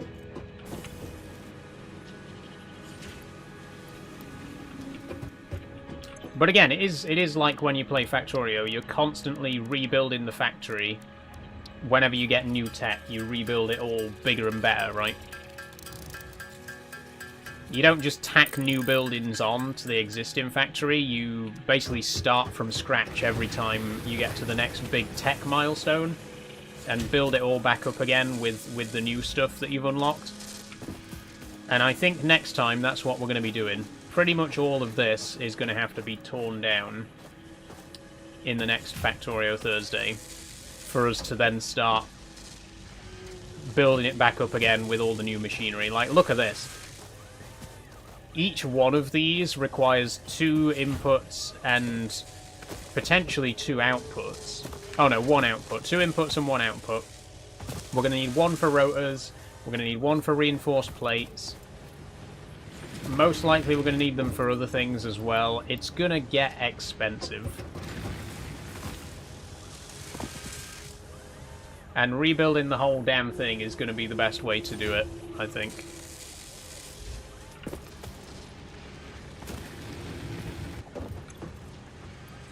Tell you what I will do, once we've got enough reinforced... No, once we got enough, yeah, reinforced plates, we... Oh no, rotors we need, don't we? We need another... 37. We need... How many more did we need? 5? Once we've made 5 more rotors, I'm going to take the overclockers out of the other machine.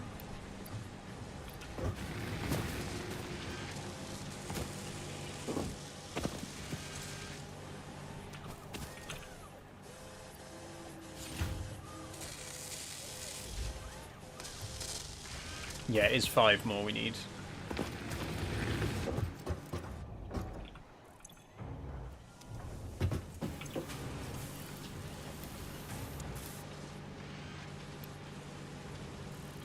Which is 125 screws.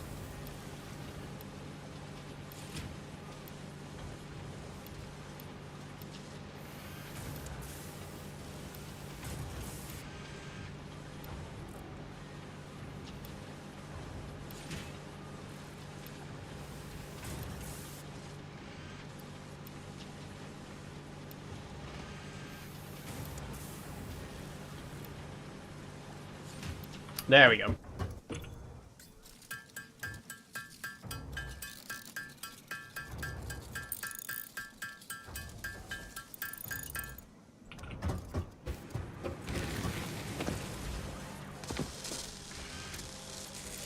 Okay, that takes care of that. Let's take the overclockers out of these.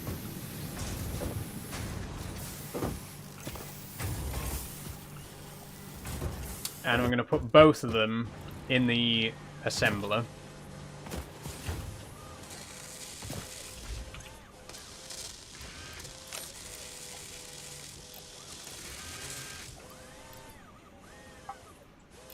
Which is now going to produce 4 per minute.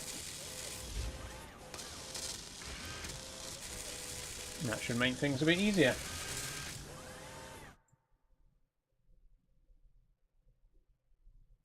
Okay, don't know who that is. But they are now banned.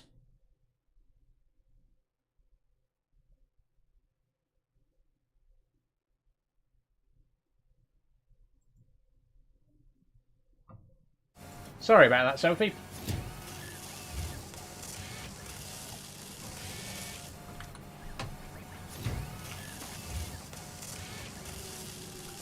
The fuck did I do?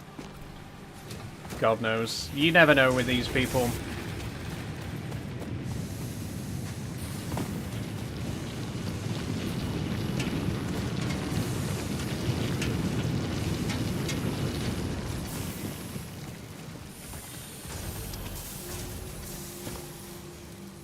They just turn up and start getting the arse on at people. Bro made his account today. He made an account just for that. pathetic. Like, genuinely, we need to normalize calling people pathetic when they do pathetic shit. You know what I mean? We don't use that word enough, I feel.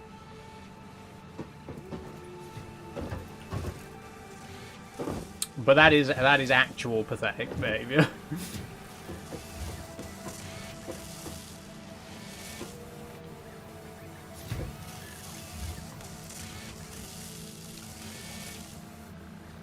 Okay, we're getting there, we're getting there.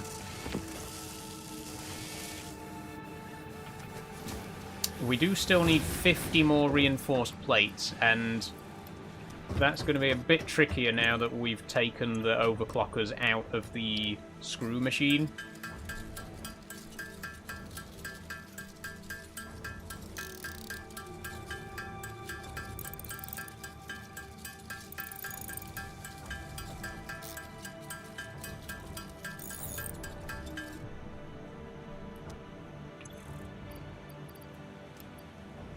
Okay, 40 to go.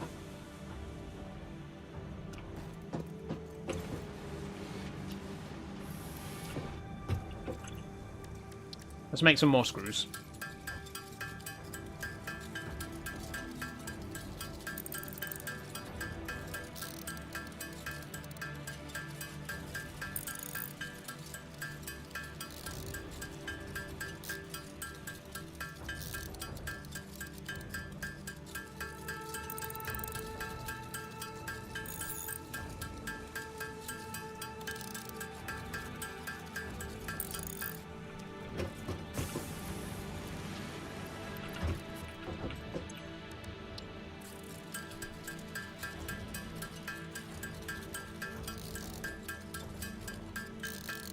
Yeah, these definitely are going to need automating next time. I don't even know what the modular frame is, to be honest. I've not seen that in any recipes yet. Copper sheets. I don't know what they're used for.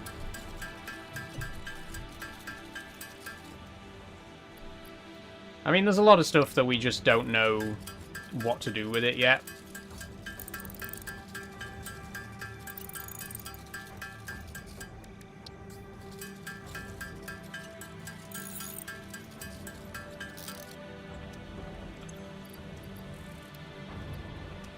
Okay, halfway there.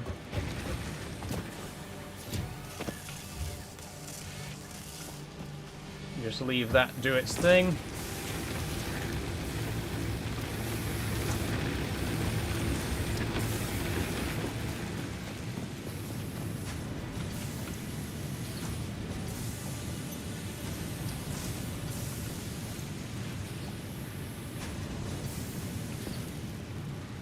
Sorry, why is this idle?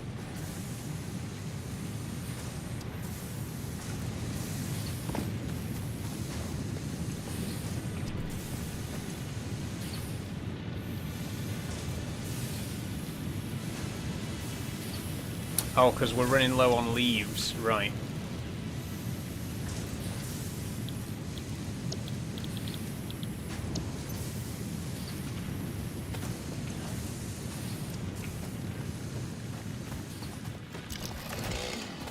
I'm going to try and cut down a larger tree just to see how much wood we get from it. Oh, it won't let me.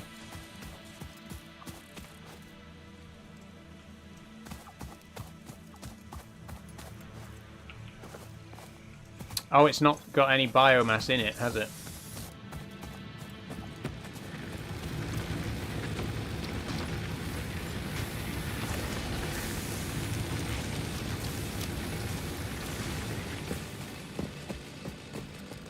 Here we go.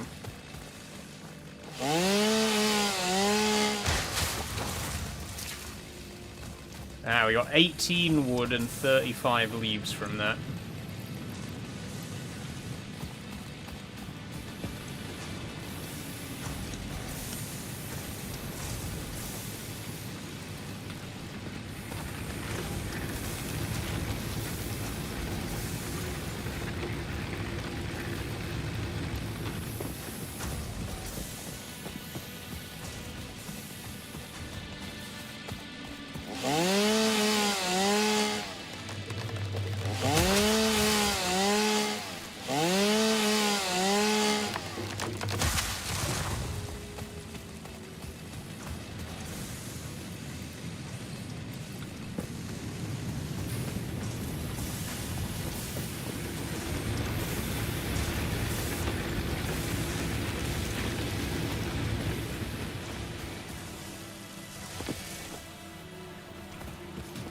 Okay. We're getting there. See, we're still not quite fully automated with most things yet, so we are having to manually move a lot of stuff from place to place.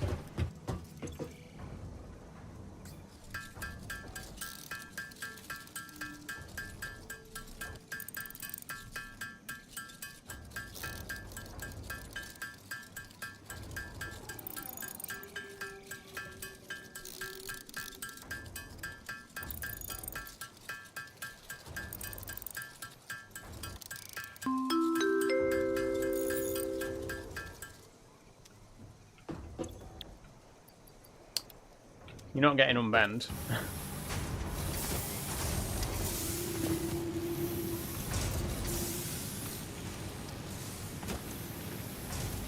We just need more plates. Wait, there's loads of plates here.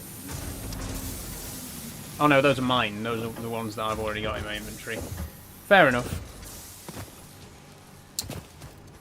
We need... Come on, we only need 10 more.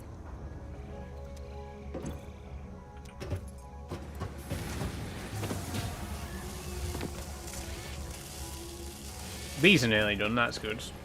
So we can get the tier 3 and 4 unlocked by upgrading the space station.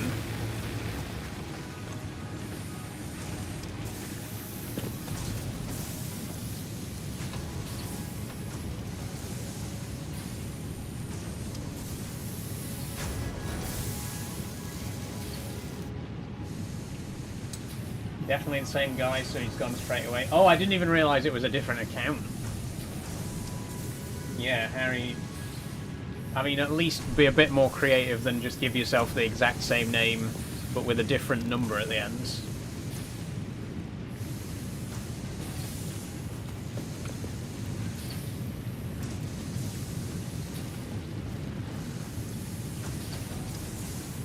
Deary me, I wonder who this Harry Shakes 494 could be. It's a real head scratcher. I've never seen anyone with a username like that before.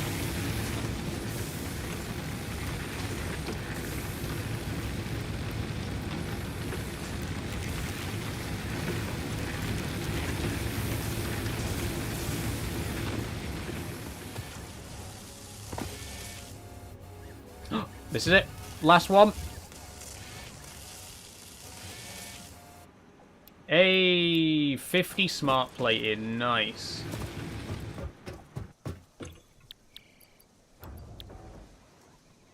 And we only need 4 more reinforced plates. 3 more reinforced plates. We're short on screws.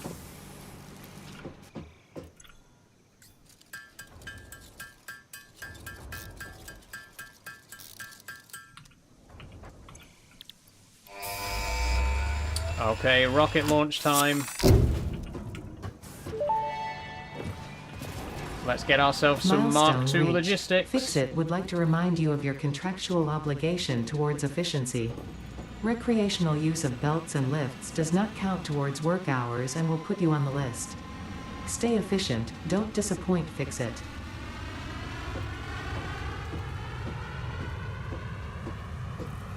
Nice, so that gives us... Tier 2 belts. Oh, we need reinforced plates to make them. But I'm going to see if we can upgrade one section.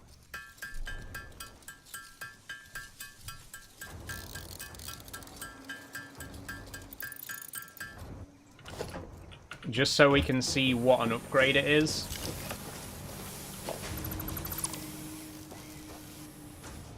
Okay, here we go. How do we switch to tier 2? I guess like this. Oh, we need 9 plates for that.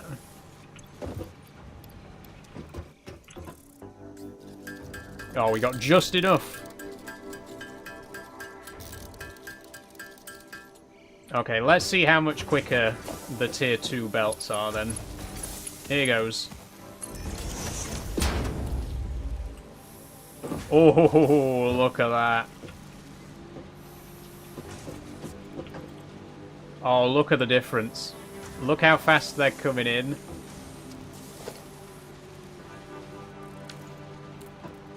That's brilliant.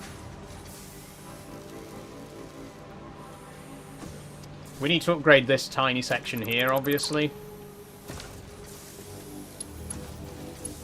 Which is only going to cost us 1.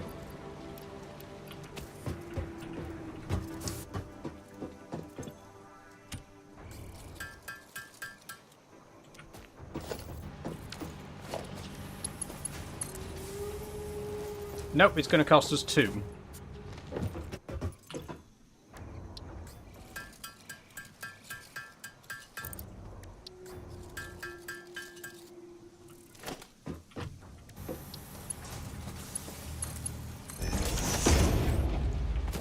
Oh, wow. Oh, that is so much faster. Look at that. So here you can see the items going in, and there you can see them going out. Look at the speed difference there. In fact, this is a really good way to see it, is to stand here. If I stand... There we go. If I stand here, look at that. You can see the stuff on the left going in. Look how much faster it is coming out the other side. So those are the Tier 2 transport belts. They make it a lot faster. That's really good. Very happy with that. I should do a big save. I haven't done a big save for the entire stream today. Hold on a second. And now we're going to go and launch the smart plates into space. Here we go.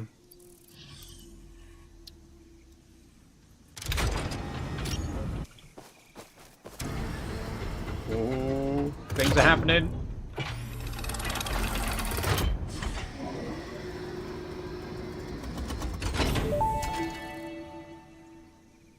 Welcome to the Project Assembly Pioneer Progress presentation. Congratulations, the Phase 1 project part shipment is now ready for delivery. On delivery, Phase 1 will be completed and the distribution platform will be constructed. After completion of Phase 1, the technologies of Tiers 3 and 4 will become available in the hub. Highlights are automated power, steel production, personnel transportation, and many more. Completing Phase 2 of Project Assembly is your next main objective. New project parts will need to be produced and delivered to the space elevator as you have done previously. Continue to construct, automate, explore, and exploit for a better fix-it future.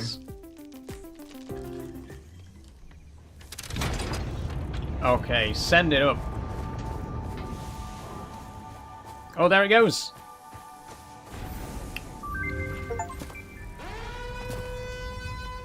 Oh, thanks for the drink up, Sophie.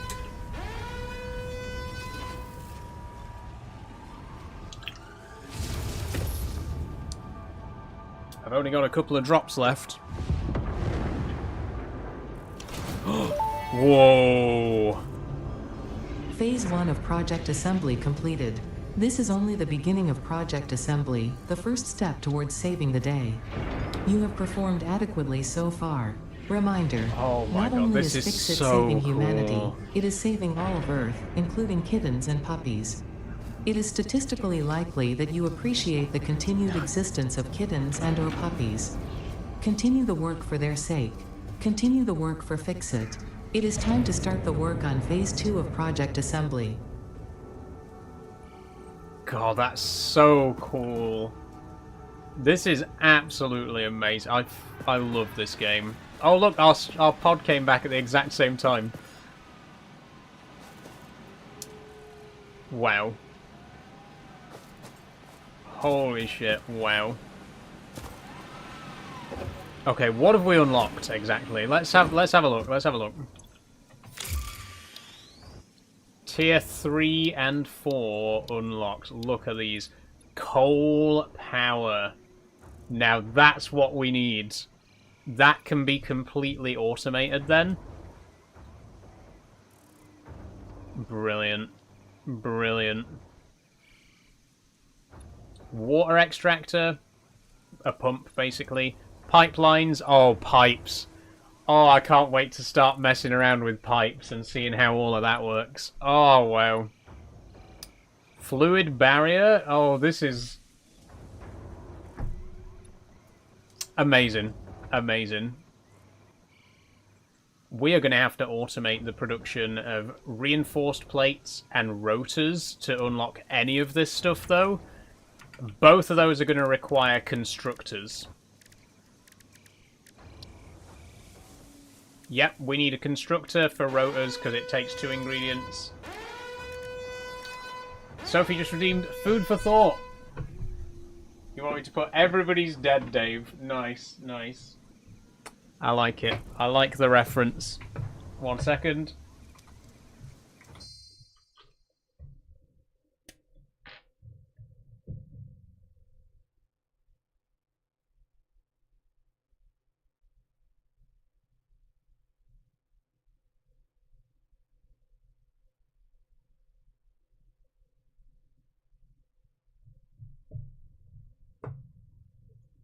There we go. Oh, it doesn't like to focus on the whiteboard, does it? There we go. Thank you for that, Sophie. By the way, if anyone else wants to redeem our new reward point goal, you can have a message written on the board, if you would like. What was I doing? Yeah, we need to... So to craft rotors, we need an assembler. To craft... what was the other thing? Reinforced plates, we need an assembler as well. So that's going to be expensive stuff. What else? Vehicular transport. Tractor. Look at that.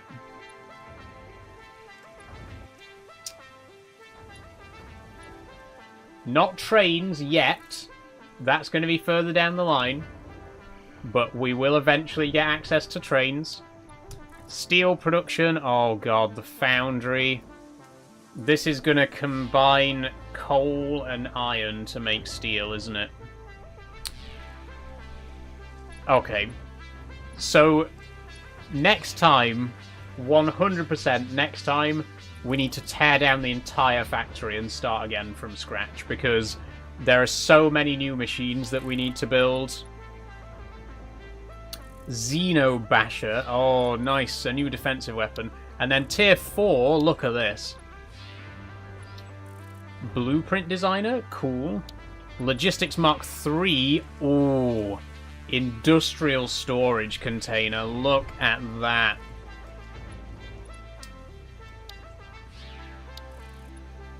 Expand. Oh, we can make batteries. Hypertubes. Oh my god. This game is so cool. This is so fucking cool. I can't believe how much we still have to unlock. We really have barely started, haven't we?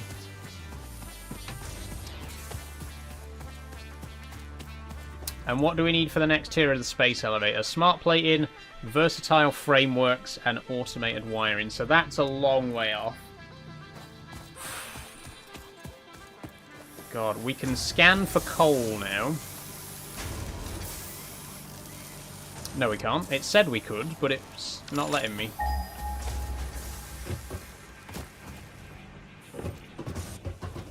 Oh, no, wait. I think we need to do... We need to research coal power first. Okay. So, rotors and reinforced plates.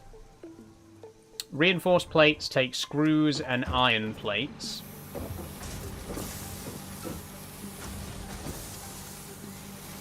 Which... Oh, man. I'm just thinking how we're going to actually do this.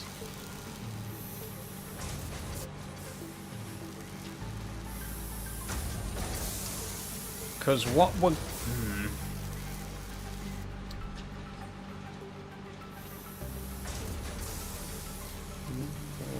And then rotors. How do we make rotors?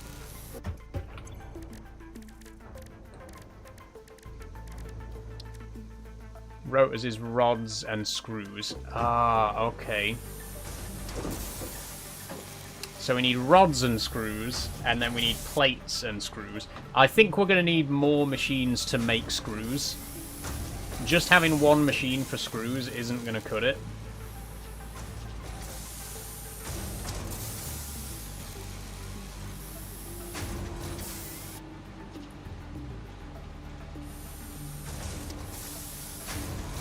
I'm thinking.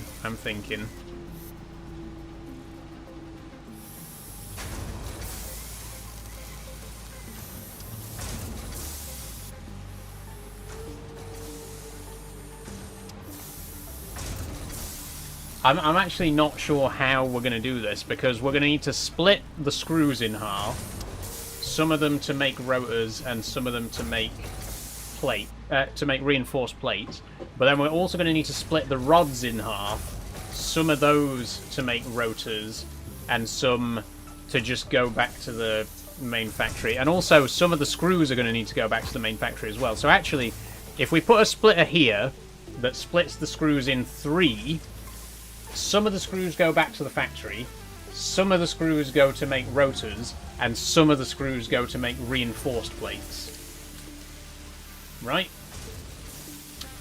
But then we need some of these iron plates to be split off to make the reinforced plates. We need some more of these rods to be split off to make rotors.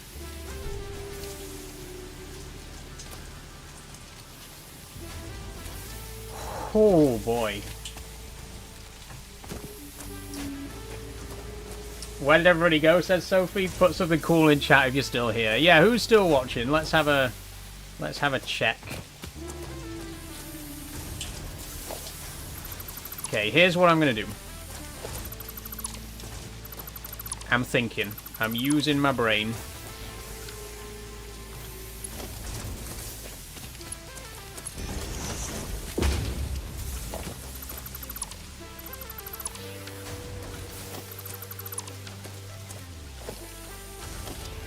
Hey, STFC is still here. Lovely.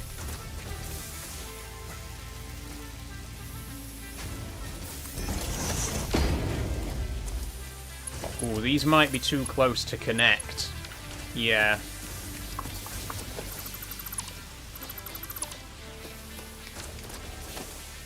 Okay, constructor.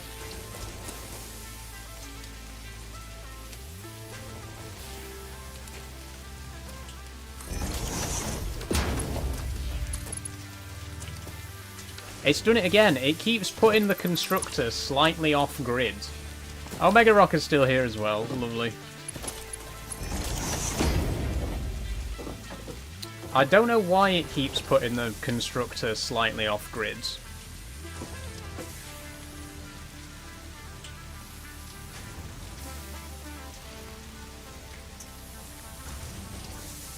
But it does. Look, why does it keep doing that?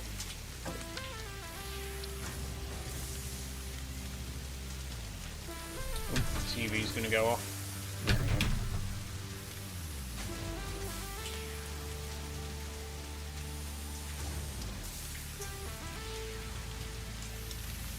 There we go. I'll just turn off snapping for a second. That's better.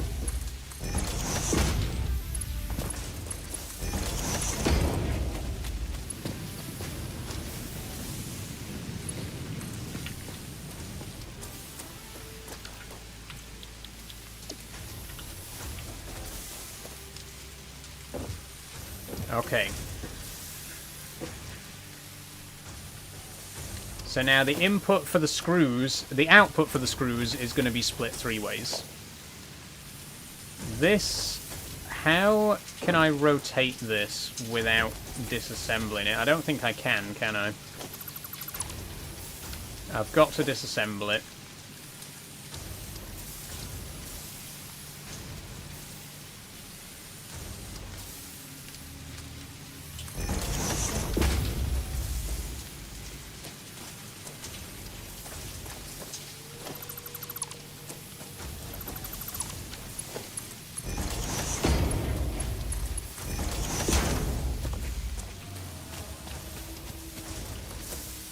Favourite series of Red Dwarf?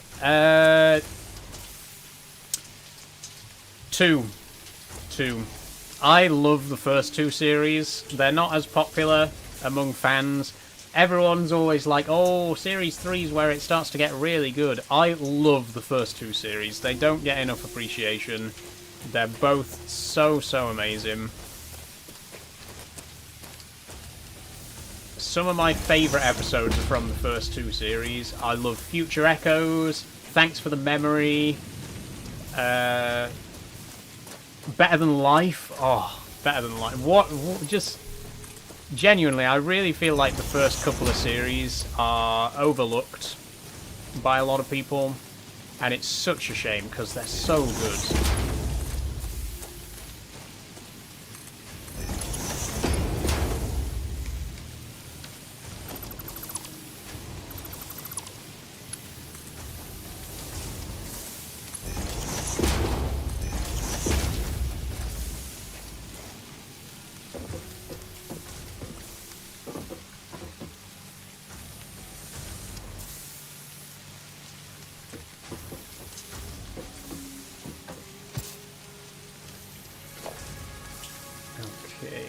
Foundations. I'm going to have to put down a foundation, aren't I?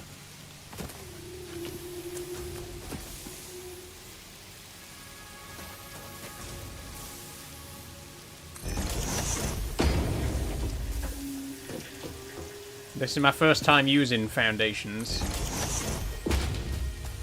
I also think people neglect the newer ones too. Yeah, the Dave era has got some really good ones in as well. I definitely think that anything after Series 6 is often looked down upon, and I know 7 and 8 aren't the strongest, but they have a lot of good moments. And anything past Back to Earth, some people genuinely don't even know that they exist. Like, you would be surprised. There are genuinely some people who were big fans of Red Dwarf back in the day, genuinely don't know that the show continued on Dave. They don't know that Series 10, 11, 12... exist, which is wild, because there's some really good episodes in there, some really good stories in there.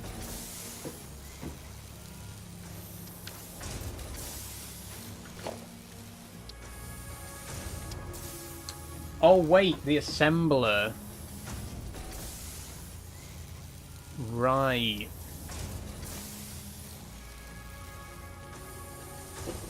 I've made a slight mistake.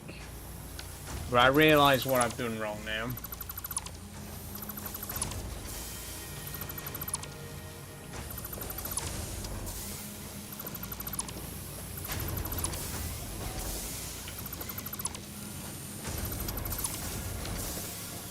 My favourite episode is the first episode of Series 2. Oh, Crichton? Yeah, that's a good one. I do love the original Crichton. No disrespect to Robert Llewellyn, because he is an amazing Crichton.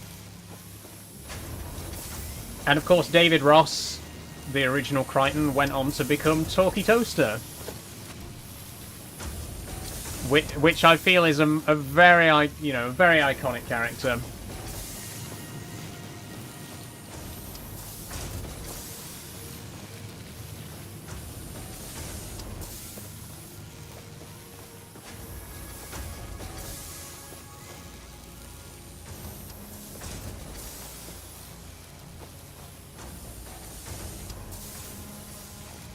Ah, this is where we need... So we do still need the foundations. Hold on.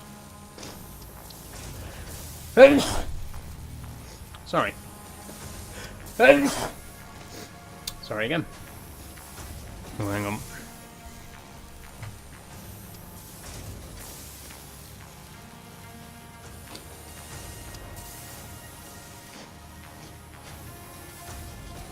All good.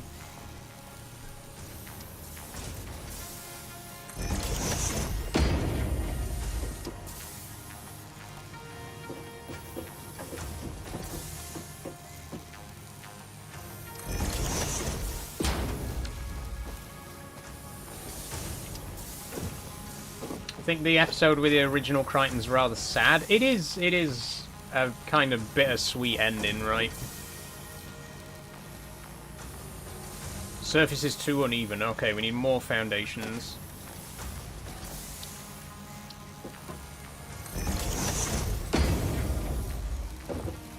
Is it going to be same tomorrow, 5:30 on TikTok, then 6 to 10 on normal platforms? Yes. We're going to do the same thing again tomorrow, and same thing on Saturday as well.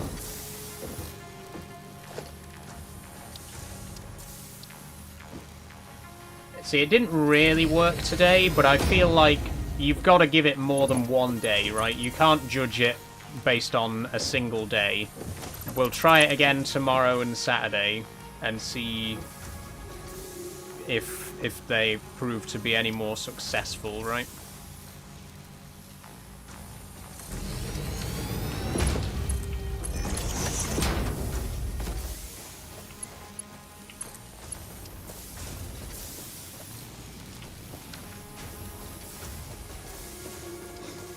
Oh, wait, no, this is wrong, this is wrong. God, I'm getting it all wrong.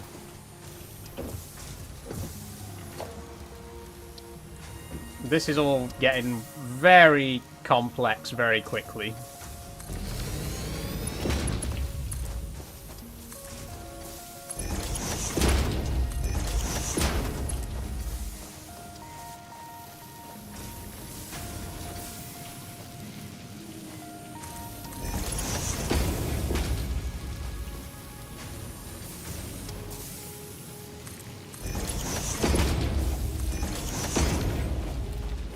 Okay.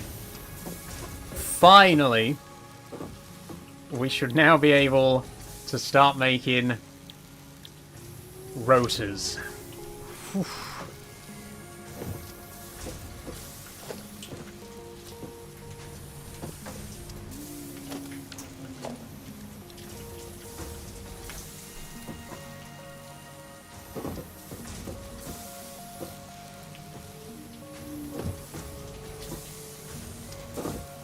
And, ooh.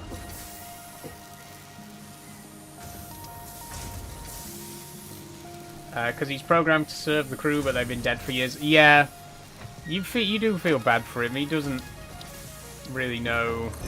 I think I love the way that Red Dwarf deals with, like, machine intelligence. Not like artificial intelligence in the way that it exists today, because that's bullshit and we all hate it. But like, in a world where machines are genuinely capable of like human level thought and consciousness, how do you treat them? You know, how do you treat an android like Crichton who can think and feel? And I think Red Dwarf always handled that very well, and Lister's always trying to break his programming and teaching him to be independent. I just love when sci-fi does that, when it really asks questions about, you know, if artificial intelligence really did exist, like genuine intelligence in machines, how would they be treated as a result of that? Not very well, in Crichton's case, right?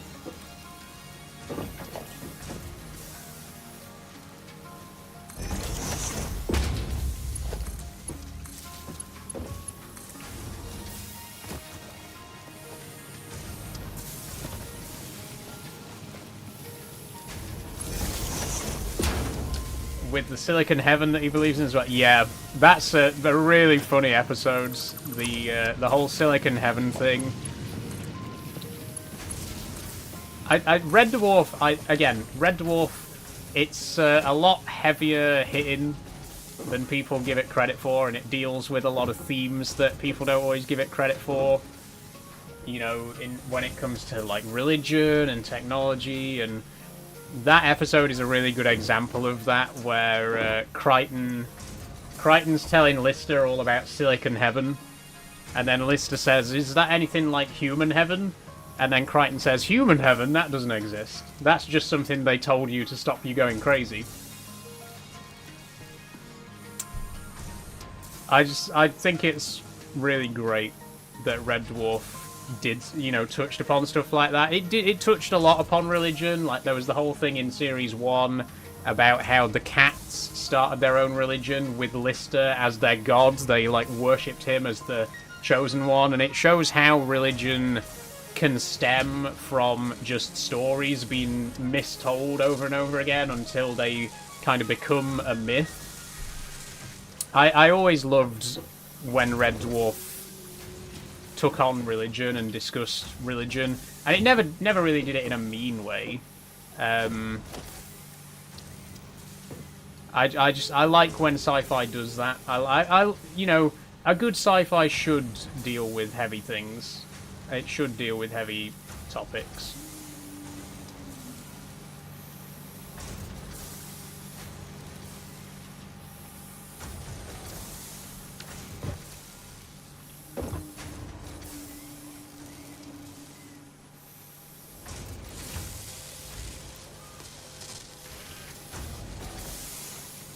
Yeah, they had a war over what colour the hats should be, yeah.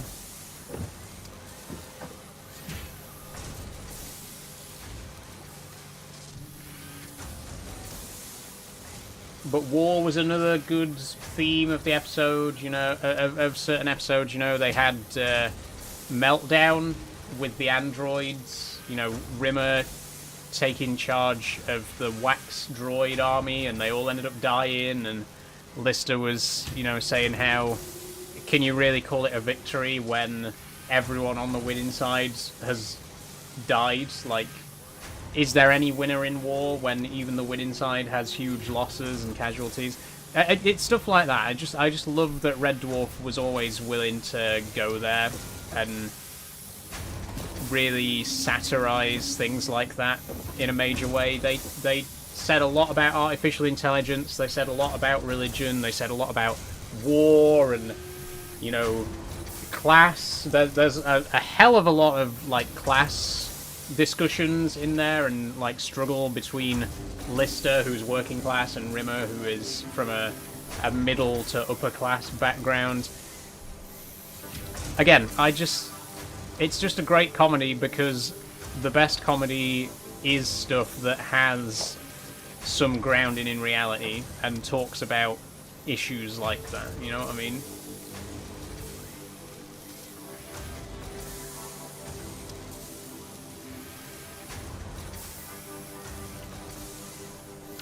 And like how it shows that Rimmer's family were abusive, yeah.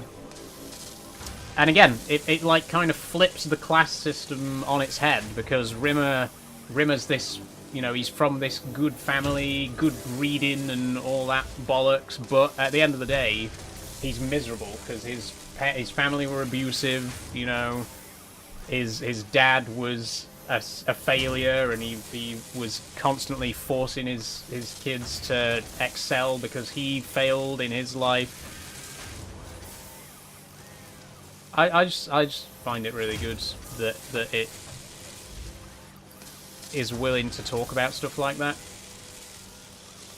Because again, it's science fiction, and science fiction should be political. Science fiction should deal with heavy-hitting topics. Even if it's a sitcom. Sitcoms should deal with heavy-hitting topics as well, but a sci-fi... That's what science fiction is for, right? Science fiction...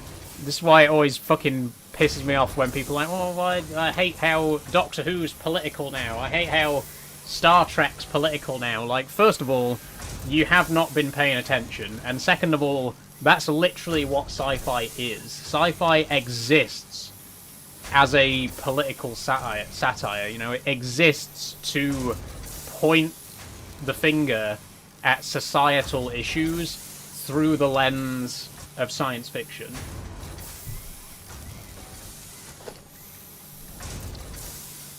Also, by the way, it's nearly gone 10, but I've enjoyed it. Yes, it has gone 10. We're going to finish up in a minute. Sorry, I got a little bit into this discussion here. Very good discussion. Thank you, Sophie.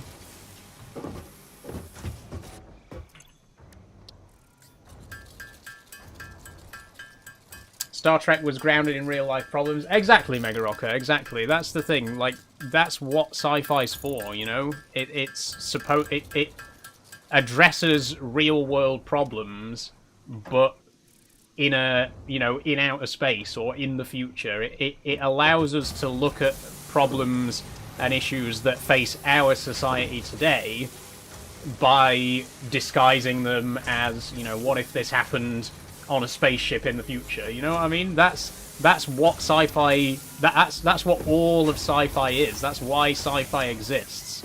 Which is why it's always so stupid to hear people say, oh, you know, why is sci-fi so political these days? Why are they always, you know, why can't it just be about the aliens and spaceships? Like, you clearly haven't been paying attention if you think that that's all that science fiction is. You know what I mean?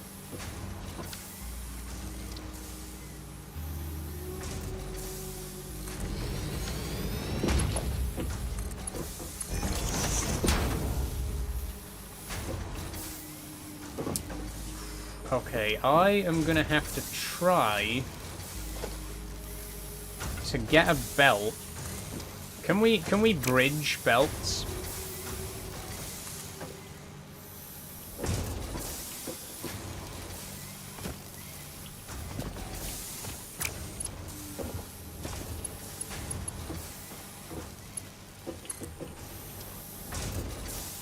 Ah, we can.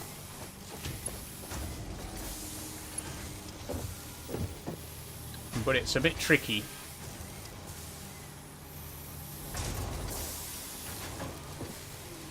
Can we do that? Oh! We can.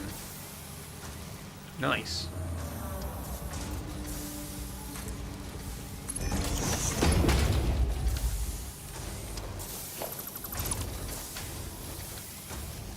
Here's what I want to do. We are going to finish up in just a few minutes, everybody. I just want to see if this works. And then I promise we'll end things for today.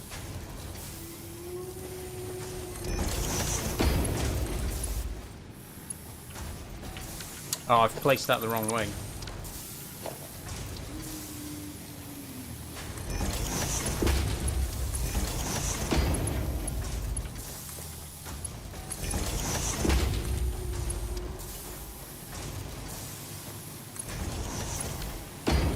Yes, look at this! I'm a genius. Again.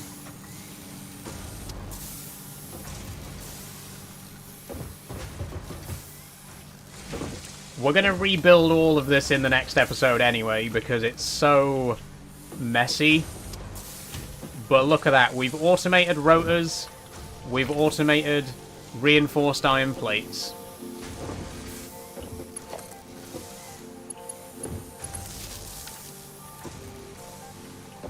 I can't believe it. And if we just take a look at the hub, what is it that we need for coal power? That's it. We've automated everything that we need. That's incredible. I'm so happy with this. I'm so happy with what we've achieved today in Factorio as well. We did really well getting the space platform set up, but this has been really cool. Look at how much bigger the factory's gotten now.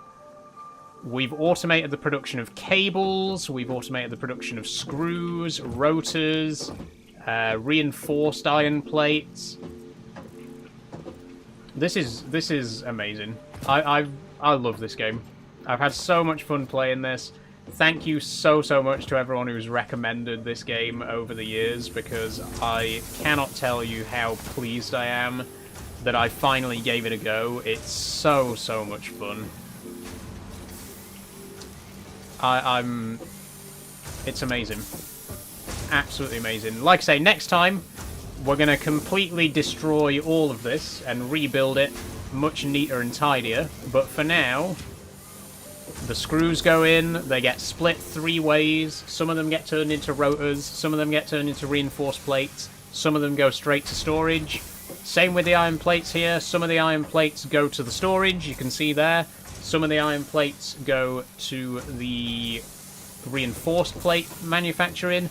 Some of the rods go to... Oh, wait. We have actually forgotten something here. So some of the rods go to make rotors, and some of the rods go to make screws. but we haven't set it up so that some of the rods go back to the main storage. It's more complicated than you think when you're trying to manage all these different resources and trying to make sure that some of them are being stored and some of them are being used to craft other things. But on the whole, it's gone very well. I'm very, very pleased with how today's stream's gone. It's been so much fun. Thank you so much, everyone, for joining. I know we've overrun a bit. It's gone 10 o'clock. I've never finished a stream this late before, and I would like to get to bed by 11, so I'm going to make the wrap-up quite quick, and then I'm going to go ahead and relax for a bit before I hit the hay. So thank you, everyone, for joining. I hope you've had a good time. Catch you later. Thank you, Mega Rocker. I have really enjoyed it today. It's been so much fun. I'm glad that we have tried, you know, changing the time slot a little bit. The pre-stream on TikTok was quite good, and the slightly later stream has been good as well. I'm hoping, like I say, we'll give it a few days, because it might not, you know, it might take a few days for us to start seeing results, but if I do the same thing tomorrow and the same thing on Saturday, we do a half-hour pre-stream on TikTok, and then do the main stream on TikTok, on Twitch, YouTube, and Kick. Hopefully, we'll see a rise in viewership for the gaming streams as a result of that. But we'll see what happens, really. Such a good stream today, like always. Thank you, STFC. It has been amazing. Both games, absolutely incredible. Cannot wait to play more. I'm not going to stay and talk for too long because I do need to get off, but thank you so much, everyone. It has been wonderful. I'll be live tomorrow for Farming Sim and Stardew Valley. Thank you to P for resubbing, and thank you to Sophie for gifting a sub today. If you'd like to become a sub, it costs £5 a month. If you'd like to become a Patreon, that's £1 a month, and you get access to behind-the-scenes content. Thank you very much, everyone, wherever you watch, and whether you subscribe or follow or whatever else. So very much appreciated. Is there a raid recommendation before we finish? Let me know now.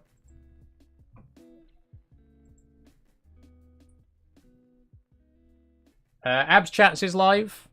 If there's no other recommendations, we will go over to Abs. Sound good? Have a lovely night, so much love. Thank you, Sophie. Thank you very much. And bye-bye, Liam, as well. I'm going to send you over to Abs Chats. Have a wonderful time there. See you all tomorrow for Farming Sim. And Stardew Valley. And thank you for the message, Sophie. Everybody's dead, Dave. Bye-bye, everybody. Bye-bye.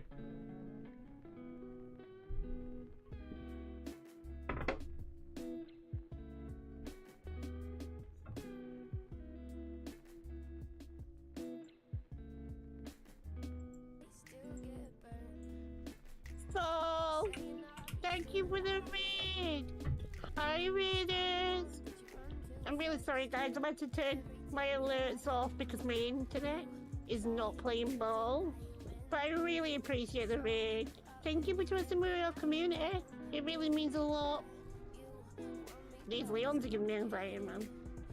These Leons are giving me anxiety. You might want to end stream. Yeah, I'm just making sure that the YouTube stream's caught up.